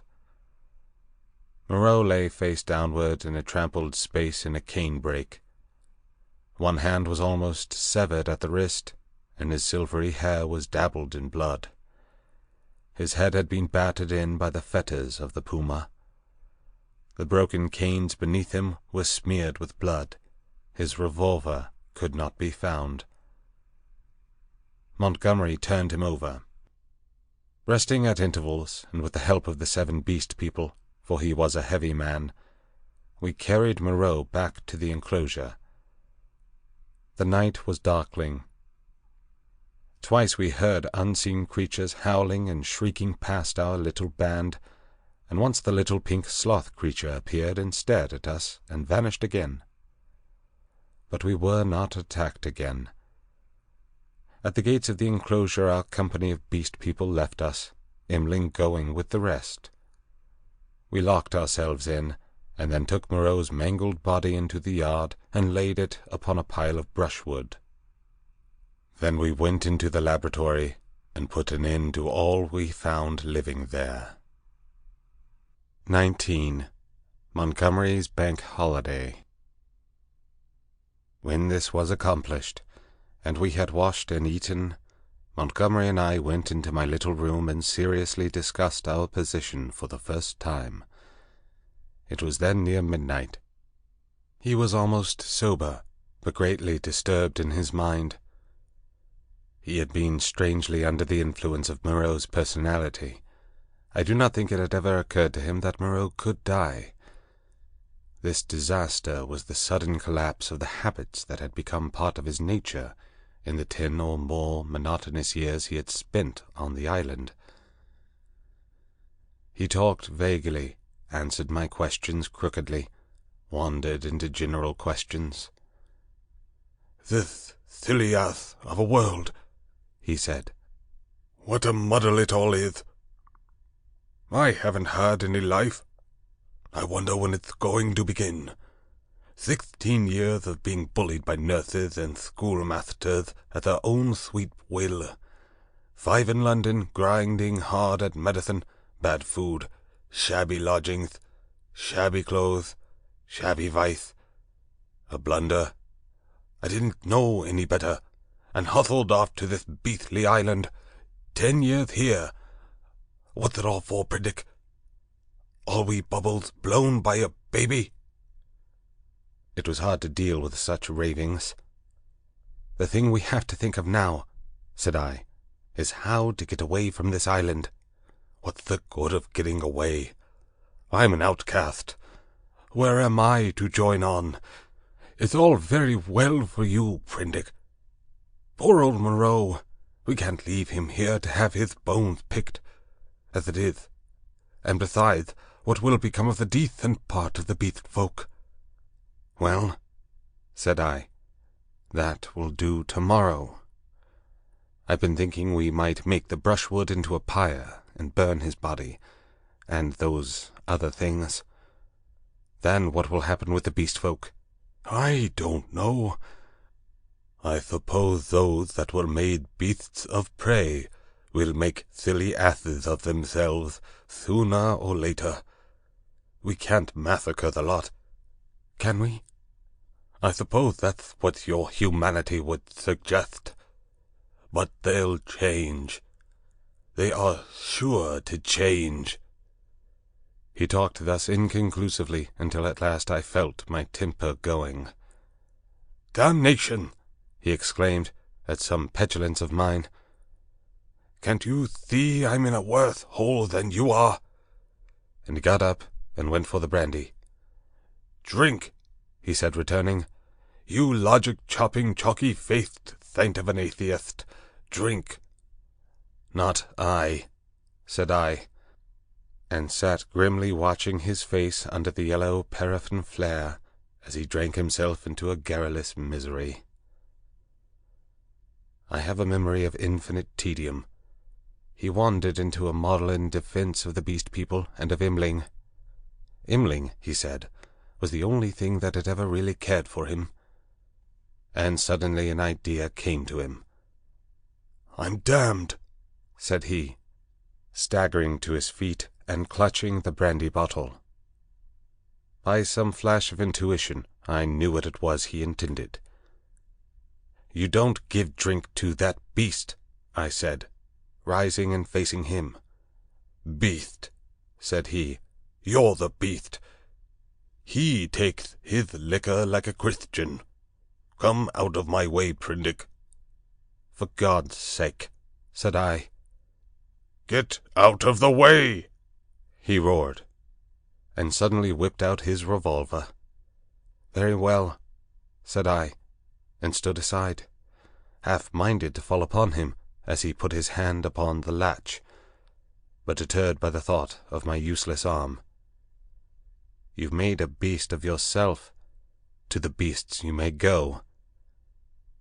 He flung the doorway open, and stood half-facing me between the yellow lamplight and the pallid glare of the moon. His eye sockets were blotches of black under his stubbly eyebrows. You're a solemn prig, Prendick, a silly ass. You're always fearing and fancying. We're on the edge of things. I'm bound to cut my throat tomorrow. I'm going to have a damned bank holiday tonight. He turned and went out into the moonlight. Imling, he cried. Imling, old friend. 3 dim creatures in the silvery light came along the edge of the wan beach. One a white-wrapped creature, the other 2 blotches of blackness following it. They halted, staring. Then I saw Imling's hunched shoulders as he came round the corner of the house. "Drink!" cried Montgomery. "Drink, you brutes! Drink and be men! Damn, I'm the cleverest. Moreau forgot this. This is the last touch. Drink, I tell you!" And waving the bottle in his hand, he started off at a kind of quick trot to the westward, Imling ranging himself between him and the 3 dim creatures who followed. I went to the doorway. They were already indistinct in the midst of the moonlight before Montgomery halted. I saw him administer a dose of the raw brandy to Imling, and saw the 5 figures melt into one vague patch.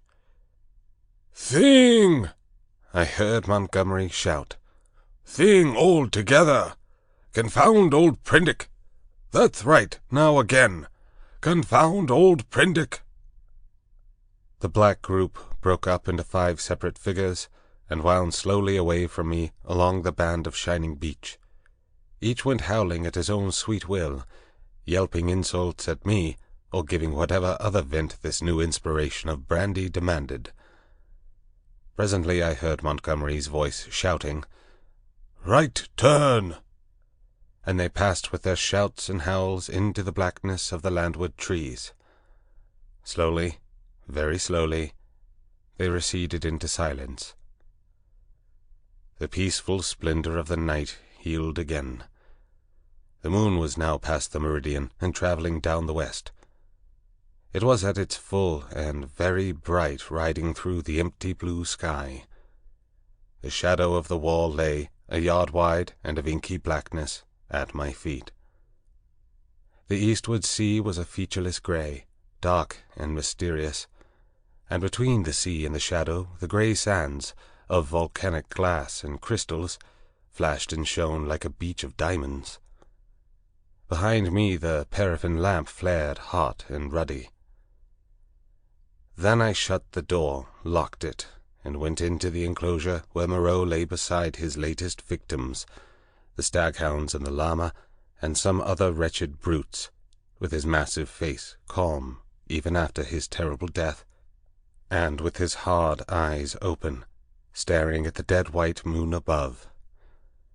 I sat down upon the edge of the sink, and with my eyes upon that ghastly pile of silvery light and ominous shadows began to turn over my plans.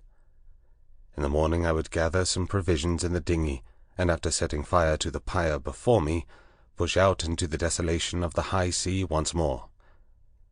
I felt that for Montgomery there was no help, that he was, in truth, half akin to these beast folk, unfitted for human kindred. I do not know how long I sat there scheming. It must have been an hour or so. Then my planning was interrupted by the return of Montgomery to my neighborhood. I heard a yelling from many throats, a tumult of exultant cries passing down towards the beach, whooping and howling, and excited shrieks that seemed to come to a stop near the water's edge. The riot rose and fell. I heard heavy blows and the splintering smash of wood, but it did not trouble me then. A discordant chanting began. My thoughts went back to my means of escape. I got up, brought the lamp, and went into a shed to look at some kegs I had seen there. Then I became interested in the contents of some biscuit tins and opened one.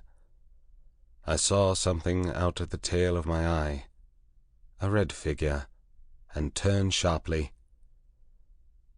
Behind me lay the yard, vividly black and white in the moonlight, and the pile of wood and faggots on which Moreau and his mutilated victims lay, one over another. They seemed to be gripping one another in one last revengeful grapple. His wounds gaped, black as night, and the blood that had dripped lay in black patches upon the sand. Then I saw, without understanding, the cause of my phantom, a ruddy glow that came and danced and went upon the wall opposite. I misinterpreted this, fancied it was a reflection of my flickering lamp, and turned again to the stores in the shed.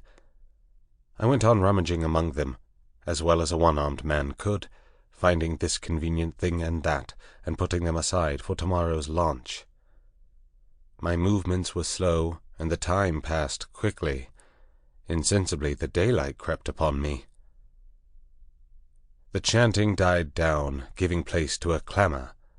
Then it began again, and suddenly broke into a tumult. I heard cries of "More, more," a sound like quarreling, and a sudden wild shriek.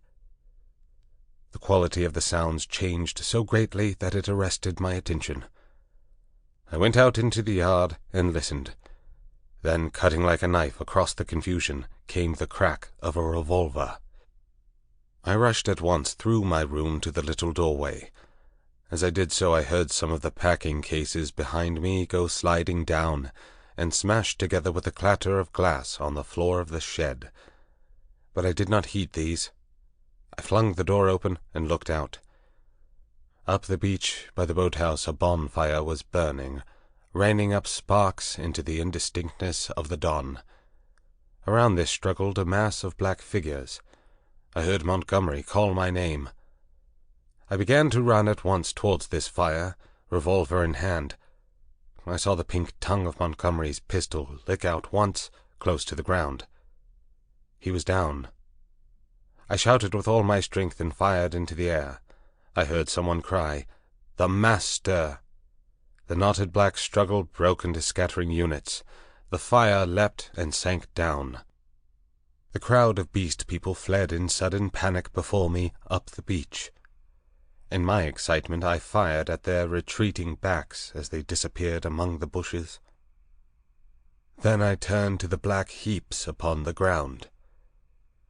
Montgomery lay on his back, with a hairy grey beast man sprawling across his body. The brute was dead, but still gripping Montgomery's throat with its curving claws. Nearby lay Imling on his face, and quite still, his neck bitten open, and the upper part of the smashed brandy bottle in his hand. 2 other figures lay near the fire, the one motionless, the other groaning fitfully, every now and then raising its head slowly, then dropping it again. I caught hold of the grey man and pulled him off Montgomery's body. His claws drew down the torn coat reluctantly as I dragged him away. Montgomery was dark in the face and scarcely breathing. I splashed sea-water on his face and pillowed his head on my rolled-up coat. Imling was dead. The wounded creature by the fire, it was a wolf brute with a bearded grey face, lay, I found, with the fore part of its body upon the still glowing timber. The wretched thing was injured so dreadfully that in mercy I blew its brains out at once. The other brute was one of the bull men, swathed in white. He too was dead.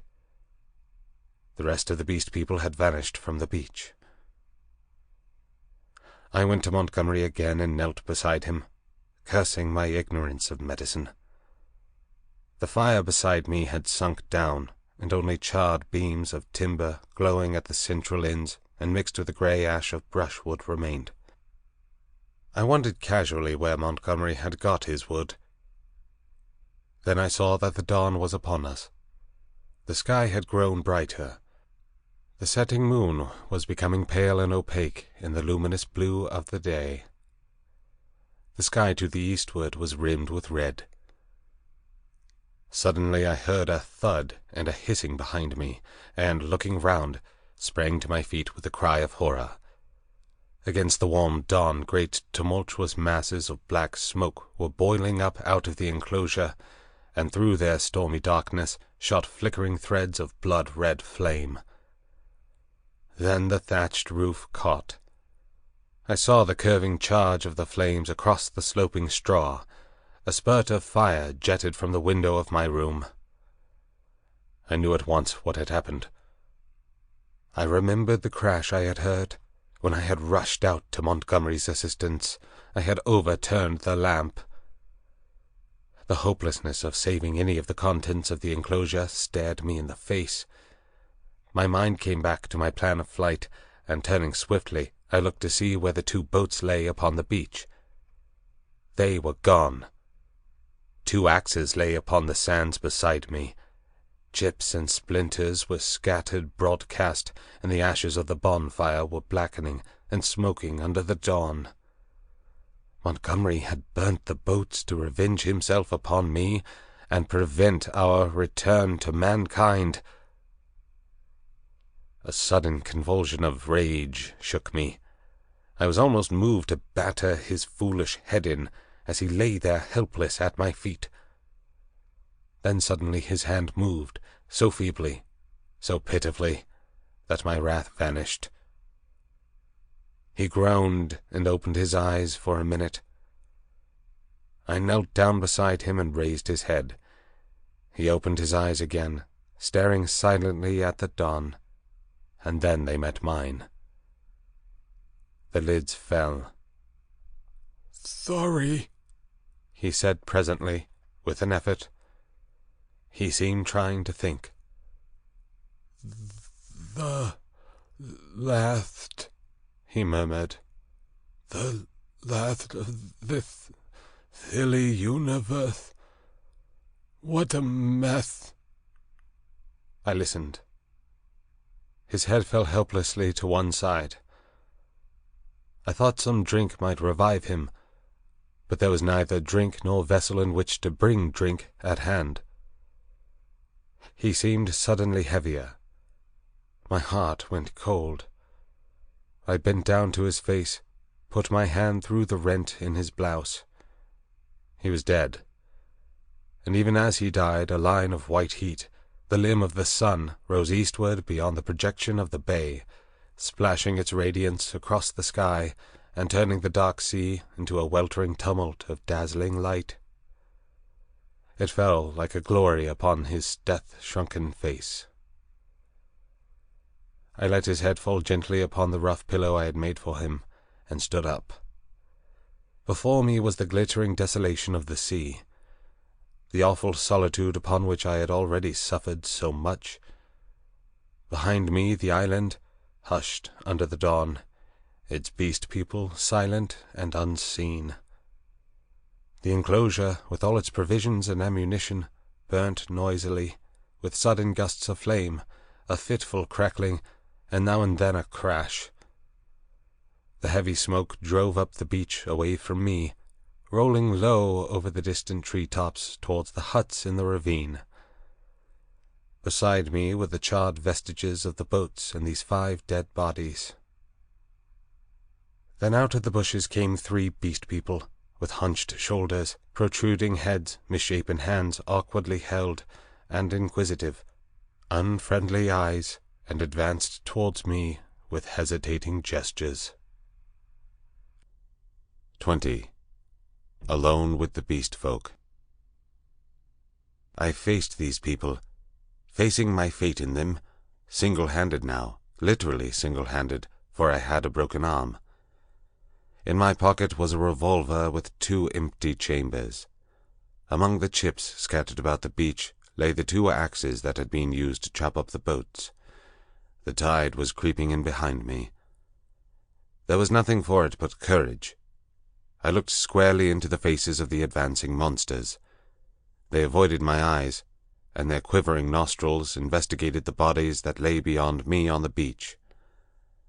I took a half-dozen steps, picked up the blood-stained whip that lay beneath the body of the wolfman, and cracked it.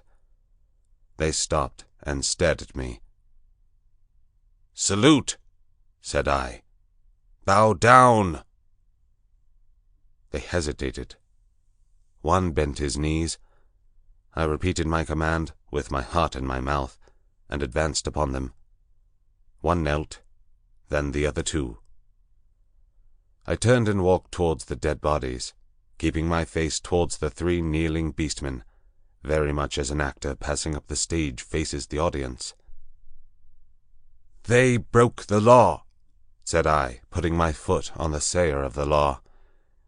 "They have been slain, even the sayer of the law, even the other with the whip. Great is the law, come and see." "None escape," said one of them, advancing and peering. "None escape," said I. "Therefore hear and do as I command." They stood up, looking questioningly at one another. "Stand there," said I. I picked up the hatchets and swung them by their heads from the sling of my arm. Turning Montgomery over, picked up his revolver, still loaded in 2 chambers, and bending down to rummage, found a half-dozen cartridges in his pocket. "Take him," said I, standing up again and pointing with the whip. "Take him, and carry him out, and cast him into the sea." They came forward, evidently still afraid of Montgomery, but still more afraid of my cracking red whiplash. And after some fumbling and hesitation, some whip-cracking and shouting, they lifted him gingerly, carried him down to the beach, and went splashing into the dazzling welter of the sea. "On!" said I. "On! Carry him far!" They went in up to their armpits and stood regarding me. "Let go," said I. and the body of Montgomery vanished with a splash. Something seemed to tighten across my chest. "Good," said I, with a break in my voice, and they came back, hurrying and fearful, to the margin of the water, leaving long wakes of black in the silver. At the water's edge they stopped, turning and glaring into the sea, as though they presently expected Montgomery to arise therefrom and exact vengeance. "Now these," said I, pointing to the other dead bodies. They took care not to approach the place where they had thrown Montgomery into the water, but instead carried the 4 dead beast people slantingly along the beach for perhaps 100 yards before they waded out and cast them away. As I watched them disposing of the mangled remains of Imling, I heard a light footfall behind me, and turning quickly, saw the big hyena swine perhaps a dozen yards away. His head was bent down, his bright eyes were fixed upon me, his stumpy hands clenched and held close by his side. He stopped in this crouching attitude when I turned, his eyes a little averted. For a moment we stood eye to eye. I dropped the whip and snatched at the pistol in my pocket, for I meant to kill this brute, the most formidable of any left now upon the island, at the first excuse. It may seem treacherous, but so I was resolved. I was far more afraid of him than any of the other 2 of the beast folk. His continued life was, I knew, a great threat against mine. I was perhaps a dozen seconds collecting myself. Then cried I, "Salute! Bow down!" His teeth flashed upon me in a snarl. "Who are you, that I should—" Perhaps a little too spasmodically, I drew my revolver, aimed quickly, and fired. I heard him yelp, saw him run sideways and turn, knew I had missed, and clicked back the cock with my thumb for the next shot. But he was already running, headlong, jumping from side to side, and I dared not risk another miss. Every now and then he looked back at me over his shoulder. He went slanting along the beach, and vanished beneath the driving masses of dense smoke that was still pouring out from the burning enclosure. For some time I stood staring after him. I turned to my 3 obedient beast folk again, and signaled them to drop the body they still carried. Then I went back to the place by the fire where the bodies had fallen, and kicked the sand until all the brown blood-stains were absorbed and hidden. I dismissed my 3 serfs with a wave of the hand, and went up the beach into the thickets. I carried my pistol in my hand, my whip thrust with the hatches in the sling of my arm. I was anxious to be alone, to think out the position in which I was now placed. A dreadful thing that I was only beginning to realize was that over all this island there was now no safe place where I could be alone and secure to rest or sleep. I had recovered strength amazingly since my landing, but I was still inclined to be nervous and to break down under any great stress. I felt that I ought to cross the island and establish myself with the beast people, and make myself secure in their confidence. But my heart failed me. I went back to the beach, and turning eastward past the burning enclosure, made for a point where a shallow spit of coral sand ran out towards the reef. Here I could sit down and think, my back to the sea, and my face against any surprise. And there I sat, chin on knees, the sun beating down upon my head, and unspeakable dread in my mind, plotting how I could live on against the hour of my rescue, if ever rescue came. I tried to review the whole situation as calmly as I could, but it was difficult to clear the thing of emotion. I began turning over in my mind the reason of Montgomery's despair. "They will change," he said. "They are sure to change." And Moreau, what was it that Moreau had said? "The stubborn beast flesh grows day by day back again." Then I came round to the hyena swine. I felt sure that if I did not kill that brute, he would kill me. The sayer of the law was dead, worse luck. They knew now that we of the whips could be killed, even as they themselves were killed. Were they peering at me already out of the green masses of ferns and palms over yonder, watching until I came within their spring? Were they plotting against me? What was the hyena swine telling them? My imagination was running away with me into a morass of unsubstantial fears. My thoughts were disturbed by a crying of sea-birds hurrying towards some black object that had been stranded by the waves on the beach near the enclosure. I knew what the object was, but I had not the heart to go back and drive them off. I began walking along the beach in the opposite direction, designing to come round the eastward corner of the island and so approach the ravine of the huts, without traversing the possible ambuscades of the thickets.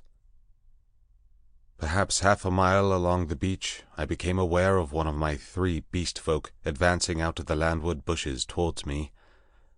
I was now so nervous with my own imaginings that I immediately drew my revolver.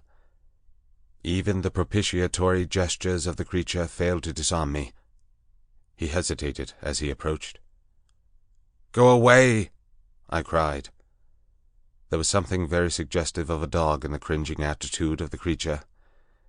It retreated a little way, very like a dog being sent home, and stopped, looking at me imploringly with canine brown eyes. "Go away," said I. "Do not come near me." "May I not come near you?" it said. "No, go away," I insisted, and snapped my whip. Then, putting my whip in my teeth, I stooped for a stone, and with that threat drove the creature away. So in solitude I came round by the ravine of the beast people, and hiding among the weeds and reeds that separated this crevice from the sea, I watched such of them as appeared, trying to judge from them their gestures and appearance how the death of Moreau and Montgomery and the destruction of the House of Pain had affected them. I know now the folly of my cowardice. Had I kept my courage up to the level of the dawn, had I not allowed it to ebb away in solitary thought, I might have grasped the vacant sceptre of Moreau and ruled over the beast people. As it was, I lost the opportunity, and sank to the position of a mere leader among my fellows. Towards noon, certain of them came and squatted basking in the hot sand.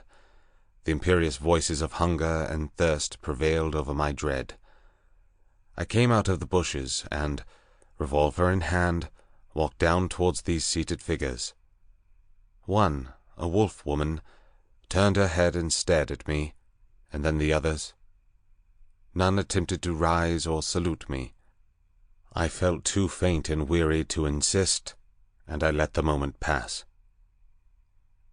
"I want food," said I, almost apologetically, and drawing near. "There is food in the huts," said an ox-boar man, drowsily, and looking away from me. I passed them, and went down into the shadow and odours of the almost deserted ravine. In an empty hut I feasted on some specked and half-decayed fruit, and then after I had propped some branches and sticks about the opening, and placed myself with my face towards it and my hand upon my revolver, the exhaustion of the last 30 hours claimed its own, and I fell into a light slumber, hoping that the flimsy barricade I had erected would cause sufficient noise in its removal to save me from surprise. 21. The Reversion of the Beast Folk. In this way I became one among the beast people in the island of Dr. Moreau. When I awoke, it was dark about me. My arm ached in its bandages. I sat up, wondering at first where I might be. I heard coarse voices talking outside. Then I saw that my barricade had gone, and that the opening of the hut stood clear. My revolver was still in my hand. I heard something breathing, saw something crouched together close beside me. I held my breath, trying to see what it was. It began to move slowly, interminably. Then something soft and warm and moist passed across my hand. All my muscles contracted. I snatched my hand away.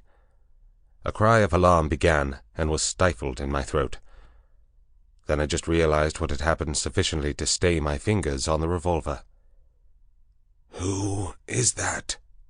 I said in a hoarse whisper, the revolver still pointed. Master." "Who are you?" "They say there is no master now, but I know.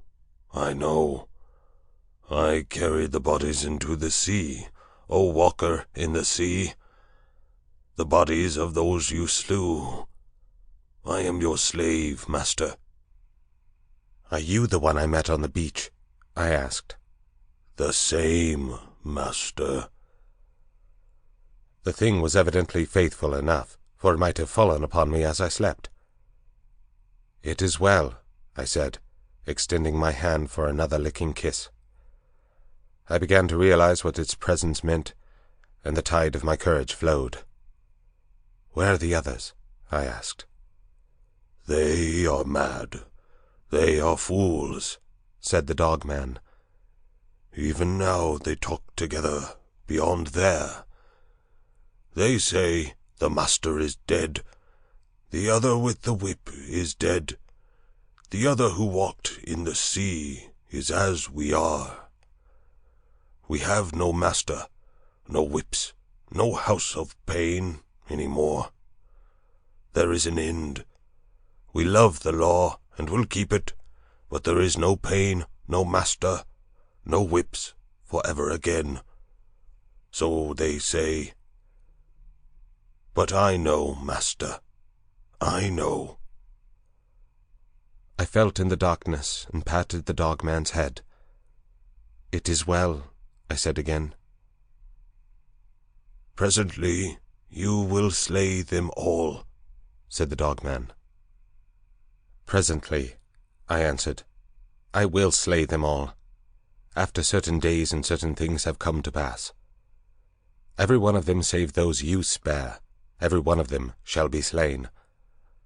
"What the master wishes to kill, the master kills," said the dog-man with a certain satisfaction in his voice. "And that their sins may grow," I said. "Let them live in their folly until their time is ripe. Let them not know that I am the master." "The master's will is sweet," said the dog-man, with the ready tact of his canine blood. "But one has sinned," said I. "Him I will kill, whenever I may meet him. When I say to you, 'That is he,' see that you fall upon him. And now I will go to the men and women who are assembled together." For a moment the opening of the hut was blackened by the exit of the dog-man. Then I followed and stood up, almost in the exact spot where I had been when I had heard Moreau and his stag-hound pursuing me. But now it was night, and all the miasmatic ravine about me was black, and beyond, instead of a green, sunlit slope, I saw a red fire, before which hunched, grotesque figures moved to and fro. Farther were the thick trees, a bank of darkness, fringed above with the black lace of the upper branches. The moon was just riding up on the edge of the ravine, and like a bar across its face drove the spire of vapor that was forever streaming from the fumaroles of the island. "Walk by me," said I, nerving myself, and side by side we walked down the narrow way, taking little heed of the dim things that peered at us out of the huts. None about the fire attempted to salute me. Most of them disregarded me ostentatiously. I looked round for the hyena swine, but he was not there. Altogether, perhaps 20 of the beast folk squatted, staring into the fire or talking to one another. "He is dead! He is dead! The master is dead!" said the voice of the ape-man to the right of me. "The house of pain! There is no house of pain!" "He is not dead," said I, in a loud voice. "Even now he watches us." This startled them. 20 pairs of eyes regarded me. "The house of pain is gone," said I. "It will come again. The master you cannot see, yet even now he listens among you." "True, true," said the dog-man. They were staggered at my assurance. An animal may be ferocious and cunning enough, but it takes a real man to tell a lie. "The man with the bandaged arm speaks a strange thing," said one of the beast folk. "I tell you it is so," I said. "The master and the house of pain will come back again. Woe be to him who breaks the law." They looked curiously at one another. With an affectation of indifference, I began to chop idly at the ground in front of me with my hatchet. They looked, I noticed, at the deep cuts I made in the turf. Then the satyr raised a doubt. I answered him. Then one of the dapple things objected, and an animated discussion sprang up around the fire. Every moment I began to feel more convinced of my present security. I talked now without the catching in my breath, due to the intensity of my excitement that had troubled me at first. In the course of about an hour I had really convinced several of the beast folk of the truth of my assertions, and talked most of the others into a dubious state. I kept a sharp eye for my enemy, the hyena swine, but he never appeared. Every now and then a suspicious movement would startle me, but my confidence grew rapidly. Then, as the moon crept down from the zenith, one by one the listeners began to yawn, showing the oddest teeth in the light of the sinking fire, and first one and then another retired towards the dens in the ravine, and I, dreading the silence and darkness, went with them, knowing it was safer with several of them than with one alone. In this manner began the longer part of my sojourn upon the island of Dr. Moreau.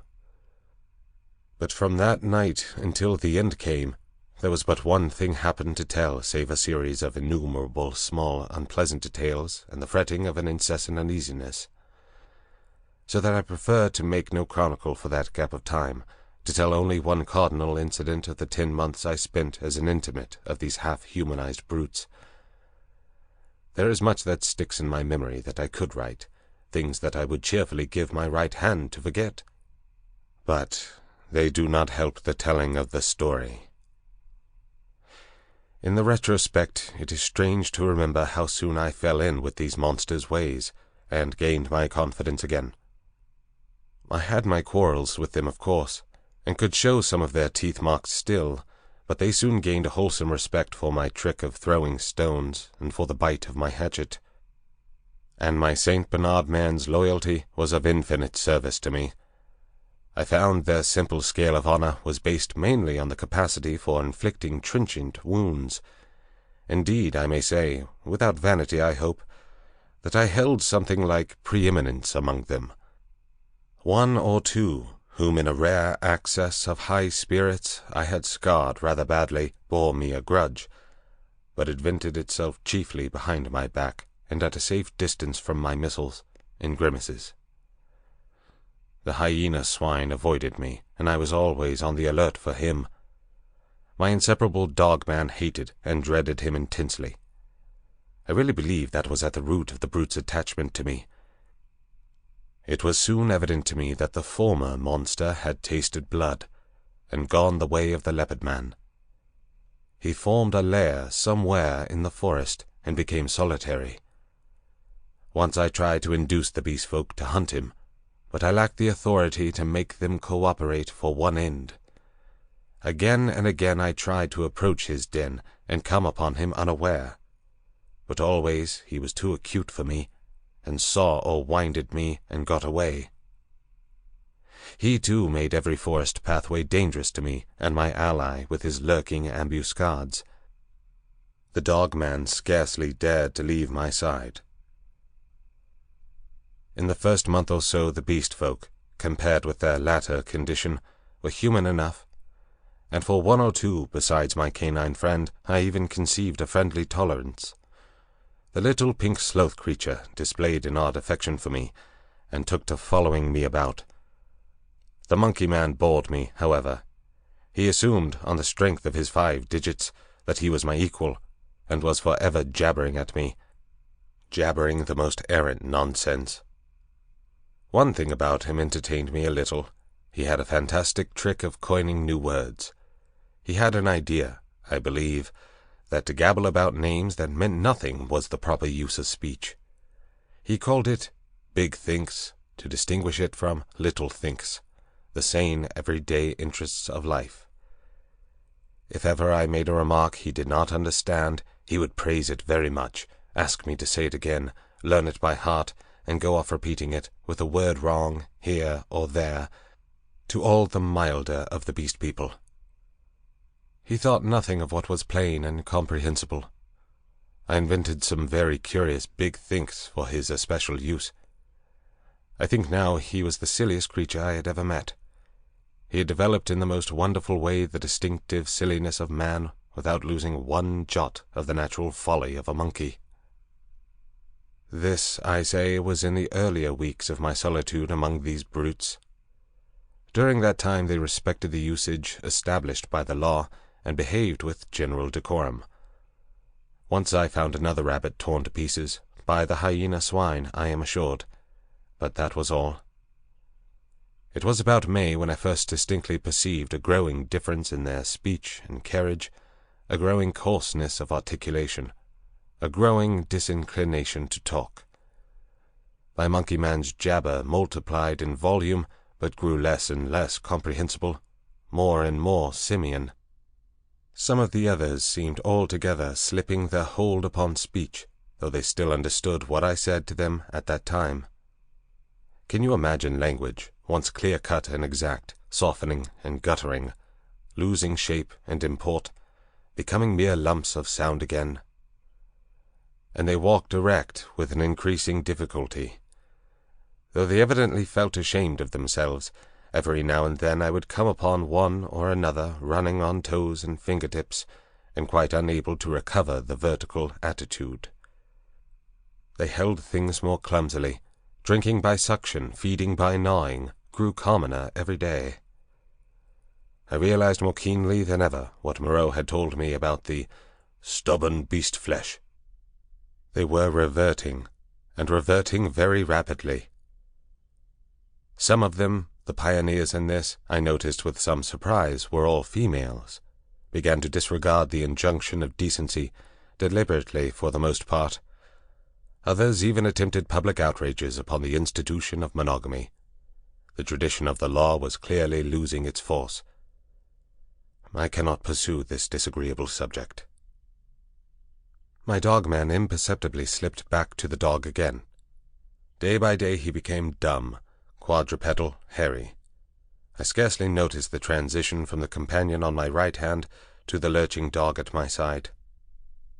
As the carelessness and disorganization increased from day to day, the lane of dwelling places, at no time very sweet, became so loathsome that I left it, and, going across the island, made myself a hovel of boughs amid the black ruins of Moreau's enclosure. Some memory of pain, I found, still made that place the safest from the beast folk.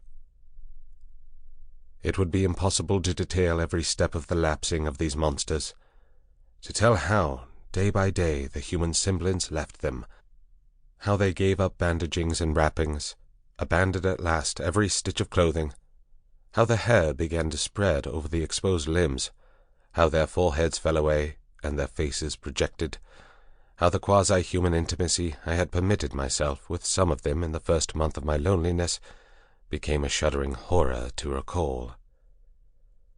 The change was slow and inevitable. For them and for me it came without any definite shock. I still went among them in safety, because no jolt in the downward glide had released the increasing charge of explosive animalism that ousted the human day by day. But I began to fear that soon now that shock must come. My St. Bernard brute followed me to the enclosure every night, and his vigilance enabled me to sleep at times in something like peace.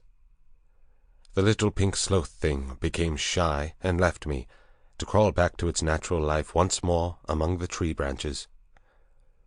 We were in just the state of equilibrium that would remain in one of those happy family cages which animal tamers exhibit, if the tamer were to leave it forever. Of course these creatures did not decline into such beasts as the reader has seen in zoological gardens, into ordinary bears, wolves, tigers, oxen, swine, and apes. There was still something strange about each. In each, Moreau had blended this animal with that. One perhaps was ursine chiefly, another feline chiefly, another bovine chiefly, but each was tainted with other creatures, a kind of generalized animalism appearing through the specific dispositions. And the dwindling shreds of the humanity still startled me every now and then, a momentary recrudescence of speech perhaps, an unexpected dexterity of the forefoot, a pitiful attempt to walk erect. I, too, must have undergone strange changes. My clothes hung about me as yellow rags, through whose rents showed the tanned skin. My hair grew long and became matted together. I am told that even now my eyes have a strange brightness, a swift alertness of movement. At first I spent the daylight hours on the southward beach, watching for a ship, hoping and praying for a ship. I counted on the Ipaquana returning as the year wore on, but she never came. 5 times I saw sails and thrice smoke, but nothing ever touched the island. I always had a bonfire ready, but no doubt the volcanic reputation of the island was taken into account for that. It was only about September or October that I began to think of making a raft. By that time my arm had healed, and both hands were at my service again. At first I found my helplessness appalling. I had never done any carpentry or such like work in my life, and I spent day after day in experimental chopping and binding among the trees. I had no ropes, and could hit on nothing wherewith to make ropes.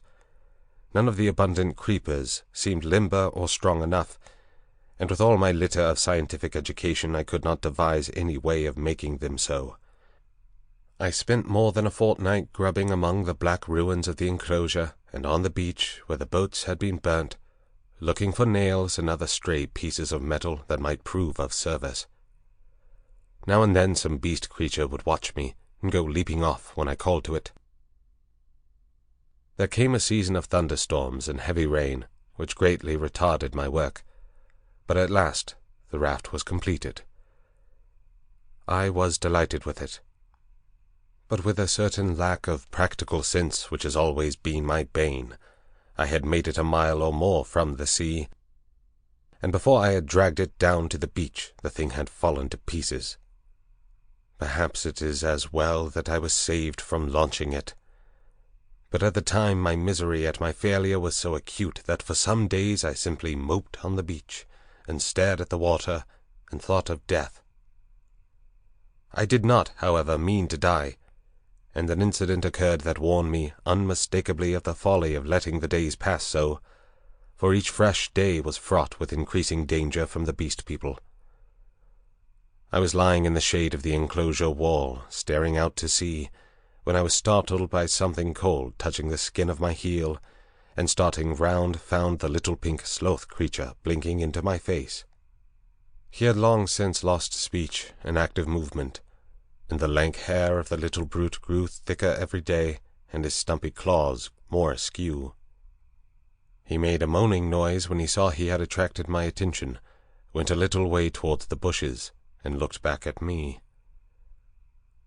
At first I did not understand, but presently it occurred to me that he wished me to follow him, and this I did at last, slowly, for the day was hot.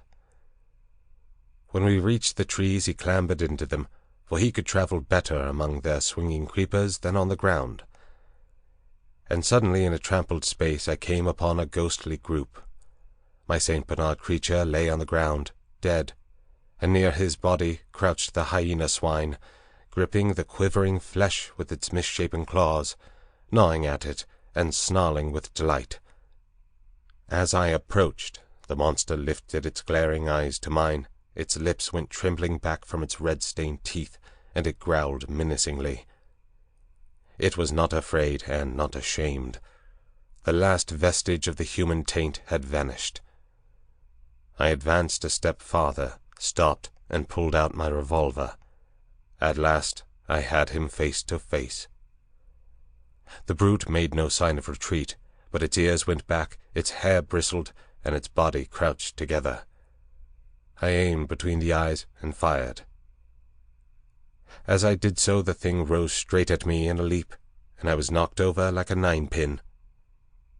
It clutched at me with its crippled hand and struck me in the face. Its spring carried it over me.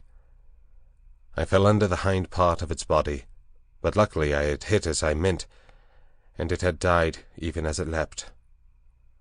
I crawled out from under its unclean weight and stood up trembling, staring at its quivering body. That danger at least was over. But this, I knew, was only the first of the series of relapses that must come. I burnt both of the bodies on a pyre of brushwood, but after that I saw that unless I left the island, my death was only a question of time. The beast people by that time had, with one or two exceptions, left the ravine and made themselves lairs according to their taste among the thickets of the island. Few prowled by day, most of them slept, and the island might have seemed deserted to a newcomer. But at night the air was hideous with their calls and howling. I had half a mind to make a massacre of them, to build traps or fight them with my knife.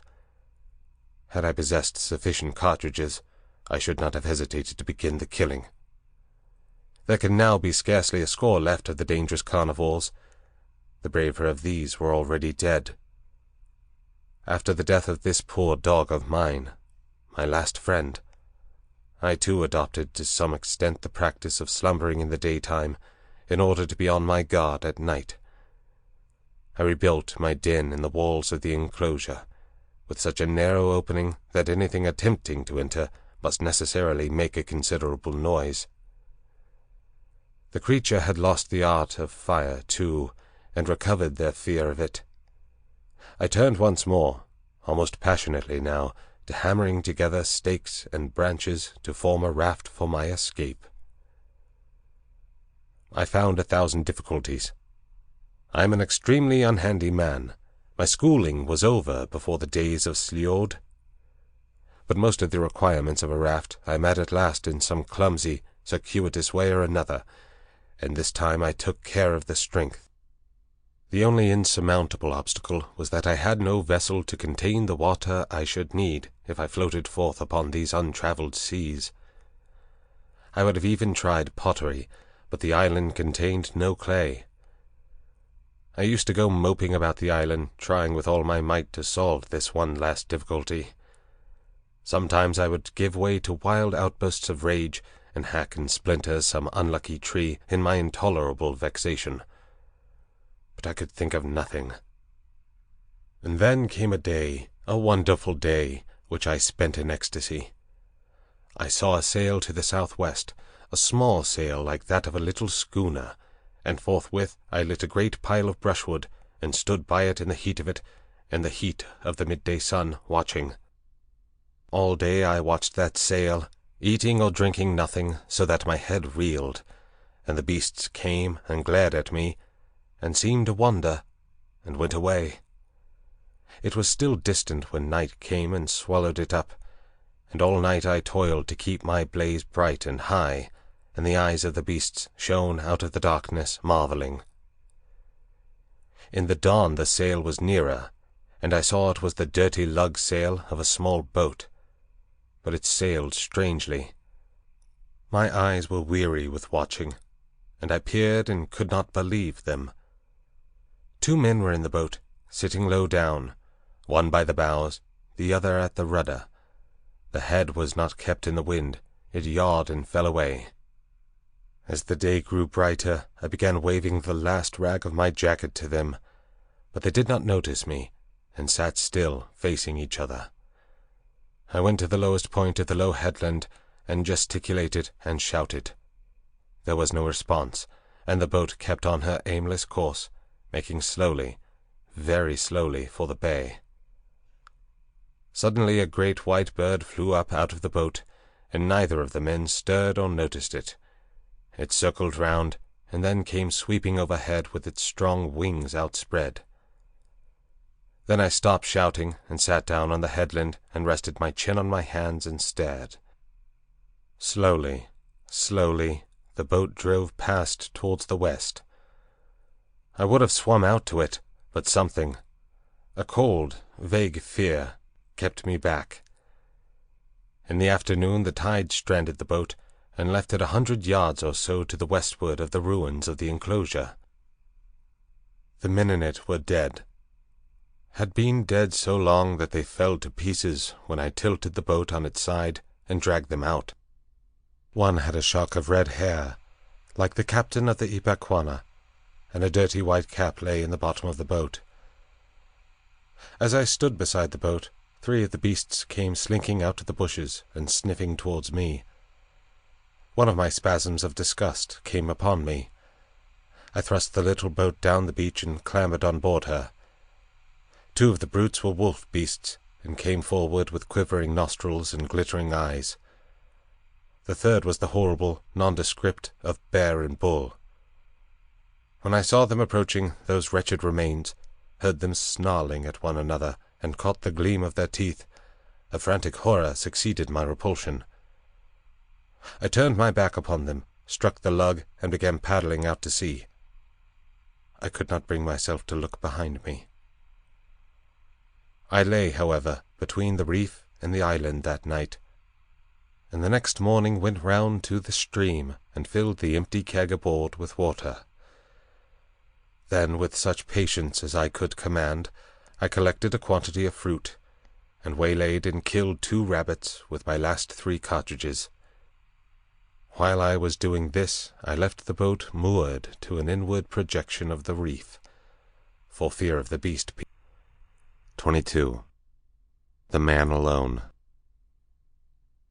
In the evening I started and drove out to the sea before a gentle wind from the southeast, slowly, steadily, and the island grew smaller and smaller, and the lank spire of smoke dwindled to a finer and finer line against the hot sunset.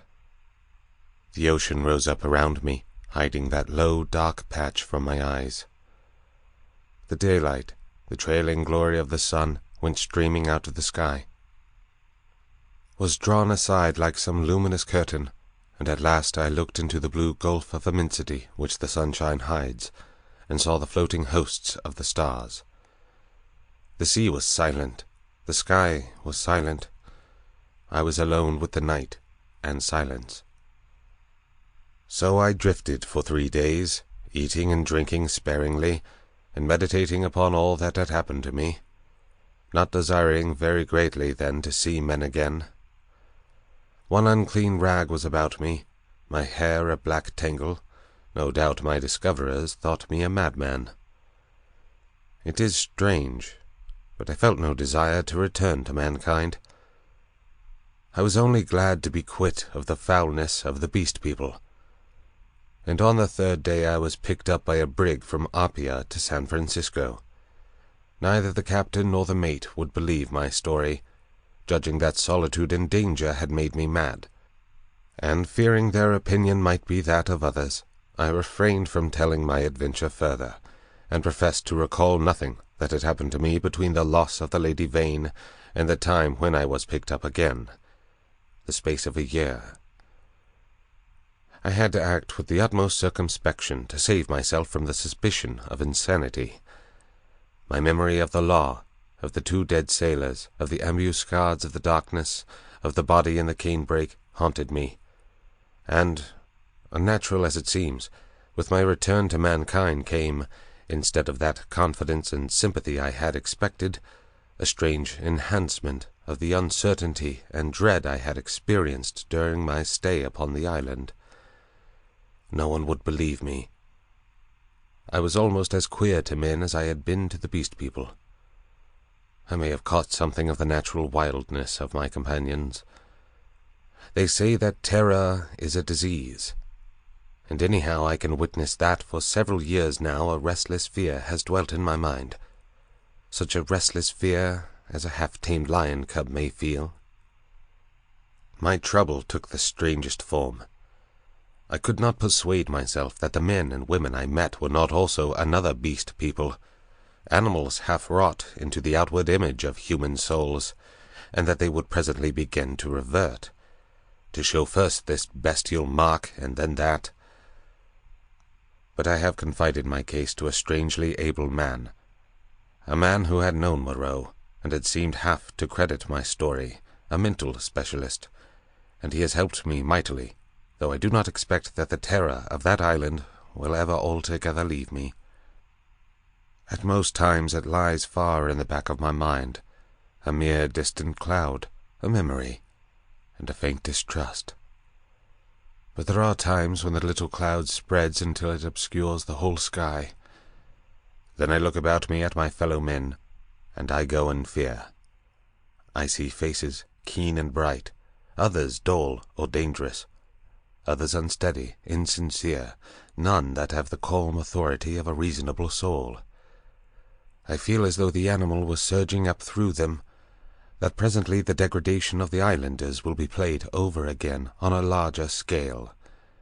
I know this is an illusion, that these seeming men and women about me are indeed men and women forever, perfectly reasonable creatures, full of human desires and tender solicitude, emancipated from instinct and the slaves of no fantastic law, being altogether different from the beast folk. Yet I shrink from them, from their curious glances, their inquiries and assistance, and long to be away from them and alone. For that reason I live near the broad, free downland, and can escape thither when this shadow is over my soul. And very sweet is the empty downland then, under the wind-swept sky. When I lived in London the horror was well-nigh insupportable. I could not get away from men. Their voices came through windows. Locked doors were flimsy safeguards. I would go out into the streets to fight with my delusion, and prowling women would mew after me. Furtive, craving men glanced jealously at me. Weary, pale workers go coughing by me with tired eyes and eager paces, like wounded deer dripping blood. Old people, bent and dull, pass murmuring to themselves, and, all unheeding, a ragged tale of gibing children. Then I would turn aside into some chapel, and even there, such was my disturbance, it seemed that the preacher gibbered big thinks, even as the ape-man had done. Or into some library, and there the intent faces over the books seemed but patient creatures waiting for prey. Particularly nauseous were the blank, expressionless faces of people in trains and omnibuses. They seemed no more my fellow creatures than dead bodies would be, so that I did not dare to travel unless I was assured of being alone. And even it seemed that I too was not a reasonable creature, but only an animal tormented with some strange disorder in its brain which sent it to wander alone, like a sheep stricken with gid. This is a mood, however, that comes to me now, I thank God, more rarely. I have withdrawn myself from the confusion of cities and multitudes, and spent my days surrounded by wise books, bright windows in this life of ours, lit by the shining souls of men.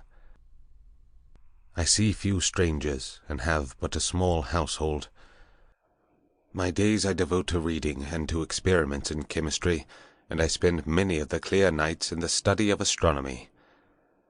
There is, though I do not know how there is or why there is, a sense of peace and protection in the glittering hosts of heaven. There it must be, I think, in the vast and eternal laws of matter, and not in the daily cares and sins and troubles of men, that whatever is more than animal within us must find its solace and its hope. I hope, or I could not live. And so, in hope and solitude, my story ends. Edward Prindick.